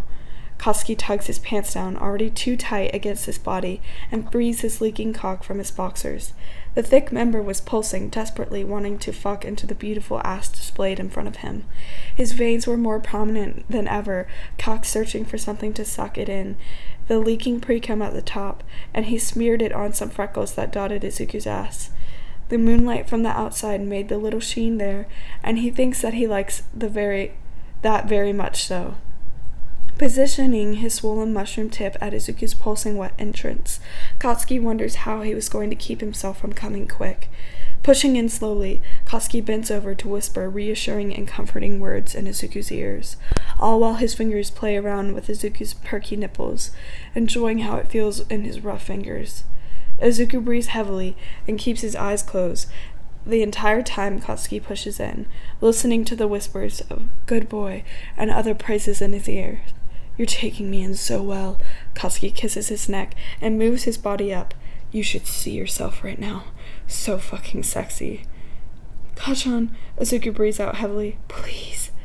The blonde in question bottoms out inside of Izuku and throws his head back, closing his eyes for a second to fully enjoy the sensation of having Izuku's walls wrap around him, so warm, wet, and tight. Fuck, he could drown in this. Katsuki starts out slow, making sure to make good on his promise to make love to the boy, and he was gentle at first, ensuring that Izuku wouldn't feel pain from the stretch of his fat cock nestled in such a tight hole. And damn, did Izuku stretch well. Katsuki wanted to coo at how pretty it looked when Izuku's hole was trying so hard to accommodate for how long and thick his cock was. But the slowness only lasted so long before Izuku begged him to go faster, and like the merciful god he was, Katsuki couldn't help but oblige. And so, he began to fuck his length into Izuku with free rein, and Katsuki made sure to stretch and fuck him good, so that Izuku would still remember the shape of his cock from inside his body even after he pulls out. The sound of his balls slapping against Izuku's skin as he bottoms out with every thrust fill the room, and he makes Izuku scream in pleasure. He couldn't stop his own groans if he wanted to. Pulling out, Katsuki moves Izuku further into the bed and flips him over so that they could go into a missionary pose. This way, Katsuki could see that pretty face that he loved so much, and Izuku spreads his legs for him, and Katsuki pushes his cock back in, and Izuku sucks him in so well, and there Katsuki moves back inside, fucking the other hard and fast, burying his lips into the crook of Izuku's neck, placing kisses near his ear and on his shoulder. It feels a bit like heaven, that if Katsuki died, he probably wouldn't be able to tell the difference. The heat and passion is there, and they go at it like goddamn animals. Izuku pants and grabs onto the blonde's shoulders as Katsuki fills him up so well. "I'm so fucking in love with you," Katsuki whispers into his neck as he's near climax, and he holds onto Izuku's leg, hiking it up so that he can push in deeper. "There's no one else for me on this damn earth but you." Izuku cries from both pleasure and immense happiness as he nears his own orgasm. Katsuki continues to abuse his prostate, which cuts off his words, but the blonde already knew. Fuck, Izuku cries as he gets closer. Katsuki chuckles as he rams even harder. "Don't dirty your mouth so much. Maybe I should clean it out. Tell me, Deku," Katsuki asks him, nipping at his ear. "Want something to wash it out with?" Izuku shakes his head, eyes closed with tears coming to the side, and yes, he wants that. Yes, he responds enthusiastically. He wants it. He wants Katsuki to come in his mouth. He loves it. But Katsuki lets him come first, spraying ribbons of cum over both of their stomachs and some of the bed sheets, probably making it a bitch to clean up later. But fuck it, who cares? Izuku's body shakes below him as he rides out the orgasm, and when Katsuki gets right about there, he pulls out and sits back, watching as Izuku clambers up, cum still standing on his body, and gets in front of Katsuki, pretty hands ready to grab the base of his cock, while Katsuki guides his head towards his hip, and from the slight contact of Izuku's wet tongue, Katsuki releases his load into his mouth, and Izuku takes it all. The hot liquid seeps down his throat, and there's so fucking much of it that it dribbles off the side of his mouth, but he loves it, and it's such a pretty little sight too, Katsuki thinks. Izuku swallows all that he can, and he licks his lips afterwards, staring up at Katsuki with a dazed look, and the blonde leans in to kiss him, with one hand on the back of his neck and the other cradling Izuku's waist. The green-eyed boy melts into the hold, and he sighs into the kiss, feeling the bliss out from it all. After Katsuki cleans him up and they get rid of the sheets, Izuku shyly goes downstairs to ask for new ones, and they replace it on the mattress. Izuku dives in first into the mattress and rolls around in it before Katsuki joins him. The curtains were open and the moonlight filtered into the room. Katsuki laid shirtless with his boxers on and laid on his arms, while Izuku traced circles into the other skin with the head on Katsuki's firm chest, and they just laid and just talked for a little while longer.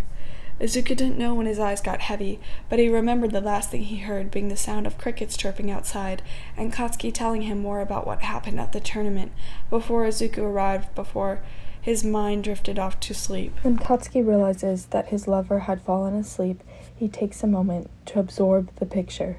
Here he was, laying back shirtless after amazing sex with the person he loves, who had then fallen asleep on his chest. And he wonders if life could get any sweeter, and it feels even more sweet when contrasted to the bitterness between them in just days prior. Izuku pouts when he slept, the bottom of his lip slightly jutted out and blowing out air while he's at it, and his long lashes rested gently against his skin. Katsuki could cradle the boy in his body like this forever. When he didn't see Izuku up in the stands the day of the tournament, the first thing Katsuki did was go to the ticketing lady and ask to check the roster and see if Midoriya Izuku was there at the tournament. And when she had said no, Katsuki went through several stages of emotion within an hour. The first was undeserved anger. He knew that Izuku was not obligated to be there by any means, but his first irrational response was to be angry and hurt that the boy didn't even show up after all, even if he knew he was not entitled to Izuku's presence. The second was sadness, because of course Izuku didn't fucking come. It was a 4-hour drive to see a guy who had done nothing but convince the other that he didn't love him, and the thought that the rest of his tournaments, and life would be like this. Izuku-less brought him more pain than he'd ever cared to admit. The third was a sudden fit of nervousness, because he was already nervous about the tournament regardless to begin with, and now to add on to it the person who's always been there to watch him, cheer him on, and convince him that he was someone worth even watching if he didn't win, wasn't there, and Katsuki suddenly didn't know how well he would do. And so, when Midori Izuku, like a damn fool, showed up against the railing, whistling the George Benson song into that megaphone, Katsuki moved before he could even begin to think. There was no length he wouldn't go to add a point for the other, and he was going to spend every day proving it to Izuku. Katsuki found it difficult to sleep tonight, still shocked by the happiness he felt that he'd done it, the feat that he never in a million years thought he'd be able to accomplish. He was able to sweep someone off their feet. Even if it took a shit ton of tries, he had fucking done it. And now he was blessed with the opportunity to wake up to this beautiful face, knowing that Izuku loved him and did cheesy shit like plan a picnic out in a salt flat for him and whatnot. The adrenaline of it all hadn't worn off, and even after 2 or 3 hours of Izuku having fallen asleep, he still finds himself wide awake. Glancing at the piano that's set up near the window, Katsuki wonders if he remembered anything. He took drum lessons when he was young and could retain that pretty well, but after he quit the drums, the piano and guitar enticed him. After all, piano and guitar were major instruments used in a lot of his favorite 80s tracks. And so he spent a couple of months trying out the guitar, did a half-decent job, and then got bored and moved on to the piano.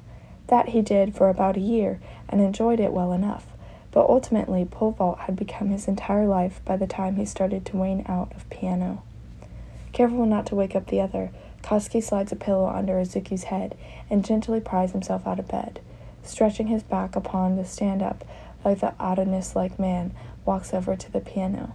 Floorboards creaked beneath his feet, considering this was rather an old bed and breakfast. He made his way across the bedroom and over to the piano, whose keys were half hid by the moonlight and half covered by darkness. A petal of the orchid had fallen onto the keys, and Katsuki brushed it off. He pulls out the seat and stares up at the sheet music book set up on the piano. He looked over to Izuku, who was sleeping, and plays a note with not a lot of pressure. The boy did not budge. He plays it again with a bit more pressure, still no budge, and so Katsuki assumes it was safe to say the boy was rather deep in sleep. The piano was slightly out of tune, but he didn't care to go tune it. Looking up at the sheet music, Katsuki could read some of it, but he knew he wouldn't be able to do it well enough to read while playing. If he thinks hard enough, his muscle memory could pull out a couple songs he knew how to play when he was little. And so he tests it with a couple of notes, to get his fingers used to it again, and Katsuki, in the moonlight, plays for a while. Not super well, but not super terribly either.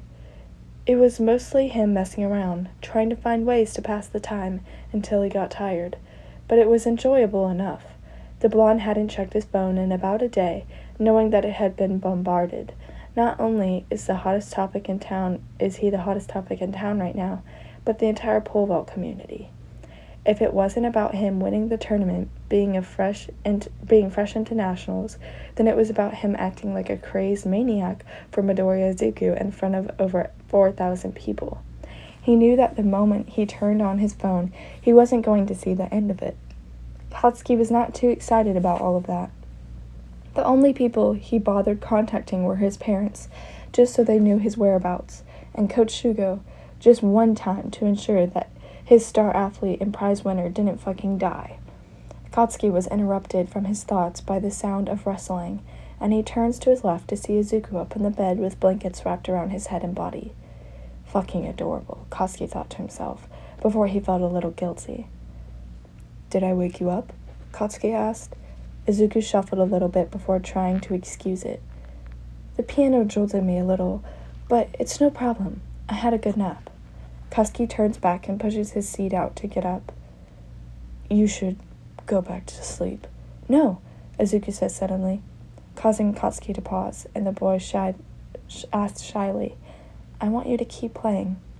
Looking at Izuku for a moment, Katsuki finally gave in and sat back down, pulling the seat back in and shrugged. I ain't very good. Kachan, not very good at something? No way. Izuku waved it off jokingly. Katsuki rolled his eyes. You only think that because you're obsessed with me, nerd. Don't think I've forgotten your shrine. I'm not obsessed with you. Izuku throws a pillow at the blonde and fakes anger. Katsuki chuckles. I didn't say I minded. I'm still not a... Izuku goes to defend himself. I know, Katsuki says before cracking his knuckles. I'll just play what I can remember. And so Katsuki plays the piano for him. Again, not great, and not terribly. Nevertheless, it makes Izuku happy, and he can watch and listen to this forever. Even when Katsuki messes up a note, it's more endearing than anything, until Katsuki curses out the piano at least. And for a while, they do just that, sit and play the piano in the moonlight. If there was a sound problem, then at least they were in a room furthest away from everyone else, although it didn't look like many other people were trying to stay at the bed and breakfast. After about 30 minutes of this, Katsuki ran out of a song to play and just sits there, tilting his head up to the sky and observing the popcorn ceiling while wondering if he'll ever feel tired enough to fall asleep tonight, or if his happiness over being with Izuku finally was enough to keep him awake forever. And in that silence, Izuku speaks up. This reminds me of a song. Katsuki turns his head and looked over to the boy bundled in the sheets adorably and asks, You know how to play it? Izuku shakes his head. Absolutely not, but it's pretty. I think you'd like it. The blonde hums in response before asking, What is it? Reaching over the nightstand to grab his phone, Izuku pulls up his playlist and scrolls until he finds the song. Piano in the Dark by Brenda Russell, Izuku says, and begins to play it. The romantic melody begins to fill the air. Fitting, Katsuki comments. That one came out in her album in '88, right? Izuku nodded. Yeah, it was called Get Here. It's one of my mom's favorites, actually. Katsuki snorts. Mine fucking hates 80s music. No way, Izuku laughs. Living in Issei? She still hates it? Living in Issei is why she hates it. Katsuki snorts and then stops listening to the song. It has a very romantic intro, doesn't it? Izuku asks. I want to play it on the piano. Brenda Russell's voice begins to sing, and she got quite the beautiful voice. Katsuki admits that, and Izuku was right. He did like the song so far. And so as it plays, Katsuki waves the other over. Come try it then, nerd. Izuku bundles further into the blanket. I don't know how. And? Katsuki raised a brow. I'll show you the basic melody. You can generally feel around and get it right. I turn around in the still of the room, knowing this is when I'm going to make my move. Can't wait any longer, and I'm feeling stronger, but oh. Izuku laughs and shakes his head again, but Katsuki continues to urge him as the song continues to play, and it's a happy moment right then. Who knew what time it was, and who cares? All Katsuki wanted was for Izuku to come over here with him, and they can listen to the song and play shitty piano together until he knocks out. Fine, I'm coming. Izuku finally gives in with a dumb smile. Just as I walk to the door, I can feel your emotion. It's pulling me back to love you. It's just a pretty song, is what it is, and the melody just feels a bit romantic. Izuku loves it a lot because his mom used to play it a lot. He gathers his blanket and drags it across the floor as he climbs out of bed and headed towards Katsuki, who sat there on the piano waiting for him. He brought his phone along, with the music trailing him. The fuck does this song even mean? Katsuki asked once Izuku sat down, still huddled the white blanket that trailed across the floor, almost glowed in the bright moonlight. Izuku hums. It's about a woman who is slowly falling out of love with the person she's with, Izuku says, and she sometimes finds herself wishing she was somewhere else. But when he plays the piano for her, Izuku thinks, she remembers all over again why she loved him. I know, caught up in the middle, I cry just a little when I think of letting go. Katsuki considers this and kisses Izuku's exposed shoulders. That's damn depressing. Izuku laughs a little and nods. A little. And then Izuku stretches. all while asking Katsuki a question shrouded in nonchalance. But the both of them knew there was a slight insecurity inside of both of them about the subject at hand. "You think that'll be me and you one day?" "Oh no, gave up on the riddle. I cried just a little when he plays piano in the dark." Izuku thinks about it and laughs. How could a love top this? He couldn't. How could he ever fall in love harder than this? Sure, he was only 18, fresh out of high school, and yet he couldn't be more sure that Katsuki was where his home was. It was all on Katsuki. The blonde places a kiss on his forehead then, and responds quite simply. You forget the shit that I told you yesterday already?" "I already told you. I'm not falling out of love with you, nerd." And Katsuki didn't know how he was so sure of this. He just was.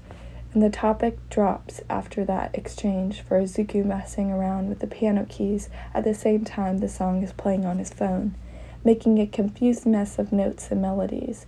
And yet, despite all of that, it was fun and beautiful in a way. The mess they were making.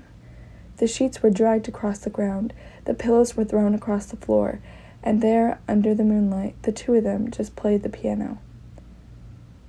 "Not that one, you idiot," Katsuki scolded at him at some point. You literally pressed that note 5 seconds ago." Izuku complained at the unfairness of it all. Katsuki thinks about it. "Oh, I did." "Yes!" Izuku harks. "Kachan, you're so ridiculous." "Maybe." Katsuki sneers and then looks at Izuku adoringly. "But you still love me." This time, when Katsuki says it, it doesn't hurt, and Izuku has the confidence to say, "I do," only to follow up with a, "but not when you're being like this." "Oh, fuck off." Katsuki feigns offense. "No, you fuck off." Izuku fights back playfully before they go back to trying to figure out the song. It probably replayed about 3 times as they listened to it again and again, trying to figure out the notes together. And after a while of trying, Izuku rests his head on Katsuki's shoulder, feeling a bit tired as the hours catch up on him. He had taken a nap before, but a couple of hours of sleep wasn't really enough to sustain him. And finally, Katsuki was beginning to feel a bit of the tiredness as well, for the blonde found himself pretty quiet, a sign that he was feeling a little exhausted, and so Izuku's hand slips from the piano keys down to his lap as his head just rests there on his lover's shoulders. Just before he plans to move, Katsuki has one last thought in his head, and he asks Izuku, "You know the first line to my paper?" Izuku hums, eyes closed, blanket wrapped around him. "Mm-hmm." Katsuki then asks, "What's yours?" "Mine?" Izuku asks, simmering through his thoughts to remember what it was before his head pinpoints it.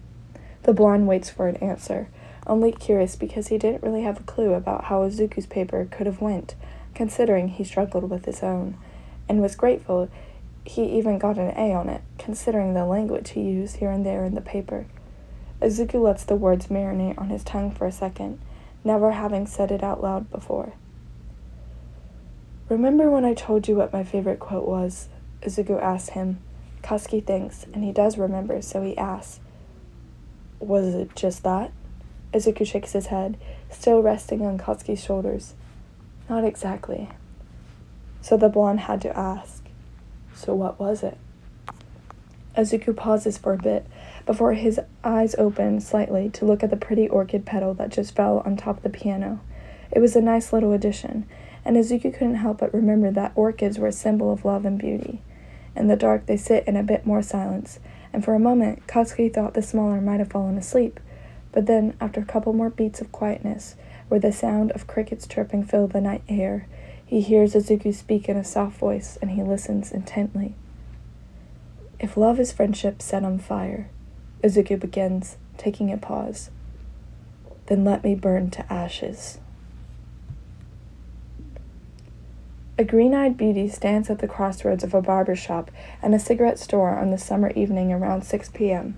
When the sun was climbing its way across the sky towards the horizon, it was a humid day, as it had been for a past week or so, with temperatures so high that most people in the small town of Ise kept themselves cooped up inside, waiting for the midday heat to pass before venturing out during the evening or night. Fans kept themselves hidden on throughout the day or night, and it often got so quiet in the afternoon that laying on the couch, a person might even hear the TV playing classic 80 reruns coming from their neighbors' windows. There weren't that many clouds out this day, and the boy with the green eyes and green hair wondered where they went. Maybe they took a break, went back to where they came from. He would too if he had to stay up there for so long and so close to the sun. The boy then leans against the traffic light that has been ordered about for a decade now and waits. A car passes, and after it does, jogging along the corner comes a boy with blonde hair and fierce red eyes, wearing a simply tank with a pair of athletic shorts, just having come out of summer practice. This boy stood tall, had to have been about 6 feet 4 inches around that height, with the big athletic build, and upon seeing the beauty waiting at the crosswalk, breaks off into a run and goes over to spin the other around, as if he hasn't seen the boy in years, even when it's been a day at most. Any stranger will walk by and ogle for a little bit at the beauty of young love. Anyone could see it in their eyes. Somewhere within those smiles and the looks of adoration, any given person could guess that there was a story behind these two. The taller boy leans down to kiss the pretty one with the green hair. He leans into it like it's the most natural thing in the world. From a small pill speaker that stayed in the pocket of the blonde one, a song begins to play. Dreams by Fleetwood Mac. Like the title, it was a dreamy song. It reminded the two of the childhood nostalgia, playing by the creeks and sweet memories of growing up in Issei. To be fair, they were still growing up, not even in college yet technically, with lots of growing up and lots to learn, but it was still sweet to think about as they listened to this song. And so, with the song in the background, the two boys do the things they always wanted to do, something stupid that would make the adults in Issei mad, more likely than not. On the outskirts of the small 80s-themed town, they run after one another through the tall grass, past some abandoned buildings and crumbling establishments, a little past the woods where the tall one's grandparents used to play in as a boy before he grew up and moved out onto the farm. A little past the woods was an abandoned bridge full of rust and graffiti on the sides. It wasn't a driving bridge or a pedestrian bridge, though. It was a railroad bridge, designed for trains to go over, and so the bridge had only had the support structure and beams and a broken railroad track running in the middle of it. One step and someone would fall in between the tracks and into the river. The bridge's structure was all out of whack, having been abandoned alongside the railroad for decades now, and the gentle river that flowed beneath it was clear and reflected the sun's rays prettily. And so the boys sat on the edge of the bridge, legs dangling off the edge of the beams that they had riskily climbed onto. The blonde boy sipped from a bottle of white Gatorade, oddly flavored cherry for some reason, while the greenette drinks from a bottle of pop. It fizzles down his throat in a satisfying manner, and they talk and joke around for a while. And once they finished their drinks, the two continued onto the railroad track, walking alongside it and moving apart from the tall grass.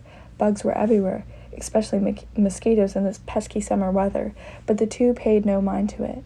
And when they found an abandoned boxcar with graffiti and whatnot on the sides, the first thing the idiot bastards thought to do was explore the damn thing, and no mind if a squatter was in one of them. Hopping the boxcar to boxcar, fright to fright, the two played a small game of tag where the rule was to stay on the boxcar and not get down onto the railroad track. And once that got a bit tiring, the greenette boy's beauty plops down on the boxcar and leans back on his strong arms, watching the sun go down over Issei. Moments later, the blonde joins in, sitting right behind the other, so that now the greenette can lean back into the taller's chest as they watch together. It's been about a month since the night on the Cliff of Wishes, and the adjustments were still coming, but this was the happiest they've ever been, and each other knew it. A lot of conversations had to be made, uncomfortable ones for sure, but that was fine. Looks were constantly thrown at them when they walked around, some of guilt at the accusations made about the one or the other in the past, some of awe, some of jealousy. It wasn't hard to say they were the talk of the town, the couple that bloomed out of some project that an old psychology decided to give out. It was a bit of a phenomenon, and it was pairing that this small old city was coming to accept as a beautiful one, especially when the two were seen everywhere, at diners, parks, beaches, here and there. Their old friends, even people they used to consider enemies or rivals, hung out with them and saw a clear change in their demeanors. Felt happier, lighter, even if there were still problems to work on. It all just felt happier. The future was unknown, and that was okay. For now, they focused on the present. Finally, after a humid day with raging temperatures, the two begin to feel a bit of breeze once the sun begins to set a little more. It was a classic Issei sunset, with its stunning orange and pink shades ribboning across the sky, its pretty patterns aimed to memorize any beholder. And the two sit there, enjoying it. The green-eyed boy closes his eyes, allowing his senses to overtake him. The smell of cherries, burnt sugar, and lilies melded together. A rough hand on his waist, and his head leaning up against the fern chest. The faint breeze brushing against his cheeks, and moving pieces of curly hair to the left. He takes it all in. The blonde does the same, listening to the music play from the pill speaker. Other than that, it's quiet for a long time as they take in the atmosphere. When Katsuki, the rascal of this quiet beach town, finally speaks up, it's a quiet question to his lover, filled with awe and all intent to live in this memory forever. "How did we end up here?" he speaks, asking if he was the happiest man in the world. And Midoriya Zuko, the green-eyed sweetheart of Issei, turns to his lover and stares into those red, ruby eyes for a moment before smiling softly, replying, "I got tired of watching from the sidelines."